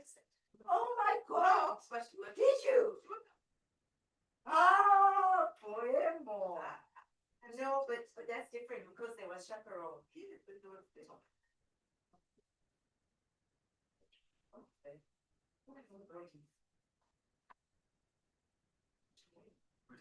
Question four. How are we doing?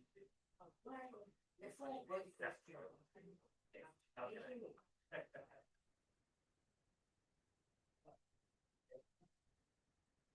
Not to make here. It's covered by the glove. What is the difference between that and oh, that's right, it to be body. It's body. Yeah, I was worried. I think it's been talking about. Okay. I can't say. Remember when you told me about this, elements and all of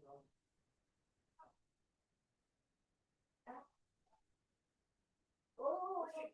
So that was right. You are I don't even confuse. No, but no, you can't actually. Yeah. Because the person didn't go on your own. They were saying that there was chaperoning. That I have to do.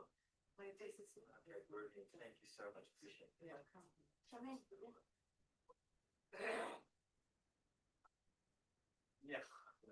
Just if they want to talk about section and connecting to that's the very thing. Okay, cool. Thanks. Thanks, Kisha. No,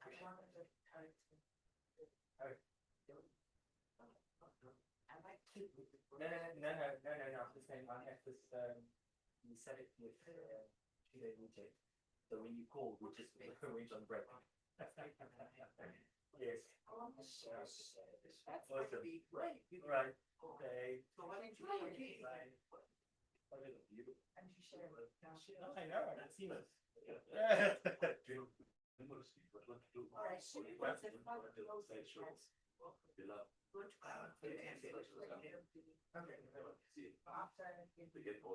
And then the intro. Oh, okay, do share. No, I.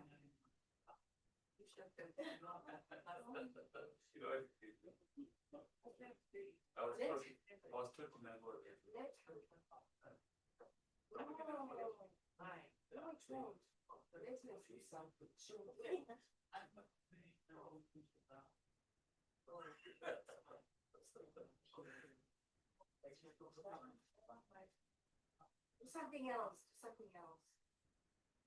They don't,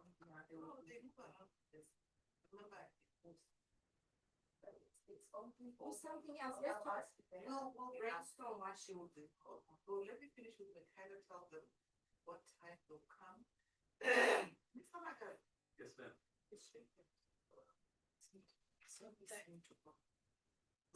Keep that chat for me. Okay. Thanks. How are you?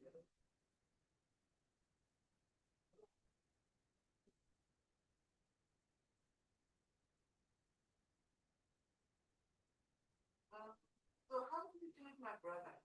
Will you say the shit about the?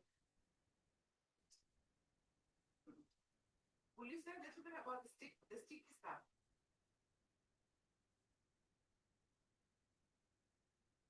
Will you help? Sorry, dear. You can give me. No, she doesn't. Oh, I'll put several. Yeah. I'll do it to you actually. Oh yes, sorry. How do you want to do it? Do you want to announce it before when we start from tea? Yeah. Well, before they come back from lunch, we'll just place it on their table. And then we ask them to when they during the So when are you taking the picture? Do you want me to give you time today? We can do that during the tea break. Great. You don't have to do two things at once because we're already running. That's the strategy idea. Yeah. Thank you so much.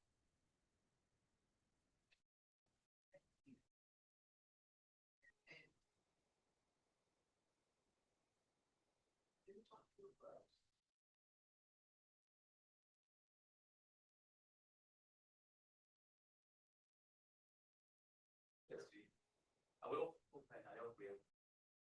will.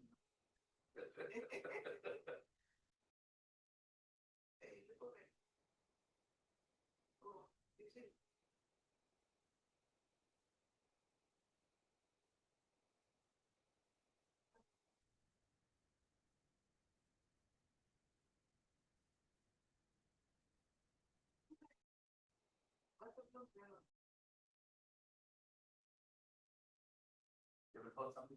Yeah,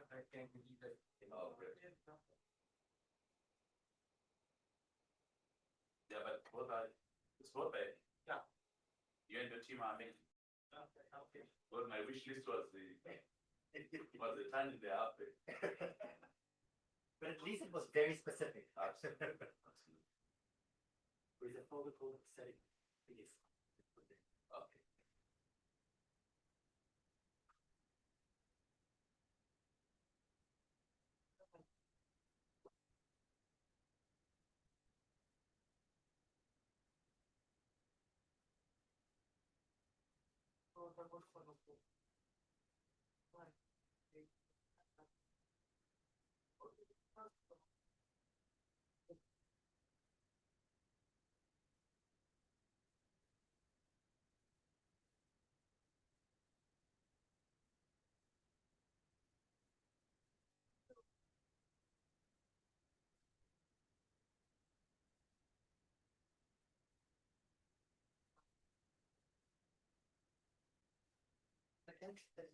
Yeah.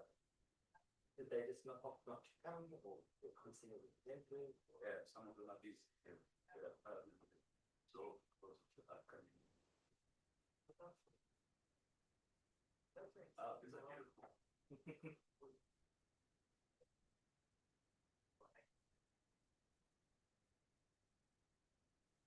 You know what you should do?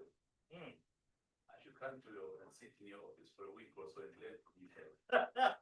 No, I'm serious. The nice compliment. No, Just get us shout at each other. the CEO says iron sharpens iron.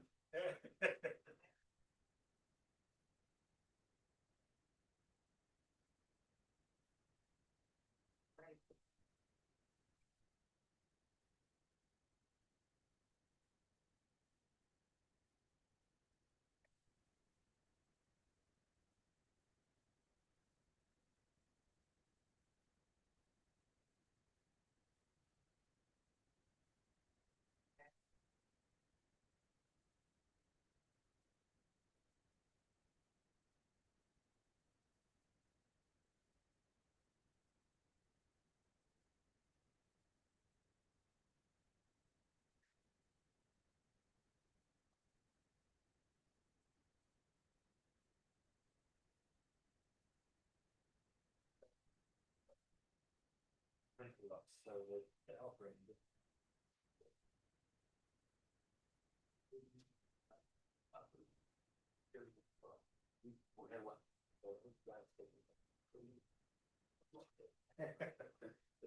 No, glad that you use it for the next meeting. Absolutely. It's yours. Yeah.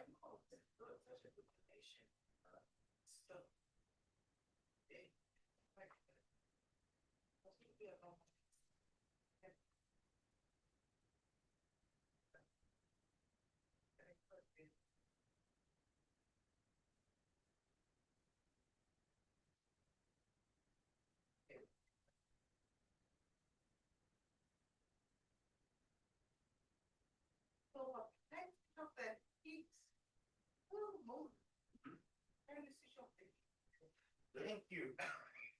I was thinking of the only one. I don't even know how to open it. Oh, it's just each other. What's it?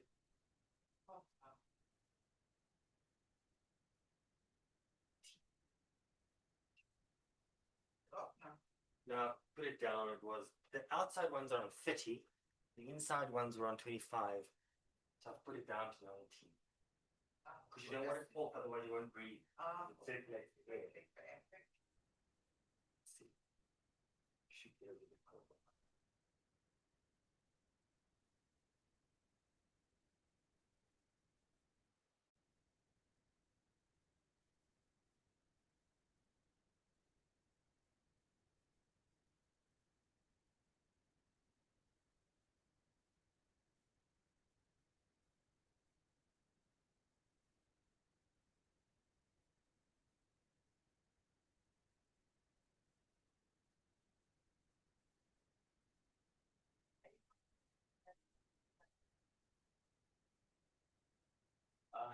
You can never, you know, if you were to get into my heart now, I Actually, there's a rally, a dance crew, what is it, dance troupe. And suddenly, you hear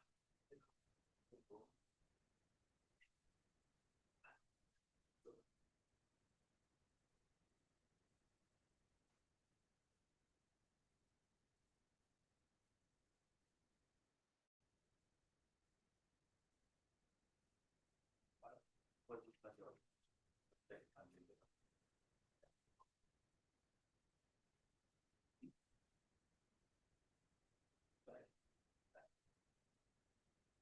No, but to you, I didn't say nothing.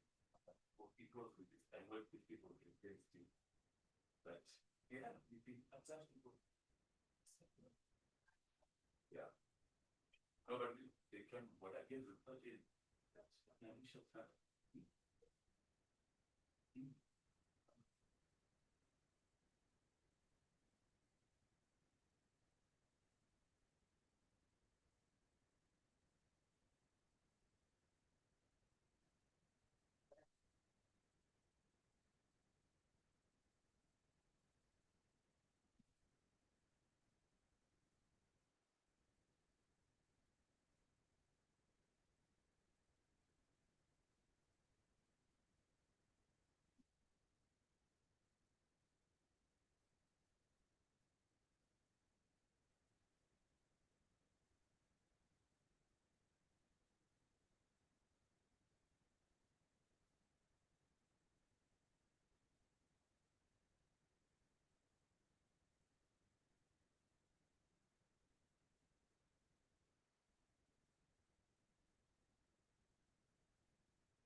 I think they will come to out of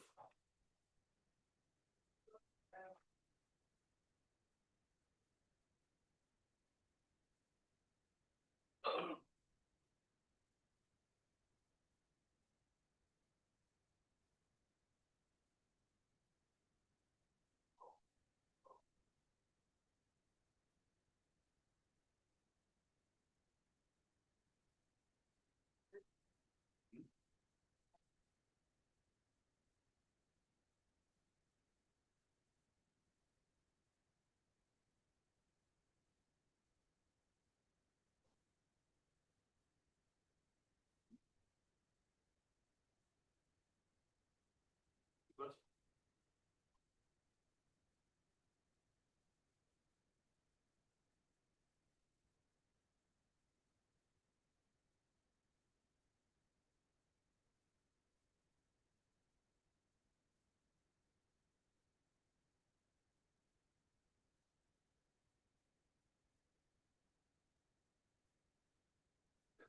that's when you have said this, you don't say anything so now.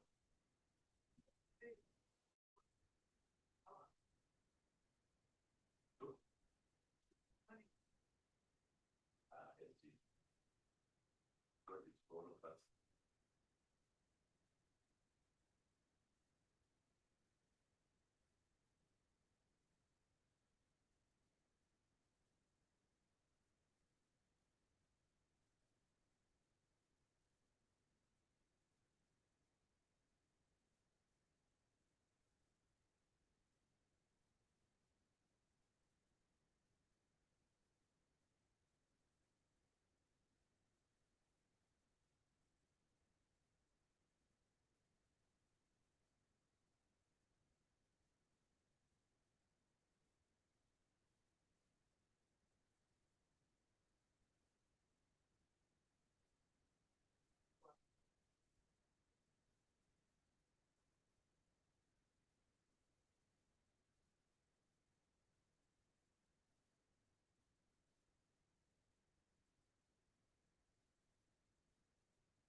Yeah, really? I've done what is HIV. Oh, So far, I did the job. yeah. That's when it. That's when it.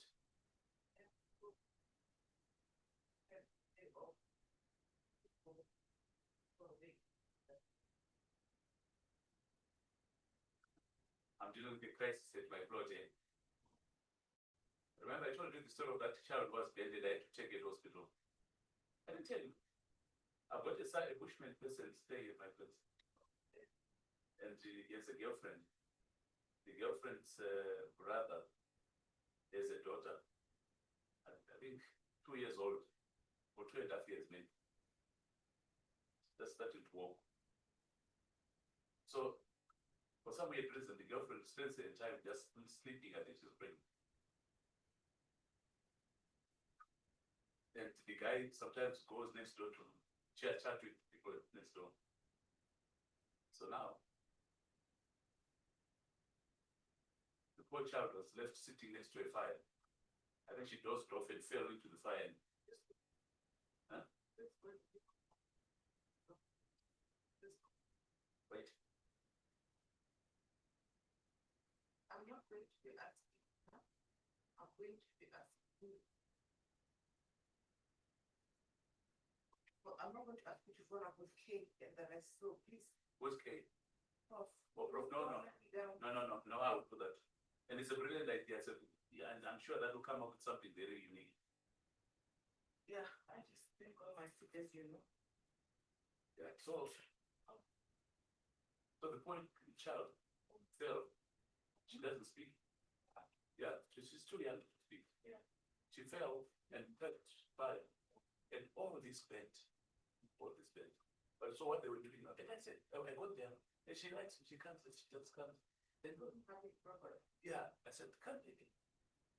And I said, no, she was bad. I said, oh. So I touched the end. I said, oh, the neighbor. So I said, oh, yeah, wait. I'll follow. Let me do it. Yeah, let me put this. Yeah. Very. Oh, great.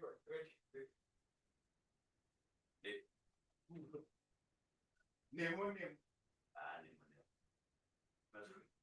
Pneumonia, machine. Campaign.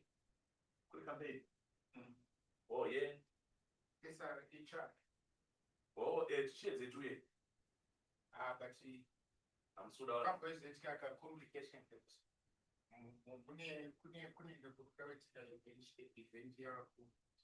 Oh. So I just get Put another crowd. Sagamaki. Abana. Okay, comes in the right. And remember, don't send up the message. Oh. Okay.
dear brother.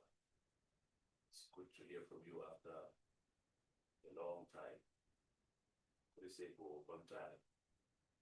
Yeah, Johannesburg, South Africa, Santo, attending some workshop training sessions until 31st of this month. Otherwise, other people, Basa, will even say, thank you so much for everybody we check. Good day.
they say, so that it will.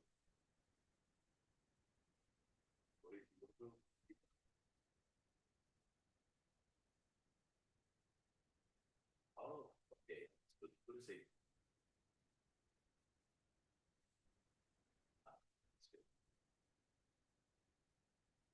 Okay, so that's what I'm waiting on moving.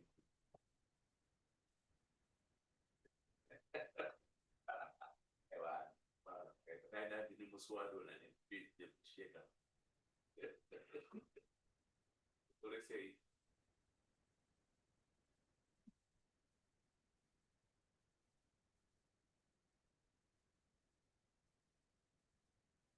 yes, yes.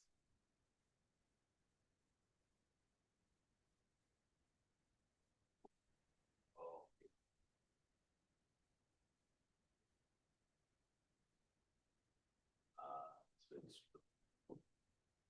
No, yeah, I should check that list and you see what I'm trying to do. Those ducks. I have ducks, turkeys, and unique types of chickens.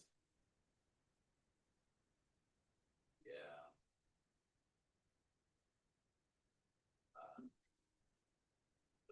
Where I will pass up, you know.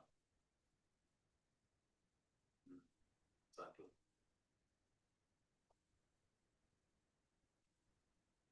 I have no problem WhatsApp every night. Oh, sorry, I don't know now. Such a chance that I'm full. But thanks for the call. I really appreciate it.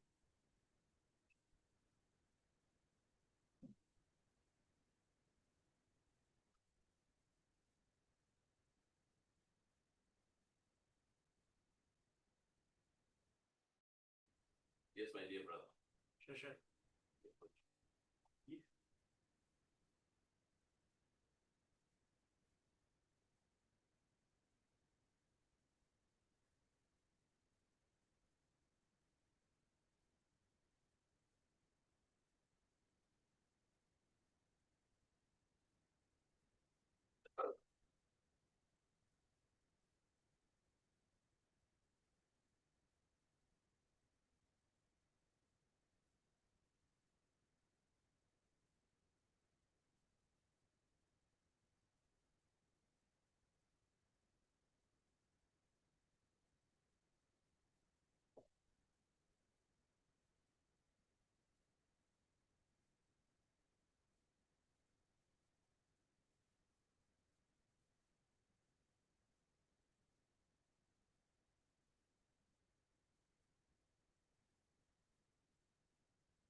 No, sensible.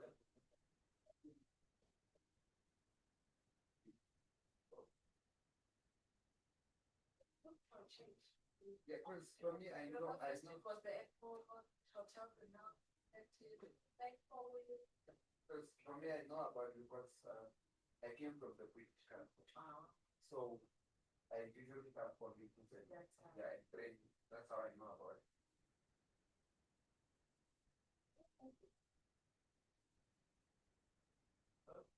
Did they do anything to them?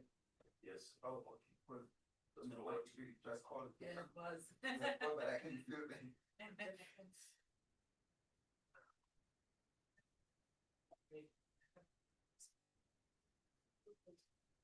What's he? No, this is. No, yeah. It feel. You're very.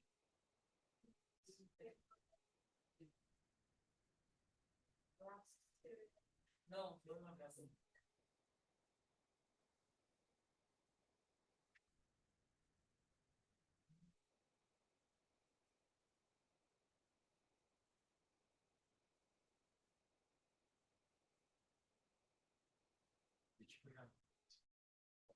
Studies almost.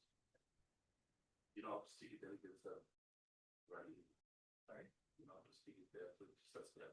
Yeah. Okay. Have you attended to your Krishna? I did, but I'm just asking why have you not? Well, I just sat here the whole day. I'm good, yeah.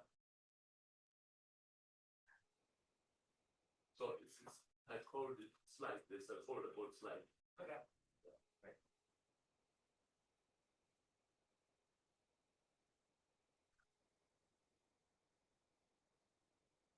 First, what you take already. No point. Let's see what is here.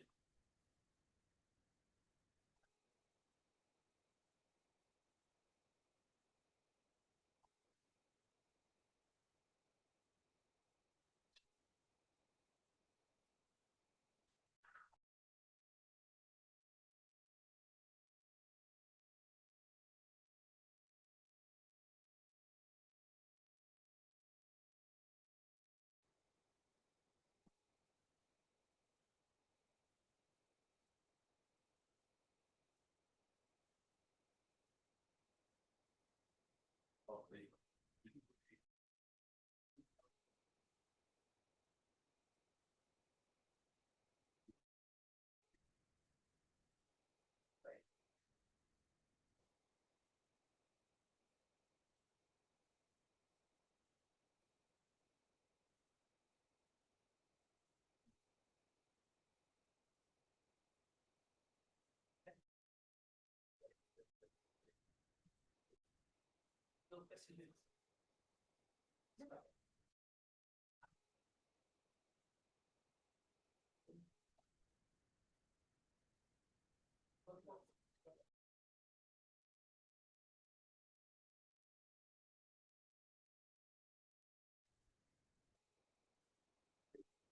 Oh, sorry.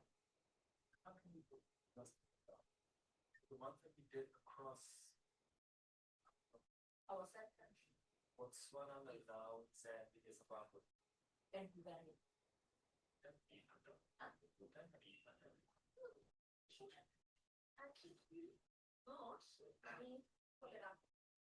We might have a rough version, but they don't have the iron version. Oh, good.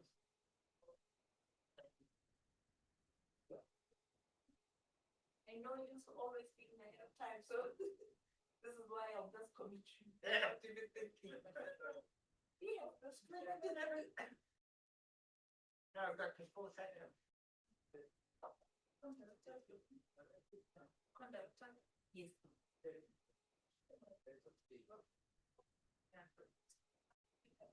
No, it's. Steps up. Yeah. Yeah.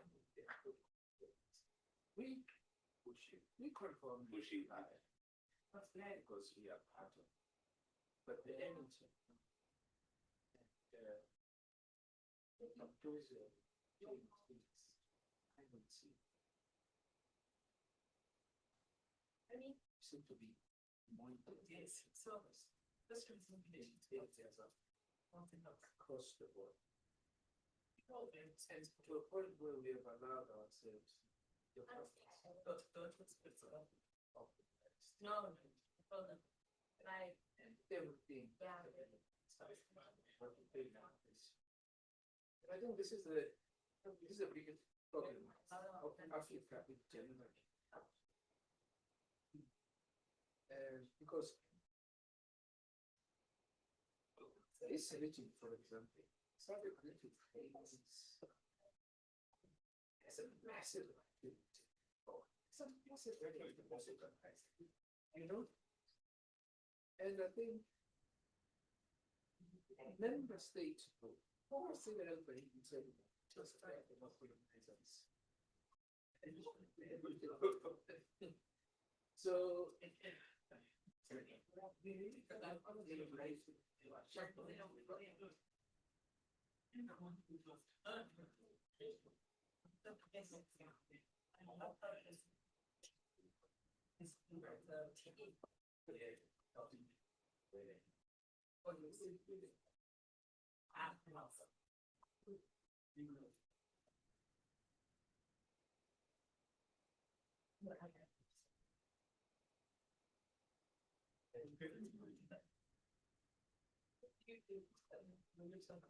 I was just about to ask what honorable said of doing all this confession. I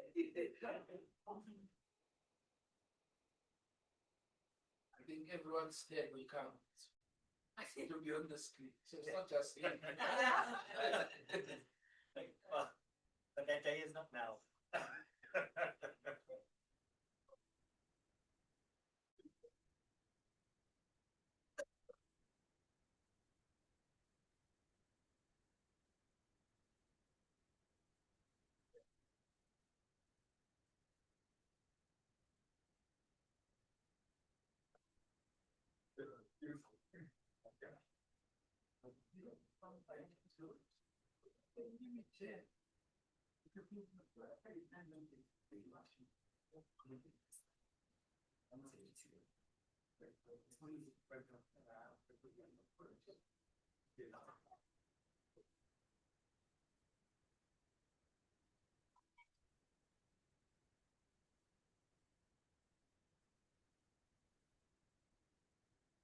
Honorable members, thank you very much and welcome back.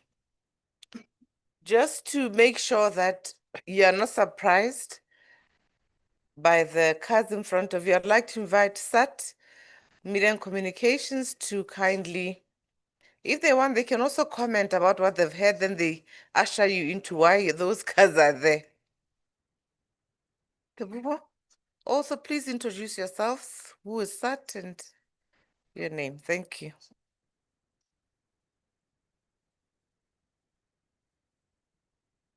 Thank you very much, SG. Good afternoon. My name is Tebo Homohlwai. I am the Regional Programs Officer for SRHR Africa Trust based here in Johannesburg. So the idea behind the cards in front of you, this morning's sessions have been interesting. We have learned and also interacted with what we already knew. So in lieu of this morning session and also the presentation from Professor K, which was now evidence-based, it cemented on Charmaine's presentation and exercise this morning. So now that we've had also Dolly's story, from Dolly's story, how do we link Dolly's story to Professor K's presentation? And from that, we need commitments. Now that we've understood and we've seen the evidence and we know where our countries stand, what are we committing going forward from what we've heard this morning? How do we protect the next Dolly? So that is the point of the commitment cards that are in front of you, something that you can take forward from this meeting and continuing in the work of the standing committee. So we have a commitment wall as well at the back of the room there. So the idea is you can have a different commitment on that commitment wall to the one that you have in front of you. We have different colors. If you want more commitments, you can do that as well.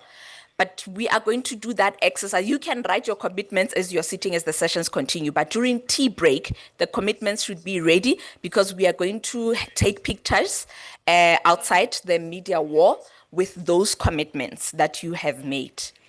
And so that the next dollies or even me can hold you accountable to say, my honorable member of parliament from Lesotho committed to pushing domestic financing in Lesotho, and this is how he's going to push it.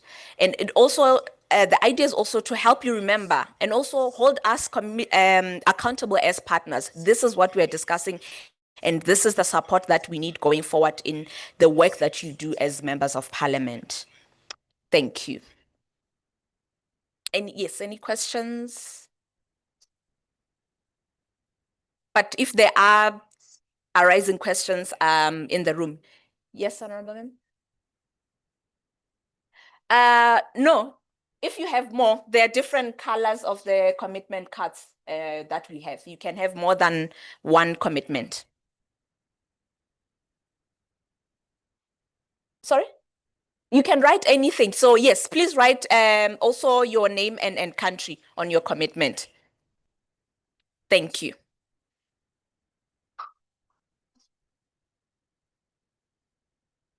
What do you like the commitment to look like? Should it be protect young girls? Should it be defend whatever? You want a word or you want, just give us an example so that we don't write a lot. Yes, so an example would be I commit to advocate for the implementation of Maputo Protocol. I commit to the budget increase on health in my country, something like that. I commit, I think also maybe to make it fun. We can also even refer to the story that we interacted with this morning, no more dollies in my constituency or my country. Yes. Poverty, all raised this morning, bring them to life. yes. Thank you. Is that it? Okay. All right. Anybody from Start Again? Anything else you want to share with members around the media comms package? Mr. Magaza or yourself? Maybe at this stage. Kindly go to the podium, sir. Oh, sorry. Yeah, I think for now, we'll just go by what my colleague from SAT has explained with respect to the commitments. And I think SGU did well to give an example of the commitments that we want on the commitment cards. You can also come and write on the commitment wall. But for now, we'll use these cards, and if you need more, we have more.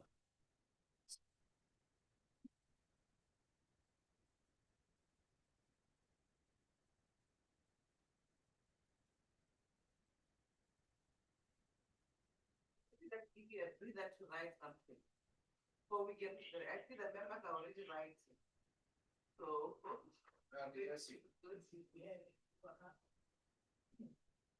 do we have ink? Yeah, you already have.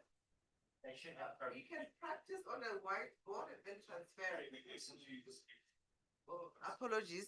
You can write something on these pads so that you see if they'll fit in your commitment card, because when you start using ink, remember your name first and country, and then your commitment.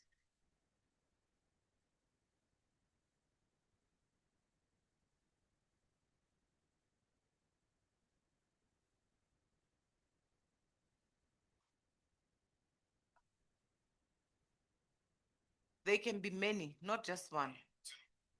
They can be three. You'll have three pictures. Don't forget the accountability piece of SADC. You can also commit to both SADC accountable, or you can minister as accountable at national level, whatever you choose, honorable members. So I think it's important to just reflect on that.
They support members.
Once you're done, you have ink pens that are dropped, yeah?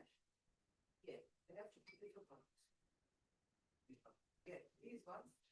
I think each one I have. Yeah.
Oh. Where are they? Yeah, okay. I'm gonna speak it.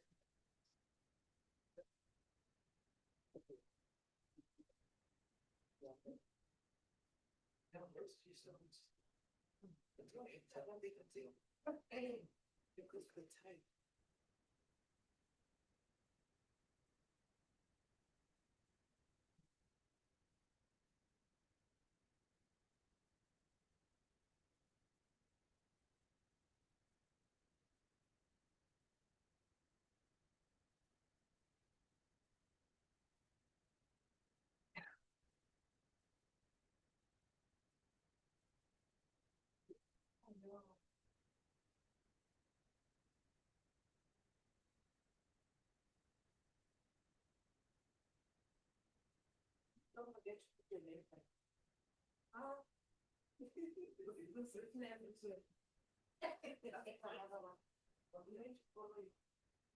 For your commitment, so maybe I'm gonna summarize this.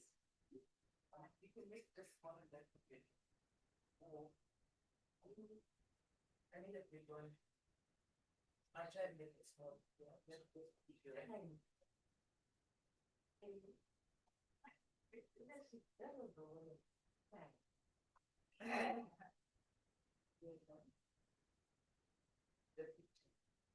I'll call you, what be dependent, I'll call the next.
So now me, I'm confused.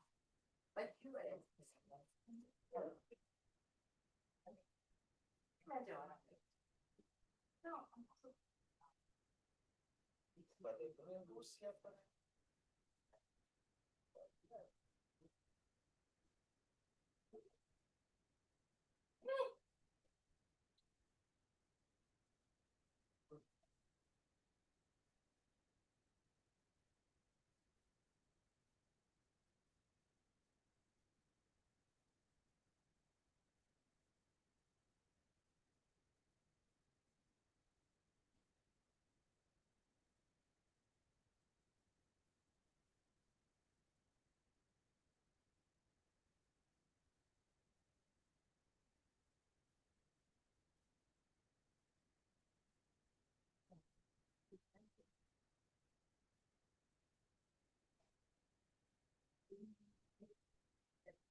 Okay.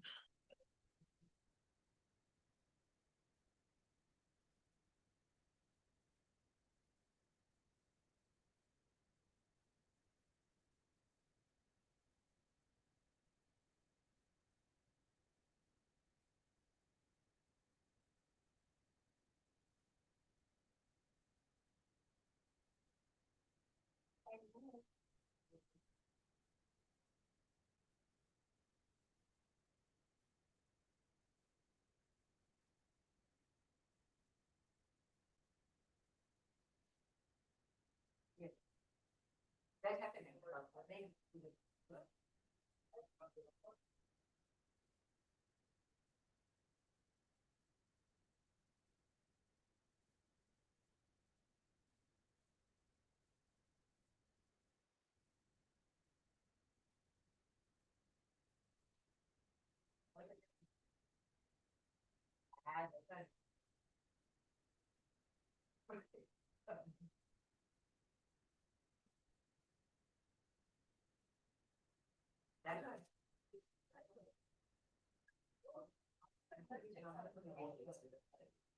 Are we all done on our members that covered?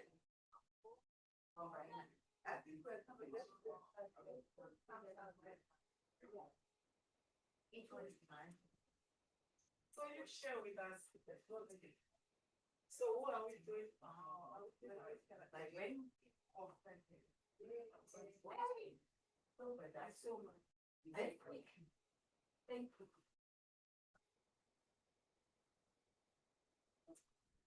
Don't say it's okay, you want to know. As well.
Yeah.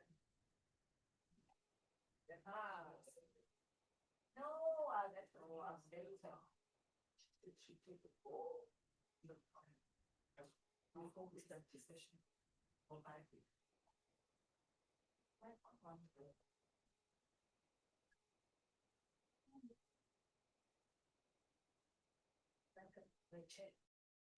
What the funny decision?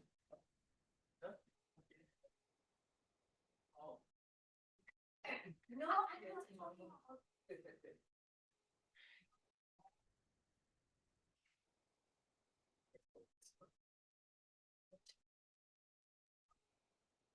My chair is unaware of the correct.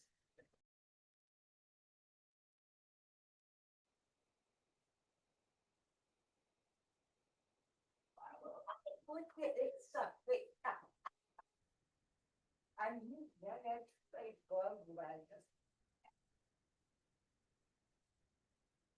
right, thank you very much, honorable members.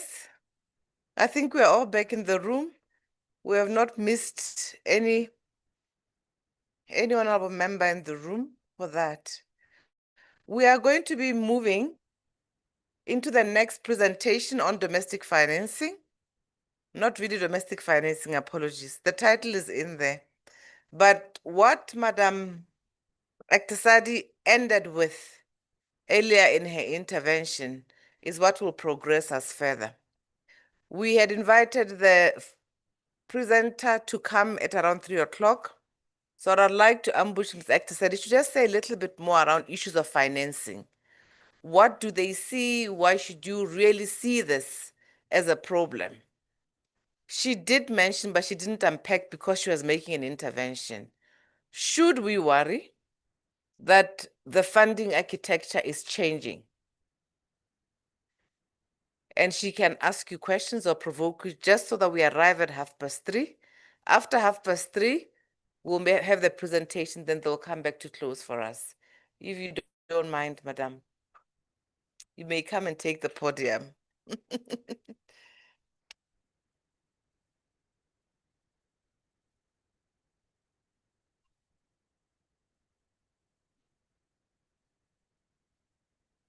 You see, your SG knows how to throw you in the deep end with no floats. I'll do my best. Thank you, Madam SG. Honorables, are you well? You had good lunch? Good? Ready for some exercise? Really? I like that, Eswatini. Good. You know, dignified, clothes on, independent. Okay. So I am on the spot, so I have to think on the spot. Honorables, which of your countries lost American aid in 2025 for health programs, Wow. DRC also? Everyone. Which of your countries, ministries of health in your countries, don't worry if you don't know the answer, it's okay. But those who know could respond. Which of your countries had ministries of health and perhaps even the presidency within the first, which month was it announced that PEPFAR aid, USAID was coming to an end? Was it April? No. January, right? By February, it had the first freeze, isn't it, to foreign assistance. And then by March, we knew that it's closeout time. Please correct me if I'm wrong. My honorable from Zimbabwe, am I right on track yet? Still? Good, thank you. So, which country amongst yours had a very swift emergency intervention to discuss what it means losing that aid abruptly? South Africa, Eswatini, Kingdom of Eswatini, Angola, Madagascar. I know Mozambique did, definitely. Then they met, and we are in July. Did they meet 3 months ago, 2 months ago? About 3 months ago. What changed after they met? Someone is shaking their head. Nothing. It was a conversation. Okay. Any country had any change that took place?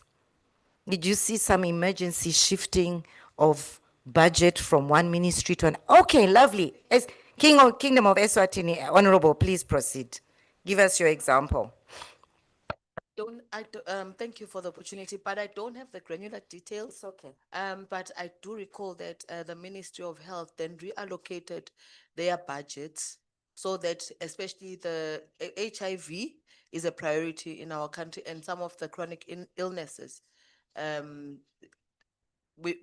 shifted the budget to deal with those emergency and real life or death situations. Thank you. Good. So it's something. It's a shift, right? Any other country? I know Zimbabwe did something. Yes, please, Honorable. Thank you very much. After the announcement, obviously it was a talk all over, even in Parliament, and the Minister of Finance and the Minister of Health and Childcare, they met and they announced to us that they've already now started a commitment for domestic resource mobilization.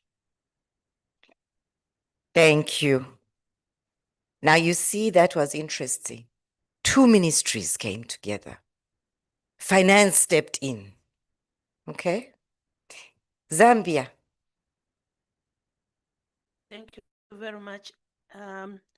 Our Minister of Finance came up with a supplemental budget. We had we had it as Parliament, where the Minister of Finance brought it. So we were debating, and there were estimates, and we could even see in education, in health, yes, it was increased slightly. Thank you. Great. Again, another shift. These are all shifts.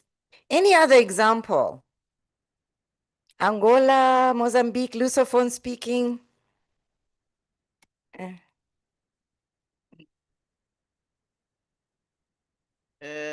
Muito obrigada. Nós também tivemos que recorrer a verbas adicionais para fazer face a este bloqueio que tivemos, até porque nessa altura nós tivemos uma epidemia de cólera e tivemos que alocar recursos adicionais para fazer face não só ao corte dos Estados Unidos, mas a esta epidemia específica que assolou o país.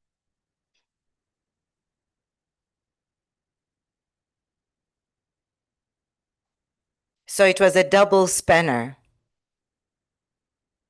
Yeah? Any other country? Kingdom of Lesotho. Definitely you had some movement. There were attempted talks between the country. Attempted. Yeah, which did not get successful. So yeah, we don't have a concrete plan as far as I know. But yeah, we are in fear of a couple of things. There is AGOA that is about to expire. That's creating a lot of uncertainty. There is PEPFAR funding that has left. So far, there is really nothing concrete that has happened. So being in the leadership portfolios that you have, you know, as MPs, you're unique. You're different to appointments in the executive because you really are the voice and the figurehead of the people, and you know the people very well, right? Way better than I would say the executive knows or the government, because you live, you breathe, you are serving the people by virtue of being members of parliament. Have you seen a difference in your communities as a result of this drastic withdrawal of funding? And I'm not talking about in high offices, and I'm not talking about in NGOs and civil society. I mean in your communities. Have you seen anything different? We know there's been early and unintended pregnancy. We know there's defaulting from HIV treatment, etc., etc. But has something changed beyond what we have been seeing for years as a result? Honorable from South Africa, you nodded. Thank you. Well, from my personal experience, I know that you said not NGOs, but NGOs were the most affected once in South Africa. And there are NGOs that I had personal relationship that closed down. People that I had already a relationship with, that they lost their jobs, for example. So for me, that is drastic. There's a drastic change that you can see and feel. If I can build on that, and then we'll go to Honorable from Madagascar, there's been an increase in apathy, hopelessness, right? So as leaders, before you start going into the technical issues, also have to understand the human, remember, human and social. Human, and even yourselves probably sitting here because you have portfolios beyond sitting on HSDP and beyond being a parliamentarian, may have had your livelihoods affected, your relatives' livelihoods affected, mental health issues, right, as a result of that, anxiety, depression, anger.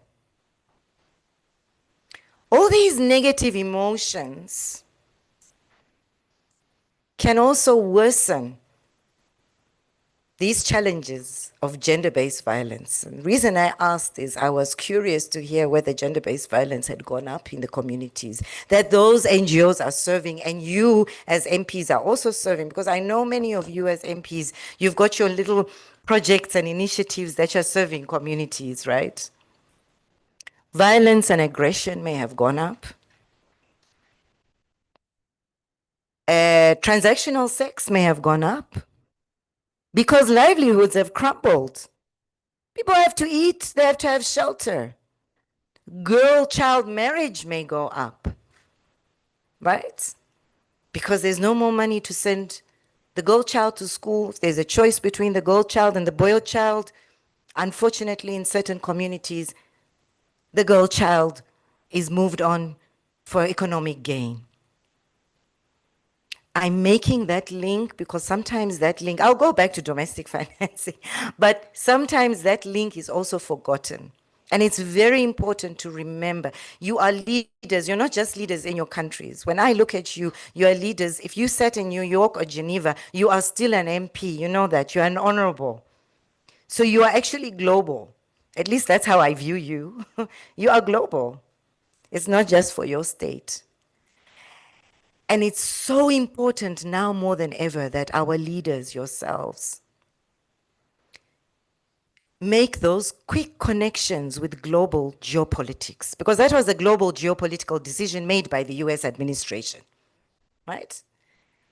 And how that's going to affect a 14-year-old girl living with HIV in Khayelitsha, which is in Cape Town, right? In South Africa. That is the depth of thinking that you as African leaders need to show. Now, when you are able to make those links, you can confidently sit within parliament, sit within National Assembly, sit within plenary, or make resolutions in standing committees like this, which then go to plenary, pass motions in your national assemblies around domestic investment. Bring those lived realities. So, Honorable from South Africa, your story would start with NGOs serving X number of population in Y district are now no longer serving them. So X number are now no longer getting these services. Whose responsibility ethically, governance-wise is it? It's the state to take over. And you use these lived realities. So we don't have time, otherwise I would have asked all of us to give your lived realities from Botswana, from Democratic Republic of Congo, and so forth. You give those lived realities into the domestic financing investment case. Because you have been asking government to invest more domestically, isn't it? But what are you going to say differently now? There is a crisis, but you can bring victory out of this crisis by collecting the lived realities from your constituencies and leaving no stone unturned So you tie the hands in a nice way of the state. No one is coming to save our people. And as proud Africans, we have to remember our Ubuntu. How many of you know Ubuntu? Yes, thank you. We have to be proud of our Ubuntu. And as MPs, your role is so critical. Not a burden. I'm not trying to burden you. Because you bring the state to account, isn't it? You have that over. Not only is your role so critical because you bring the state to account, your role is also critical because all your population of constituency are looking up at you. You're their hope, aren't you? I hope you are. Ntate, Honorable from Botswana, are you not the hope and beacon of light for your constituency? You really are. You are the first point of hope before even the Ministry of Health, right? When they have trouble accessing health care, they run to the MP or the chief, the traditional leader, right? It's either one of those.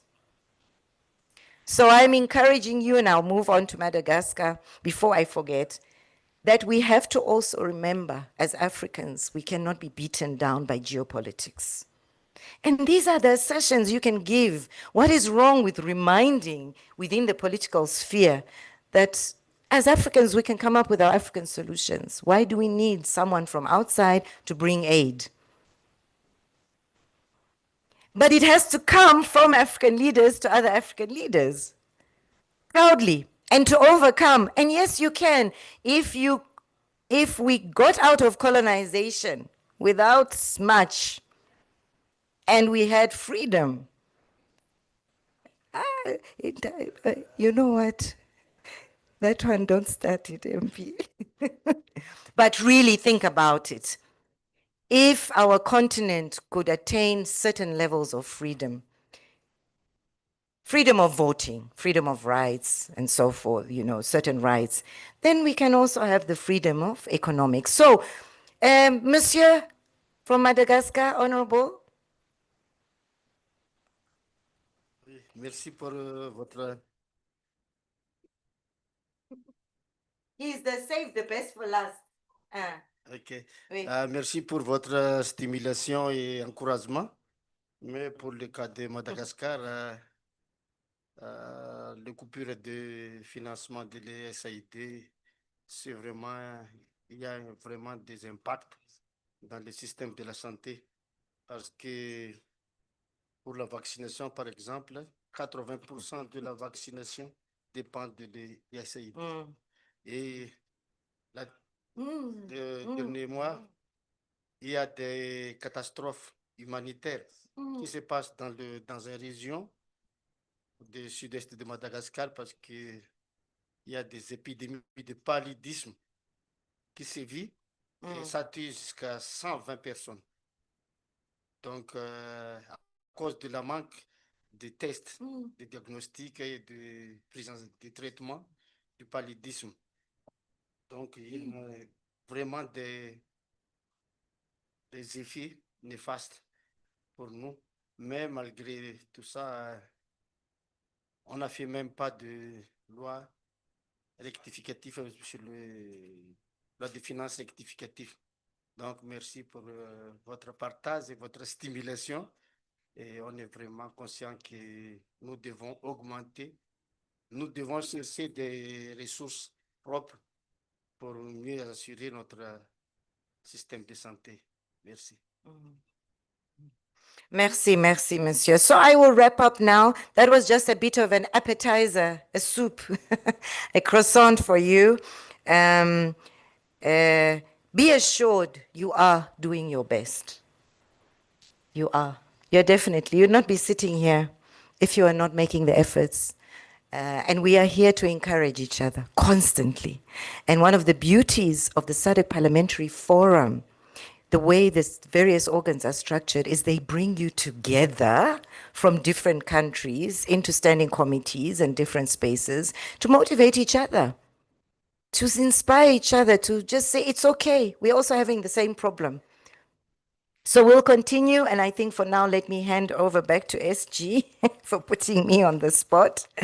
And I'm sure we'll hear some fantastic insights and motivations from the next presenter. Thank you. Merci.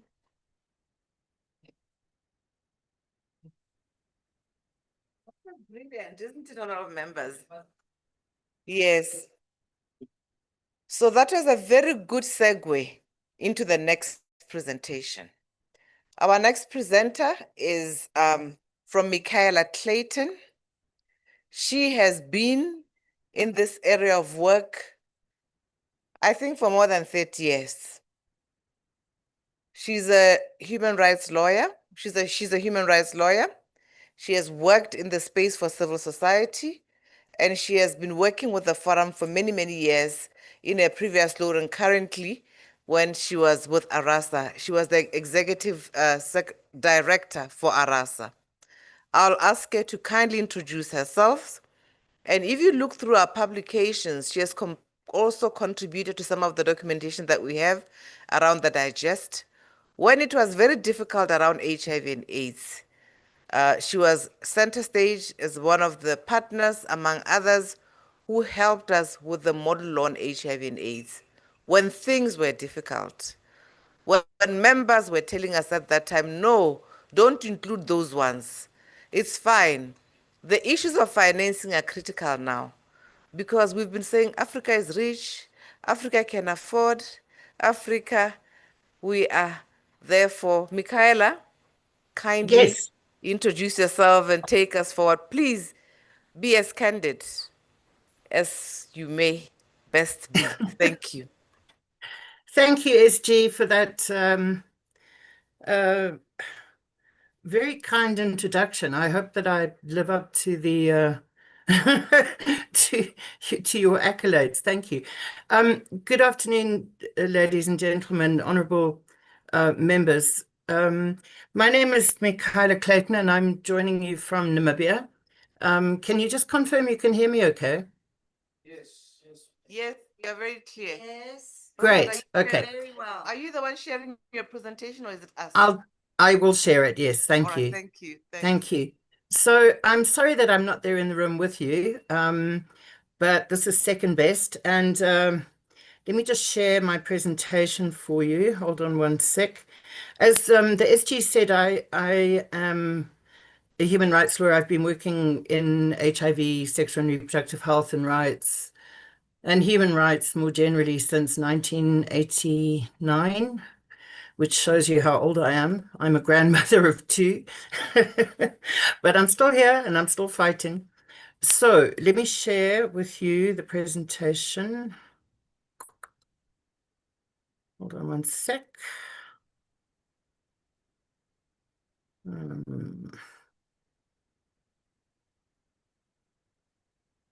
Okay.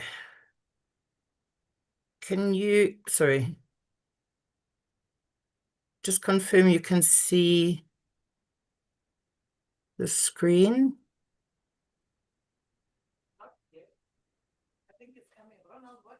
Let me just put this into slideshow.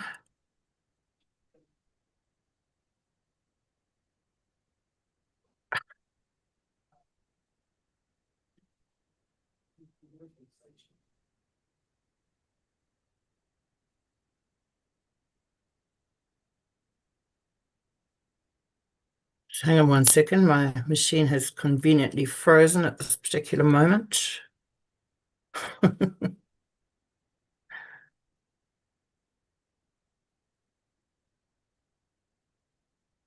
We can see it, just slideshow, then we're all good. Okay, let me just get back to the beginning. Sorry.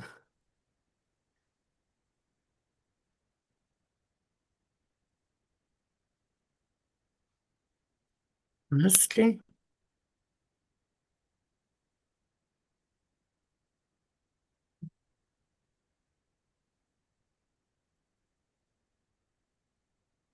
Right. Okay, hopefully now. we Apparently, can you press the wrong button. Which one should you come, guide? just hang on one sec.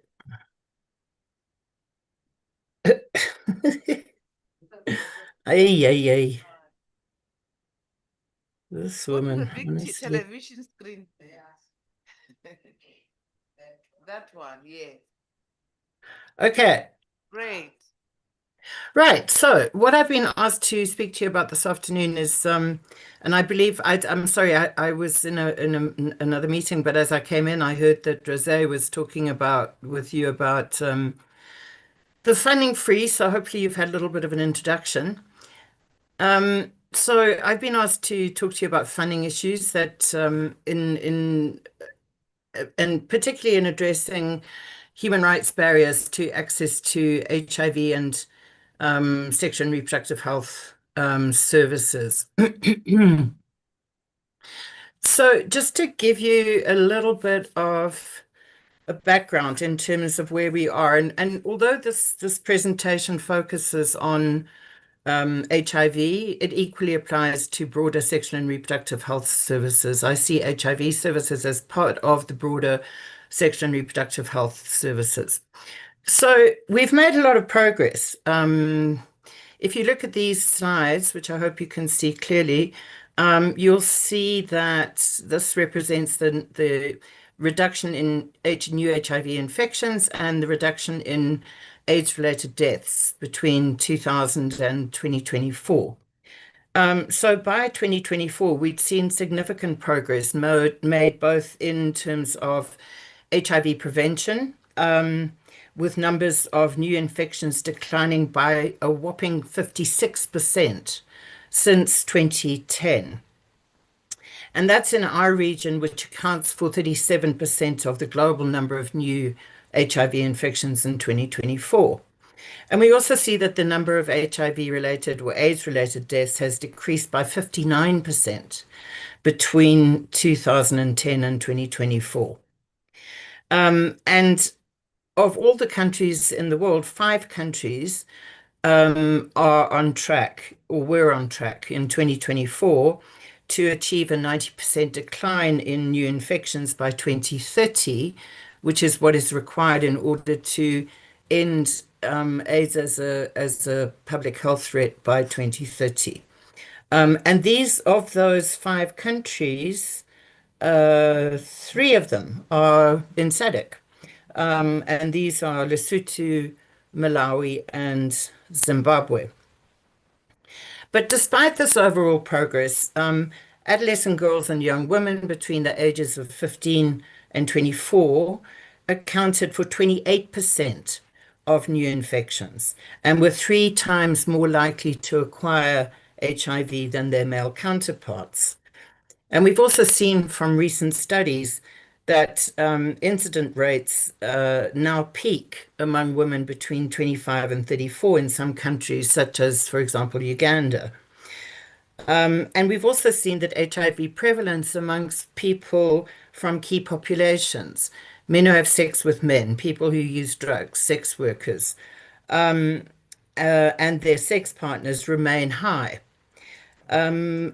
The funding cuts that we have seen, including reductions from PEPFAR, have disrupted essential programs across all of our countries, but especially for key populations and other marginalized groups. If we look at where we are in terms of reaching targets, you probably are all familiar with the 95, 95, 95 targets that we need to reach in order to end AIDS as a public health threat by 2030. And that is that 95% of people know their HIV status. Of those 95% who know their status, 95% should be on treatment. And of those on treatment, 95% should be virally suppressed. We've seen over the last years how treatment coverage has continued to expand. There's an estimated 85% of people living with HIV aged 15 years and older were receiving antiretroviral therapy in 2024. and an estimated 95% of people on treatment had a suppressed viral load. And in sub-Saharan Africa, there are 7 countries already who have reached the 95, 95, 95 testing and treatment targets for the general population. And these are Botswana, Eswatini, Lesotho, Namibia, Rwanda, Zambia, and Zimbabwe. But not all sectors of the population are faring as well. At 61% treatment coverage amongst children, as you can see from the graph here, 61% treatment coverage amongst children continues to be much lower than among adults.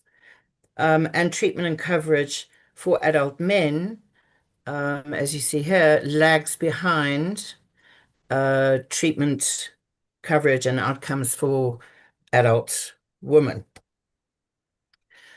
But as of the end of last year, we were heading very much in the right direction towards achieving these goals. And as I say, several countries in our SADC region have actually achieved them. Where did the money come from for this to happen? Well, before the beginning of this year, the US actually funded 70%. It's a huge amount. In fact, it's 73% of the entire global HIV response. And the US also paid for the majority of HIV treatment in developing countries. And if you look at the little graphic here, the blue represents the US contribution, the yellow represents the non-US but other donor contribution or government, and then the black represents people who are not receiving treatment. So women receiving HIV treatment to prevent transmission to children, in other words, PMTCT, 66% of that was being funded by the US. Of all of the HIV patients receiving antiretroviral therapy, 58% was being paid for by the US. And the overall global HIV response was 70% of that was being paid for by the US. So you can see how dependent we were on US funding. This is just another little graphic to show you the percentage of the total AIDS response budget that's funded by PEPFAR, or was funded by PEPFAR. And if you look in SADC, we've got like Tanzania, for example, 90%. We've got between 50 and 89%. We've got Lesotho, we've got Malawi, we've got Mozambique, we've got Uganda, we've got Zambia, we've got Zimbabwe. And then between 30 and 49%, we have Angola, Botswana, Eswatini, DRC, Mali, sorry, Namibia, Namibia. So, you know, most of our countries, all of our countries just about in SADC have been really, really reliant on PEPFAR money. But then came January this year, which I think will probably be referred to, I don't know if you remember the Queen of England at some point referred to her annus horribilis, the most horrible year. And I think that all of us working in the health sector are going to remember this year as the annus horribilis. So there came January 2025, a day after the new President Trump was appointed. The US government announced a pause in all US aid funding. 3 days later, USAID grant holders were told to stop work, and thousands of HIV testing counselors and clinic staff who were in different programs supported by USAID funding were essentially, as I say, told to stop work. And the chaos started. And what has the impact been? And I'm going to look at this in a little bit of detail because I think it's really important to understand just how big this problem is. There was some really interesting research presented and I'm not sure if any of you were there, but at the 13th International AIDS Society Conference on HIV Science in Kigali in Rwanda what month are we in? This month, a couple of weeks ago, that shows that cuts in US funding for HIV programs had already started now, leading to declines in testing and treatment in several countries. And in the longer term, as I'll show you, it's been predicted by mathematical modeling that the longer term reductions in donor funding could lead to 10.8 million extra HIV infections and 2.9 million extra deaths by 2030. And this, I'm talking globally. Now, as you probably recall, there was a limited waiver that was granted by the US to allow funding of some PEPFAR treatment and care services to continue. But even given this waiver, the impact has still been dire. And I just want to use as examples studies from Mozambique and South Africa, which show the very swift impact that USAID funding cuts have had on testing, on HIV diagnosis and new treatment initiations in the first quarter of this year. In Mozambique, Mozambique has the third highest number globally of people living with HIV, approximately 2.2 million. And 90% of those diagnosed are on treatment. PEPFAR has, over the last years, provided about 2/3 of the funding for the country's HIV program. And when they looked at a comparison of service activity between last year and this year, what it shows is substantial reductions in treatment initiation, viral load testing, as well as a rise in treatment interruptions. So in terms of figures, there were 15,000 fewer people who started on antiretroviral treatment between February and May this year compared to the same period last year.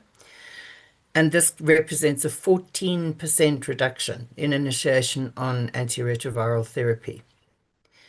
The number of viral load tests carried out fell by 38% in adults and 44% in children, while the proportion of those virally suppressed fell by 33% in adults and 43% in children. And you'll probably know that a reduction in viral suppression of those people on treatment indicates a lack of compliance with treatment. Treatment interruptions have increased by 39%, which probably accounts for the fall in the percentage of people who are virally suppressed. Because obviously, as soon as you stop taking your treatment, as you know, on the basis as prescribed, your viral suppression is compromised. So applying there's something called the UNAIDS optimum model of HIV transmission and disease progression, which is a mathematical modeling thing. And the research using this compared the trend before January 25 with trends observed from February 2025 and simulated the impacts of these changes on new HIV infections and on HIV-related mortality. And they estimated that 83,000 new HIV infections would occur by 2030 as a result of the funding loss. And an additional 14,000 people would die over the same period, which represents a 10% increase. So the impact is dire. South Africa. In South Africa, USAID was supporting the Inova Health Institute in terms of, sorry, I just need to move this so I can see what's going on, to improve rates of HIV testing, diagnosis and treatment initiation in the Johannesburg district, which is where you're sitting now, which has approximately 623,000 adults living with HIV. after the termination of USAID funding in February, Inova Health reported that comparison of testing and treatment initiation activity between the first quarters of 24 and 25 showed, similar to Mozambique, substantial reductions in testing, down 8.5%, diagnosis down 31%, and treatment initiation down 30%. And the investigators attribute these declines in testing and diagnosis to a loss of healthcare workers, especially those providing more intensive counseling or carrying out index or community-based testing to reach those who are more vulnerable to HIV acquisition. So again, in South Africa, we see an example of the impact already being seen a few months in. But it's not just the US. We see overall a decline in the amount of international assistance which is available.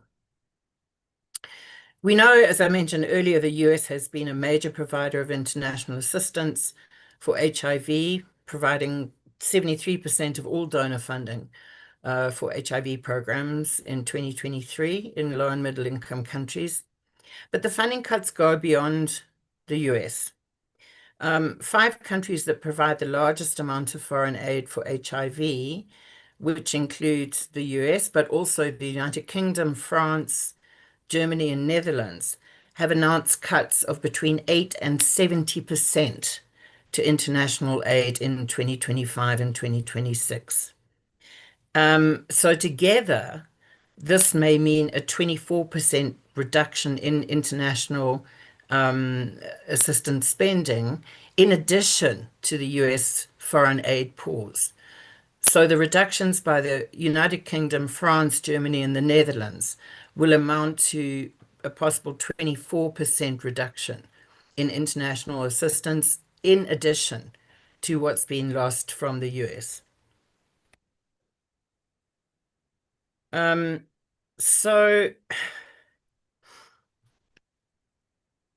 Sorry. The long-term global impact of funding cuts. Again, this is a study that was based on mathematical modeling to assess the potential impact of the reductions in funding, both on transmission and on mortality in 26 countries. And the outcomes in these 26 countries was then extrapolated using modeling to all low and middle income countries. So what they did was that they first predicted the number of new HIV infections and deaths that would happen if HIV spending stayed the same as it was before all of these cuts. And the second thing they did was modeled scenarios for anticipated cuts based on the 24% reduction in international HIV funding for each country, which I mentioned just now, which is the amount that represents the reduction from the other main donor countries.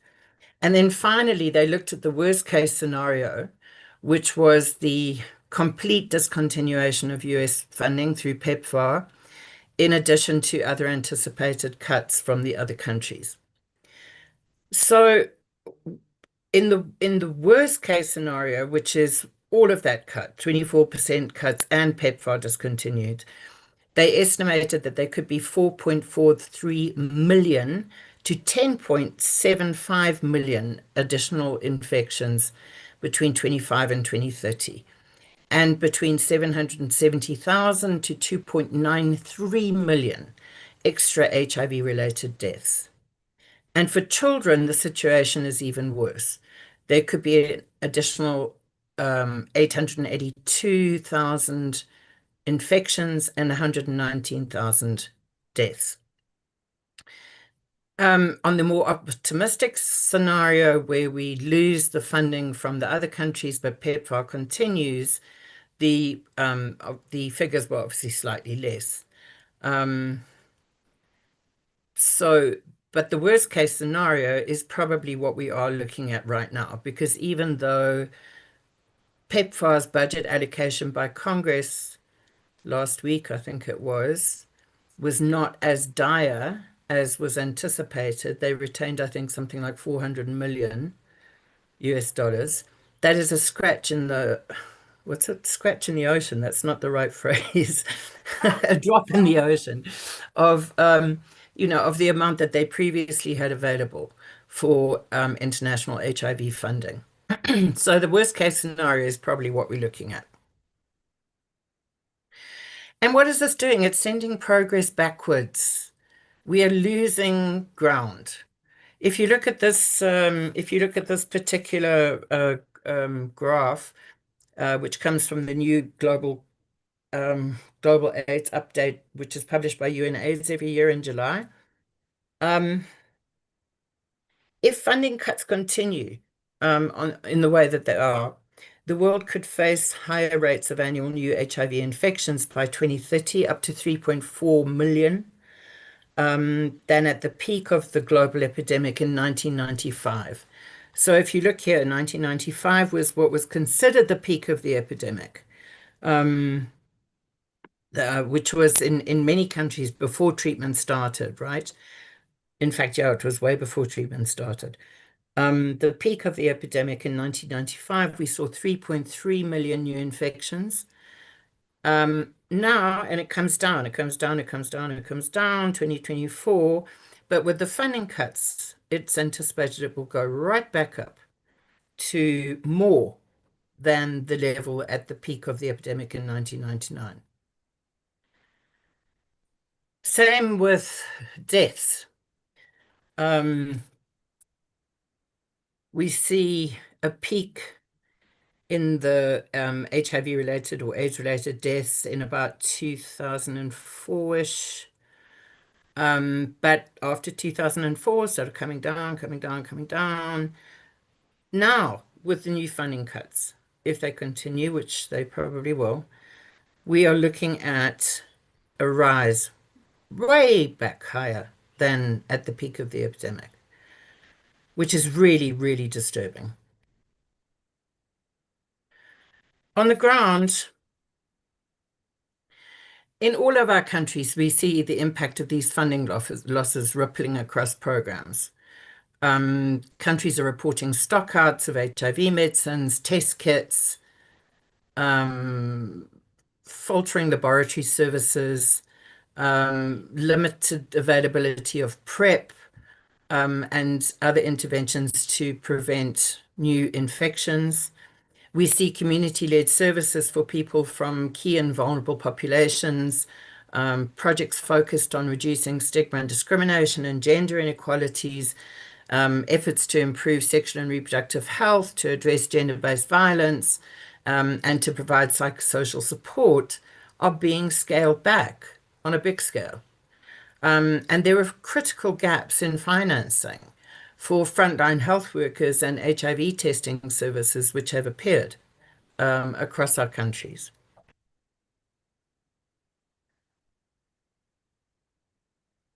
And this at a time where HIV remains a global health concern. It was already, although we've made a lot of progress, as you saw from the initial slides, the global HIV response was already falling short of its targets before the new US administration began to cut funding.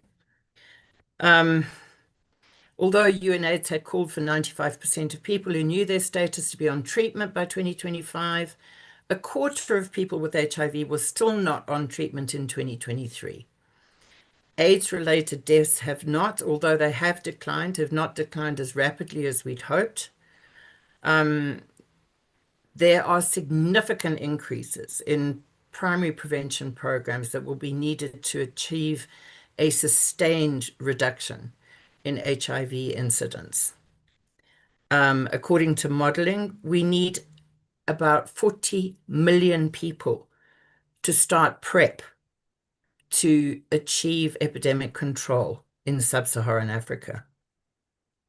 The problem here, as with many of our current problems, is that 91% of all oral PrEP starts have been funded by PEPFAR. So essentially, without PEPFAR, all of those programs are in jeopardy. But yet, HIV acquisition, new infections in Eastern and Southern African countries continues to outpace new PrEP starts by a ratio of 1.5 to 1. So the PrEP coverage is still not high enough to decisively reduce HIV incidence. And that's with what we had. With what we have, we're not going to get there at all. People at increased risk of HIV still lack access to services.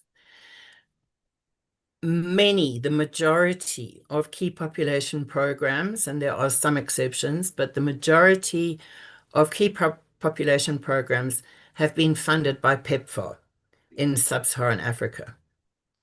Another modeling that was done on the impact of stopping PrEP for key populations, which is what's happened with the funding cuts, shows that countries with the highest coverage of PrEP, HIV acquisition would increase by 30% in female sex workers, by 20% in men who have sex with men and transgender women, and by 15% in people who inject drugs.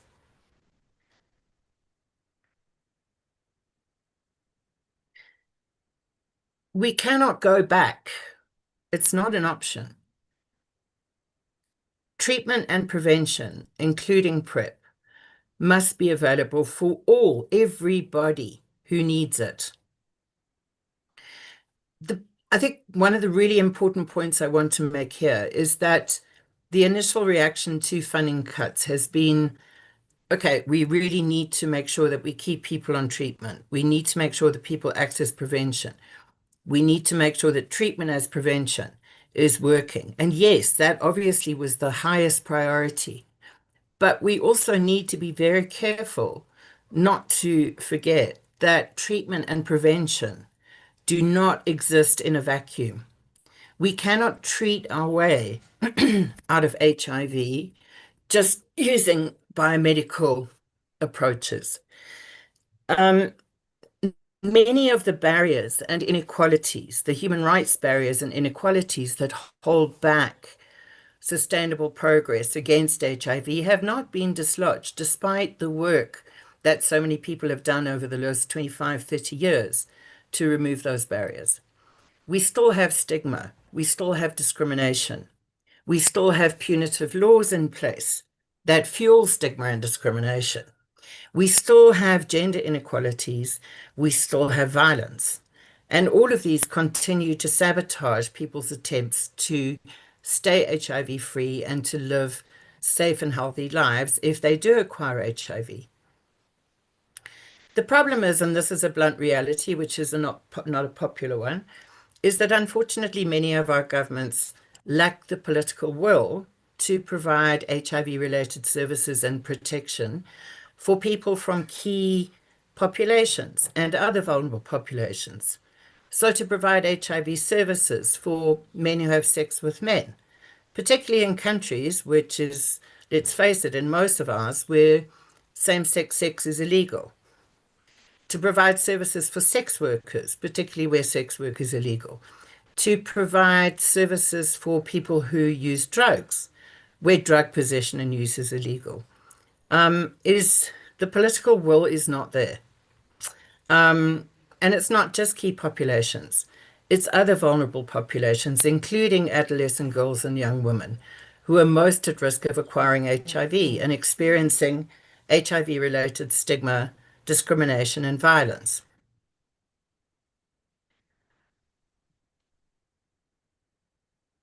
We have no choice but to adjust to the funding constraints that we face at the moment. But there are ways that we can try and address this.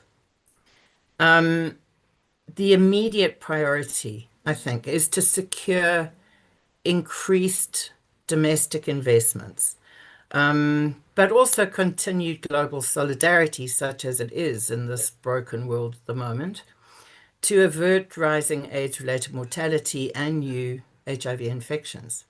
But we also need to invest not only in prevention and treatment, but also in ensuring an enabling environment for a rights-based response to HIV, to make sure that we remove the rights barriers, the rights-based barriers, the structural barriers to people being able to access services.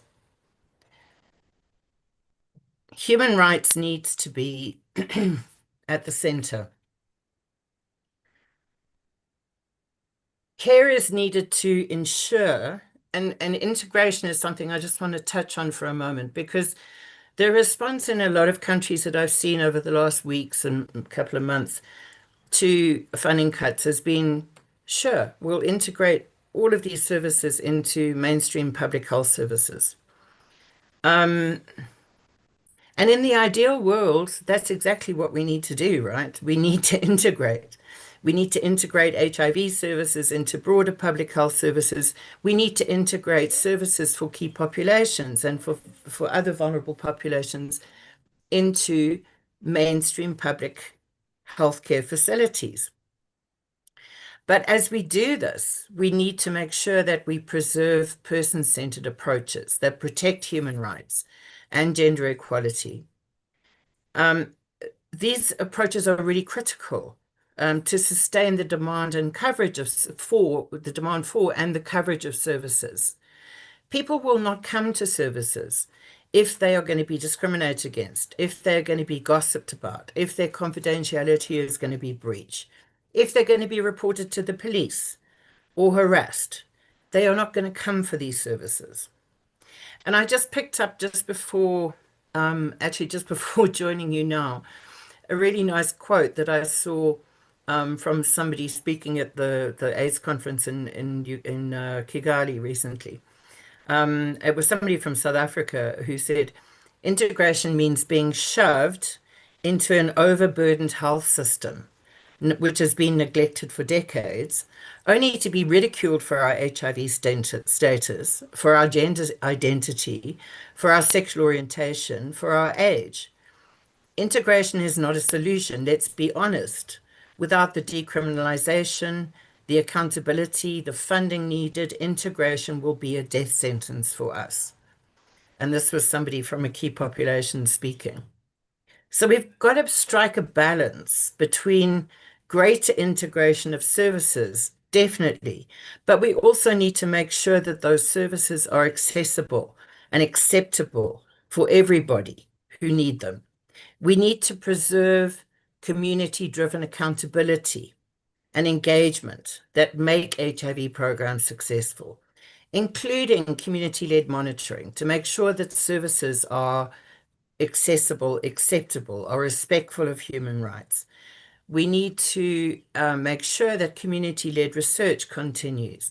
We need to make sure that advocacy continues for an enabling environment.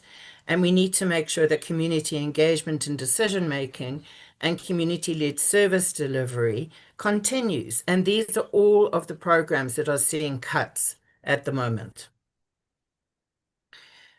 We also need to make sure that countries, when we talk about domestic financing, we need to make sure that countries honor their current health financing commitments.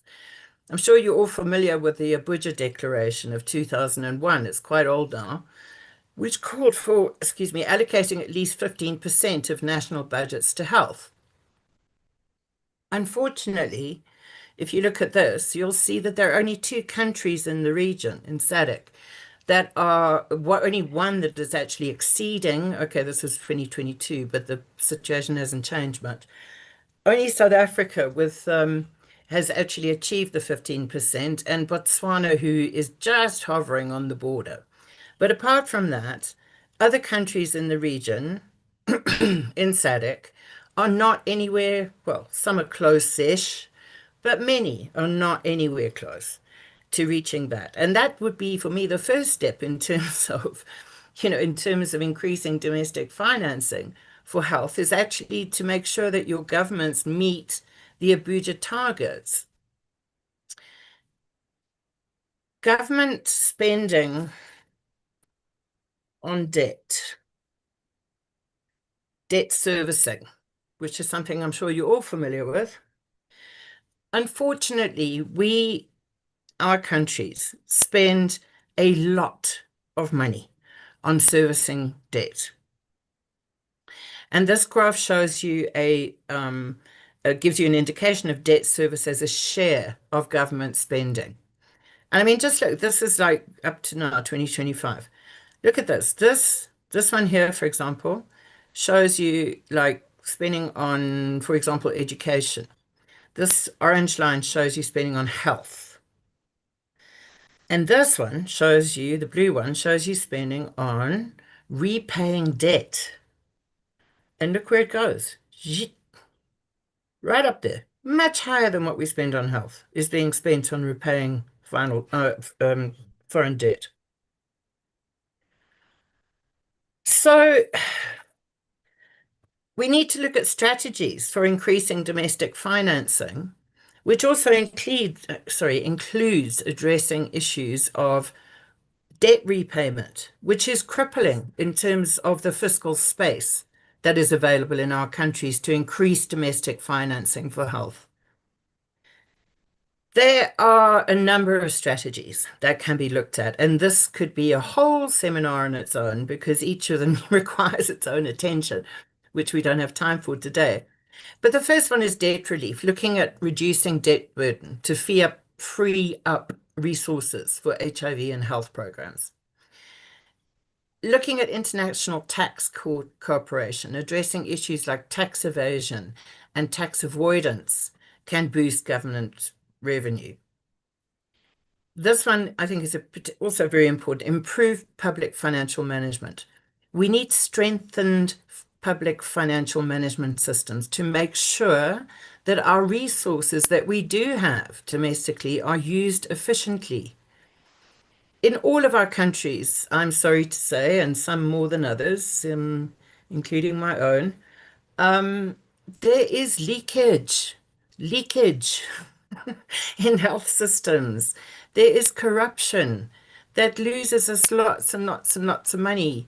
So we need to strengthen public financial management systems to make sure that our systems, our resources that we have are used efficiently. We need to look at innovative financing mechanisms. So things like social impact bonds, things like debt for development swaps, more private sector engagement, and other innovative financing models can help generate additional funding. I have to say, I had to read up what social impact bonds are, and I'm happy to answer if anyone asks me what it is, because I actually looked it up. So but we can deal with that when we go to questions and answers. Domestic resource mobilization, taxation, okay, all of us moan about the amount of tax we pay, but governments can increase revenue through taxation, sin tax, things like that. Prioritization and efficiency, again, which speaks to the previous point of improved public financial management. We need to make sure that existing resources are used effectively. And this is absolutely vital. And so, in conclusion, I think the main points I want to get across is we are facing a crisis. It's not just about prevention and treatment commodities.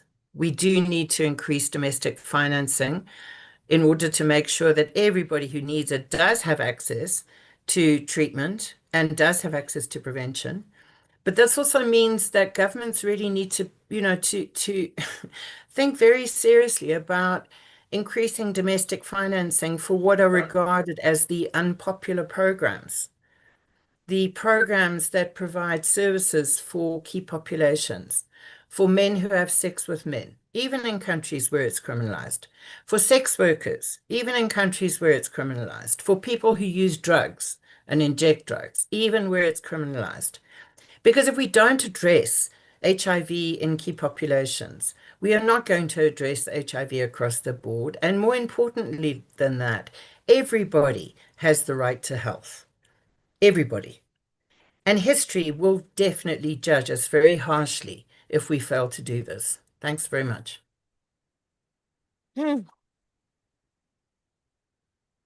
Thank you very much, Michaela. I already see members shaking their hands and indicating they want to speak. Welcome. Mr. Thank you. Ganthrop. I'll introduce you later properly. Honorable members, yes.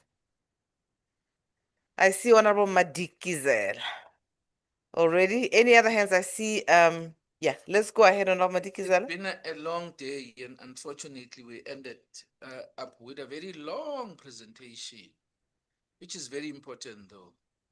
You know. Sorry, could you use your mics, please? Yes, I am using it. Okay. Can you Oh, hear sorry. me? You know, SG, as I look at this presentation, really my heart sinks. It sinks because, you know, the issue of the political will is a real one in Africa in particular. The sad reality is that you have presidents dying in other countries because they are unable to build health facilities in their own countries that they can use. I mean, that is a serious, serious indictment. Personally, without really asking questions, I think this session about funding needs a whole day. We need the whole session about funding because honestly, if you look at the amount of resources and the amount of money that we have as the region, I think Trump did us a huge favor. This should be a wake-up call for us as Africans and as this region in particular, because it's quite shocking that 6 months down the line, there's no panic. Because in our minds, we believe that we can still fix the relationship with the US because we are comfortable with depending on US for funding. I mean, something needs to give. And my proposal going forward, SG, without taking a lot of time because it's already late, is that I saw the proposals on how we can fund HIV AIDS going forward, and I disagree with many of them. But I think we need really a session where we are going to make proposals about how we need to fund health, not just HIV, health, because if you have an unhealthy population as a region and as a continent, I mean, you are doomed to fail. So, and that's critical. So that would be really my submission, because we have a lot of money, but it's how we prioritize in terms of spending that money that is a big problem for us in Africa. Thank you so much, Honorable Madikizela. Indeed, those are the sentiments. And while I agree, Honorable Madikizela, that we really need a session, I also want to remind honorable members that we've been discussing from the Eurozone crisis to now to any other crisis that we need. We've been working with Chai to look at the health financing models and the out-of-pocket expenses that actually go to our citizens. So what I'm underlining is that it is urgent. It is urgent that we come to a decision of saying we've had enough and this is what will apply to our sovereign states and ultimately influence the processes at the level of the ministers and heads of state. I'm not responding, Michaela. I'm just recalling our internal process. You'll still talk, and I also see other colleagues, Surface, Sat will also assist in the end to wrap up their point of view as we go. Yes? Honorable Eswatini. Thank you, Madam SG, for the opportunity. I do want to appreciate the presentation that Michaela gave. It is eye-opening, it is enlightening, and at the same time, it is disheartening when you look at the statistics. It is a reality what she presented, and I could relate to the numbers. You know, in our parliament, recently we've been receiving a number of loan requests, loan bills coming through to parliament for approval. And I think the approach, the recommendations Michaela made to say, we need to really scrutinize those loan requests and start being more inward looking in terms of the funding mechanisms. And not only that, I think we also need to consider looking at the loan agreements themselves, because most of those agreements do not benefit the countries that they should be benefiting. And most of the agreements, they're not really properly scrutinized to say, is this worth it? And that we don't look at other options. You know, most of the time, some of them are grants, some of them you find that you are told that the loan, Eswatini was due for that loan. And, you know, those kind of responses are not helping our communities, to be honest. But now, having said that, what touched my heart the most is that I was already a teenager when we had the HIV prevalence rate that was the highest. And when we say we are going to experience an even much higher situation, that for me is catastrophic. It is a disaster. And I think it has to be approached with the urgency that it requires. I am quite concerned by the fact that our leaders, and I'm talking globally, most of the time they do have situations where they work as a collective. But in some instances, they just leave each other to continue and make disastrous and irresponsible decisions. These are lives that we're going to be losing. And I think from a change management point of view, surely more duty of care should have been exercised. Because, you know, when you are already giving someone aid and aid that is for health related matters, and that touches on people's lives for that matter, I think more duty of care should have been taken. And again, from a negotiation perspective, I personally think, yes, it is important that we must have our own funding models, but the reality on the ground is that more care should have been taken from a change management perspective, because right now we are really going to be on disaster mode and firefighting, and people will be dying. That is a reality. And the reason why I say this is the statistics that Michaela presented and the projections. You can see that it is a fact that people are already used to the ART treatments and all the support mechanisms that were in place. And right now, if that's taken away from them, the behavior change will take time. So people will still continue to live as if the medication is still there, and yet the support is no longer there. So that for me is catastrophic. And I think much as we do need to self-fund, the Titanic has hit the iceberg. Thank you, Chair. Thank you, Honorable Member. Those were the two interventions. I see honorable members will still continue to digest these issues in whatever shape or form. Michaela, your parting shot in response.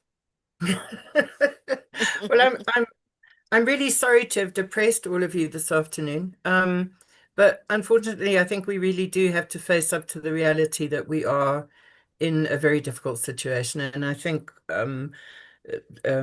the last honorable who spoke was, yeah, the Titanic has definitely hit the iceberg. From a change management perspective, I have my own thoughts on how it might have been managed, but what I think about it probably is not for public consumption. It's rather rude. But you know, it's time to face up to the facts, and it's time to face reality. And as I say, history is going to judge us very harshly if we get this wrong. So thank you for listening to me. Thank you for inviting me and having me in your room all the way from Namibia. And I'm happy, you know, if there are any questions that people have subsequently, you're very, very, very welcome to reach out. And I hope you'll all get a copy of the presentation. And yes, I think a whole day is needed to talk about this, but it's urgent, so we need to start acting in the meantime. Thank you very much, everybody. Thank you. Thank you. A round of applause for Michaela. I hope, yes, we are not parking the request is to go into the work plan. I hope that that dedicated day to discuss this will result in concrete recommendations that we can really make sure we take them forward in this regard. And as a result, we know that the amendment to the SADC treaty has entered into force. We will endeavor to submit them to the ministers. And as responsible members of this committee, we'll hear from you. What was your engagement with your minister and what did the minister say? What did you do together? To what end were you able to take or foster any type of engagement with the honorable ministers responsible? Because it's multi-pronged. I'll now allow, because we are going to conclude, we have dinner. So cocktail, okay. I'll allow Sat to announce for us. Sat has been able to recognize that it was going to be a heavy day and that we must conclude on the 22nd floor, if I'm not wrong, that we must be able to conclude with a cocktail to further discuss in an informal setting what we had today and how we can strategize going forward. Because we also appreciate sitting behind the desk can be difficult. Any thoughts from colleagues? But let me, because I think Madam Exercise has to come back. Jonathan, do you want to say something or you save it for tomorrow? Okay. Okay, so now let me just say, honorable members, from what we have had today, honorable members, we know very well that some of the gaps that Michaela was speaking to, which were then occasioned by COVID, we had all other issues that we were sitting with at that time. We recognize that we have to develop, what our members are picking, we, we recognize the need to develop the public financial management model law. And these issues came up. And I'd like to summarize that parliaments were lamenting the fact that they don't have the necessary oversight to know what agreements the countries are entering into, to know the extent of how they can maneuver or influence certain budget lines for obvious reasons. And we agreed that it's necessary for us to enhance the oversight role of parliaments. And therefore, the PFM model law has actually we ensured that at the end of the day, domestication of the PFM also includes giving powers to the relevant, whether it is the budget or the Public Accounts Committee in our countries. We actually agreed that, yes, in most countries, you don't have the constitutional prerogative to be able to do your oversight in some countries, not all the countries. And therefore, we say that we recognize that even sometimes, even if you don't have it, where you have it somewhat, it's not giving expression in your standing orders or even in the laws of your country. So, honorable members, we cannot be helpless. Those who vote us in are the ones who are helpless. You have the mandate, and therefore it is important for us to look at domesticating some of these issues. We've all been speaking about corruption, and we know that when we're developing the model law, we already identified that issues of transparency were a concern, and that also SADC is home to a number of alleged corruption cases where money could be going to where it matters. If it's hot in the kitchen, honorable members, let's give way. The young people are ready. They have nothing to lose. They've not accumulated anything save to save the future.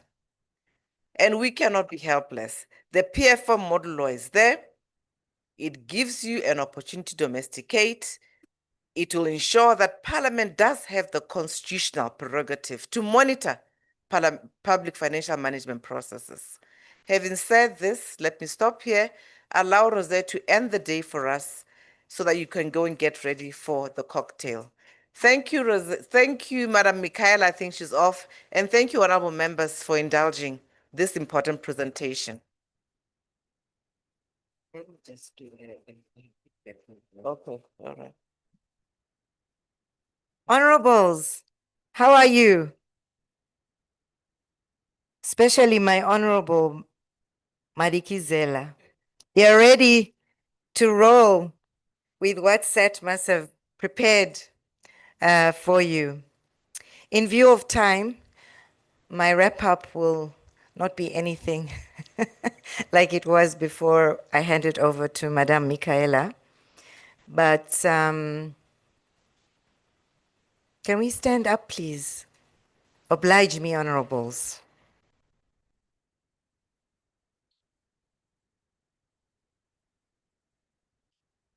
Hello? Hello? Is this working? Is it? Aha! Good! So, take a deep breath in and out. I love that. Did you see what she did with her hands? She actually put her hands out there. Mental health is really important for you. Remember, you're the leaders that the whole constituency is looking up to. Who was that? Was that Zambia? Okay, honorables, in one word, remember it's a safe space. You are free, do not laugh at each other. In one word, how do you feel about today? And I will start with Mozambique. One word, maybe two. How do you feel about today?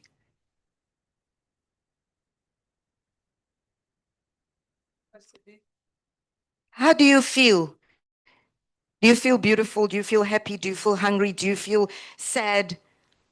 Feelings, translator. Me sinto muito bem, muito feliz. Feliz, happy. Ah, obrigado.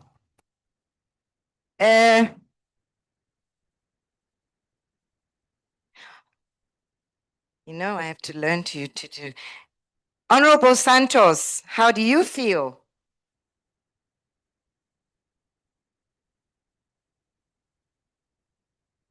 One or two words. Foi uma manhã e uma tarde muito proveitosa. I didn't get the translation. Obrigado. Honorable Karenyi.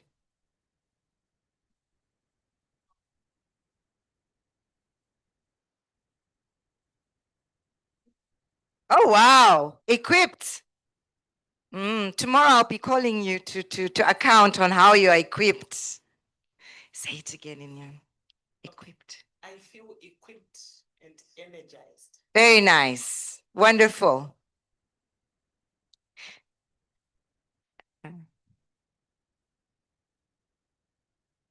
Honorable Chair Kati. Concerned and hopeful. And that sounds so realistic. It's dire, but there could be a rainbow. Good. Honorable Morolong. I feel so blessed and educated because I'm currently pursuing a course regarding human development. So this is the right piece. Wonderful. We hope you are feeling better. And the cocktail will make you feel better, even more better. Your doctor is there. Honorable Nyemba. I feel encouraged because when you are being warned and you are being encouraged, you feel, rejuvenated. And we all need encouragement. There's enough sadness, enough difficulties. And it costs nothing, right? Just to encourage. Honorable Madikizela. I know I've taken your time.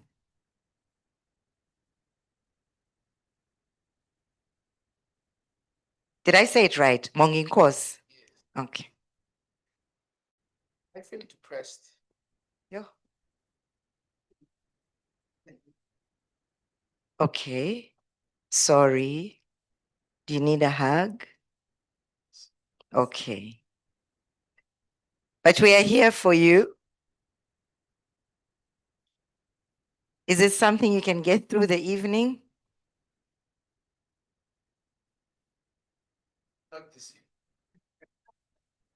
You'll stay depressed till tomorrow morning.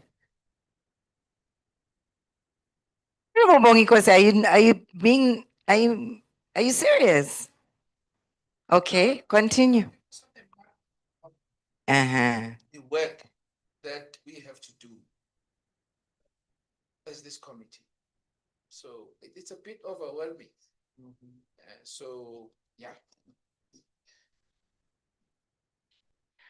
Thank you. Thank you for bearing yourself and vulnerability.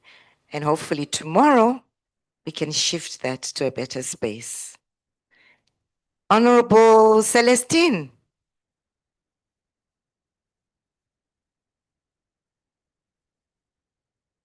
Je crois que je suis engagé et enthousiasmé.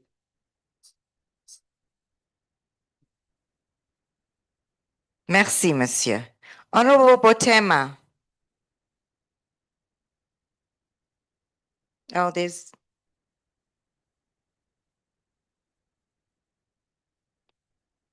But it says Kathy Mboyo Botema and there's no Kathy. Honorable from DRC.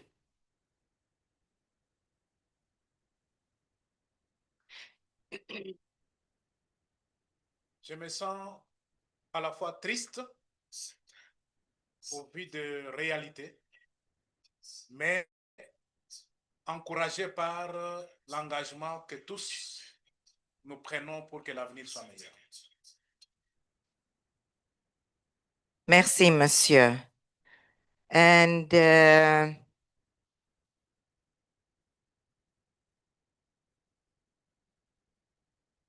I've done Honorable Agostino, right? Yeah? So we're left only with the kingdom. Honorable Nkrumalo. Thank you very much. Today has been, interesting in many ways. I have mixed emotions. I feel empowered and informed, but at the same time, I'm overwhelmed and annoyed.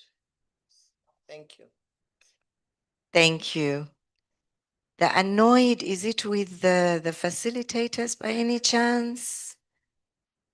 So that we fix it quickly, or is it with the environment? I'm annoyed by the fact that, when someone gives you something and you get used to it, and then they take it away from you, and they don't care if you live or die. By human injustice. Yes. Thank you, honorables. Please, you can take a seat. That was to prepare you for the cocktail, which I'm sure. Thank you, honorables. I would like to thank our Secretary General for her grace and her team, a dynamic team, colleagues for today. We're very happy Mr. Gunthorpe joined us. I think you'll hear from him. His team was also here, and other colleagues who were with us. On behalf of Charmaine and I, just to give you a little bit of feedback for today, we are so in awe of your honesty. Really, you're being so real. You're not coming here and saying happy, clappy things. You're actually saying what you feel. So we will all together, I think, do our best to see if we can shift a little bit tomorrow and see how we can move to a bit more hope and a bit more light. But thank you for your grace. I wish you a safe evening.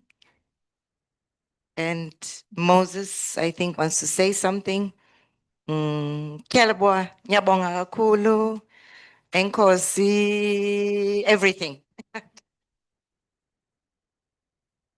Thank you very much, Ms. Rose. Honorable members, we have come to the end of what was a very engaging day. in some country which had a sea and a coastline, after a violent storm,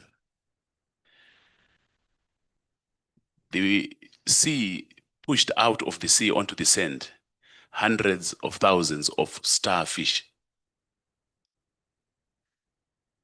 And a young boy who was about 5 years old was walking along the beach, and he saw these thousands, hundreds of thousands of starfish stranded on the shore, on the sand.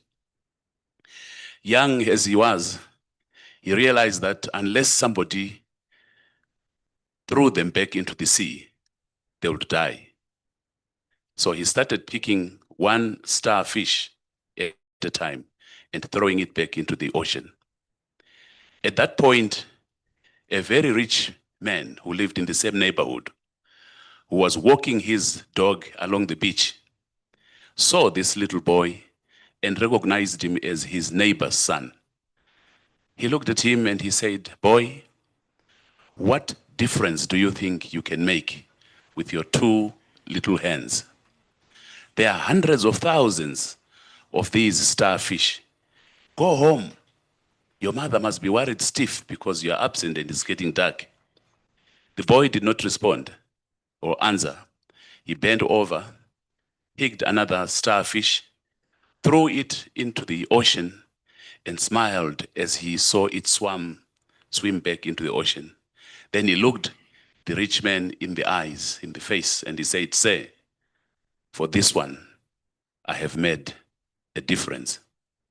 The challenges that our young people, our women, our adolescents face, given the shifting donor landscape, shifting priorities, can be overwhelming for those of us who are represented, who are elected to represent the people.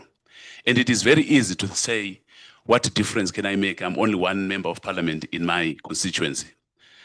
The challenge this evening is for us to be like that little boy who decided to make a difference for that one fish. We listened with keen interest this morning. I was telling the Secretary General that she did this session in the morning in a very different way. We spent a long time introducing ourselves and saying a bit about our expectations. And what came out and stuck out like sore thumbs is the fact that we are all very passionate about the issues that are being discussed. And even when our presenters were going through their presentations throughout the day, the time that was allocated for questions and answers was clearly not sufficient. There's still a lot to be discussed. There's still a lot to exchange notes about. And against that backdrop, Mr. Jonathan Ganthorpe and his team at SAT have decided that perhaps we need a more relaxed, more informal platform to continue with this discussion. And that is the rationale, that is the justification for tonight's cocktail. So we are meeting room JC3, room JC3 on the 12th floor at 800 hours for 8:30. 1800 hours, sorry, 1800 hours for the 6:30, 6 o'clock, 6 o'clock for 6:30. So we're looking forward to meeting you there. It's an informal session where we'll just mix and mingle and continue with this discussion. I think together and individually, like that small boy on the shore, we can make a difference. Good evening.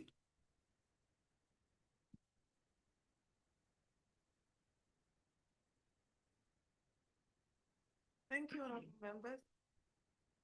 We may just go and have a quick nap. It's 5 o'clock. You won't wake up. Okay. Maybe just make a few phone calls to find out what's happening in the constituency. Or maybe that one is not a good one. Maybe check on family.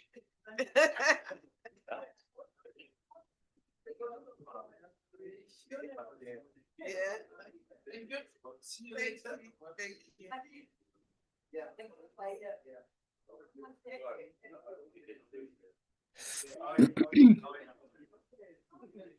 Thanks, everyone. Bye.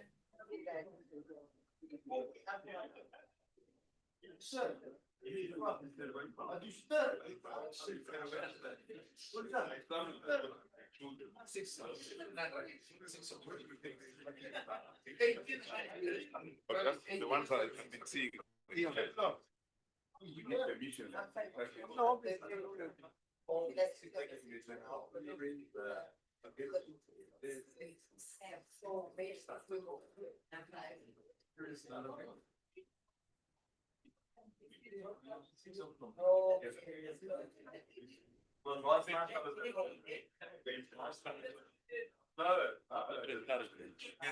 Right here.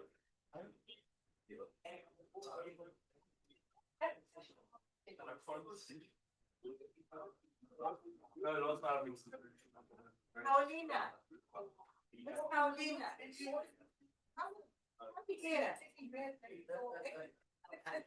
Where's Paulina? Colleagues from Surface, let's quickly canvass about tomorrow. And because the program has changed so that we know what's happening. You can sit there, the microphones are good. Yeah. Everyone will now hear when I'm saying no to the SG. Oh, the members are leaving. This can focus. Okay.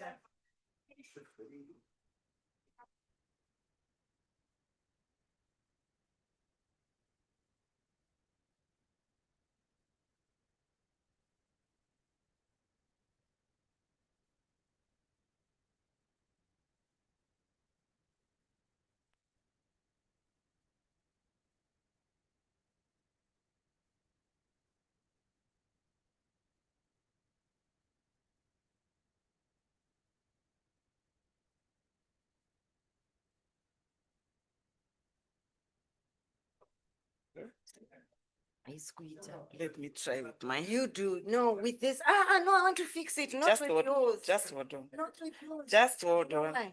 Now fix it. It's an ichi. Now Okay, fix which it. one?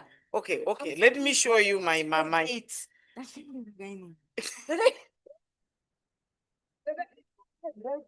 Maseka. Is a. What ichi mnogona? Because you have this side. Okay. All right. Okay. I wanted to get this. Haibudi. Inomuda smooth. It doesn't. Mm. Is it better? How did you get it to look so good? They did to my chalk. How did you do that? You go. This Where is do you an go? iPhone. Yeah. What you do? Yeah. You go here. Yeah. Then you go here. Yes, man. You guys read me. Thank you.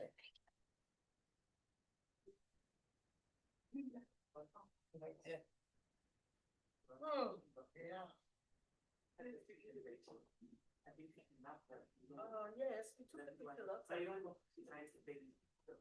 It's fine, like, oh, we did. You take one, you know. One thing. Oh, nice. Oh.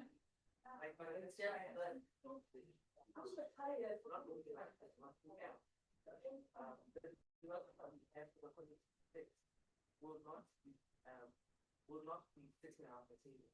We're going to see how we can take them to the hotspot and see what's next. These are activities called preference mixers and a stage so this is their thinking right, but obviously and on the competition for that stage which we'll talk about after the session. So tomorrow what we're doing the management. So you can mold that. We're taking very, you don't want to give members of parliament hard cost not that way. But I think it makes it always get into case studies, whatever. So we'll wait back for, bring that back to the heading. It's selling first, right? Very first. Oh, yes, that's why I was thinking. Yeah. Right. So what, here's the first comment. Because I think we take their own decision. They should go there and be, not go when they up to 1 o'clock, up to 1 o'clock. Okay, because remember, we were taking almost. So that. It's fine, but I thought they were comparing, so that's fine now. No, okay, that's fine. But. Yeah, it's going to be so. Yeah, I don't think so. They won't drop that. Yeah, not only that, even I think we are not though. If we start on time, yeah. If we start at 9, I see the university at 11. Okay. Yeah. And then we should be able to come in, which is also still fine. The deconstruction is really then we can kind of like the most of the like around 7 or what they're talking about. The real idea from the current secretary is all there is because they exist to shadow that as a plan. The agreement is that we basically shadow what you do another instance. So I like the fact that they were really bringing that together in terms of what they do. So if don't go invest, we have that presentation.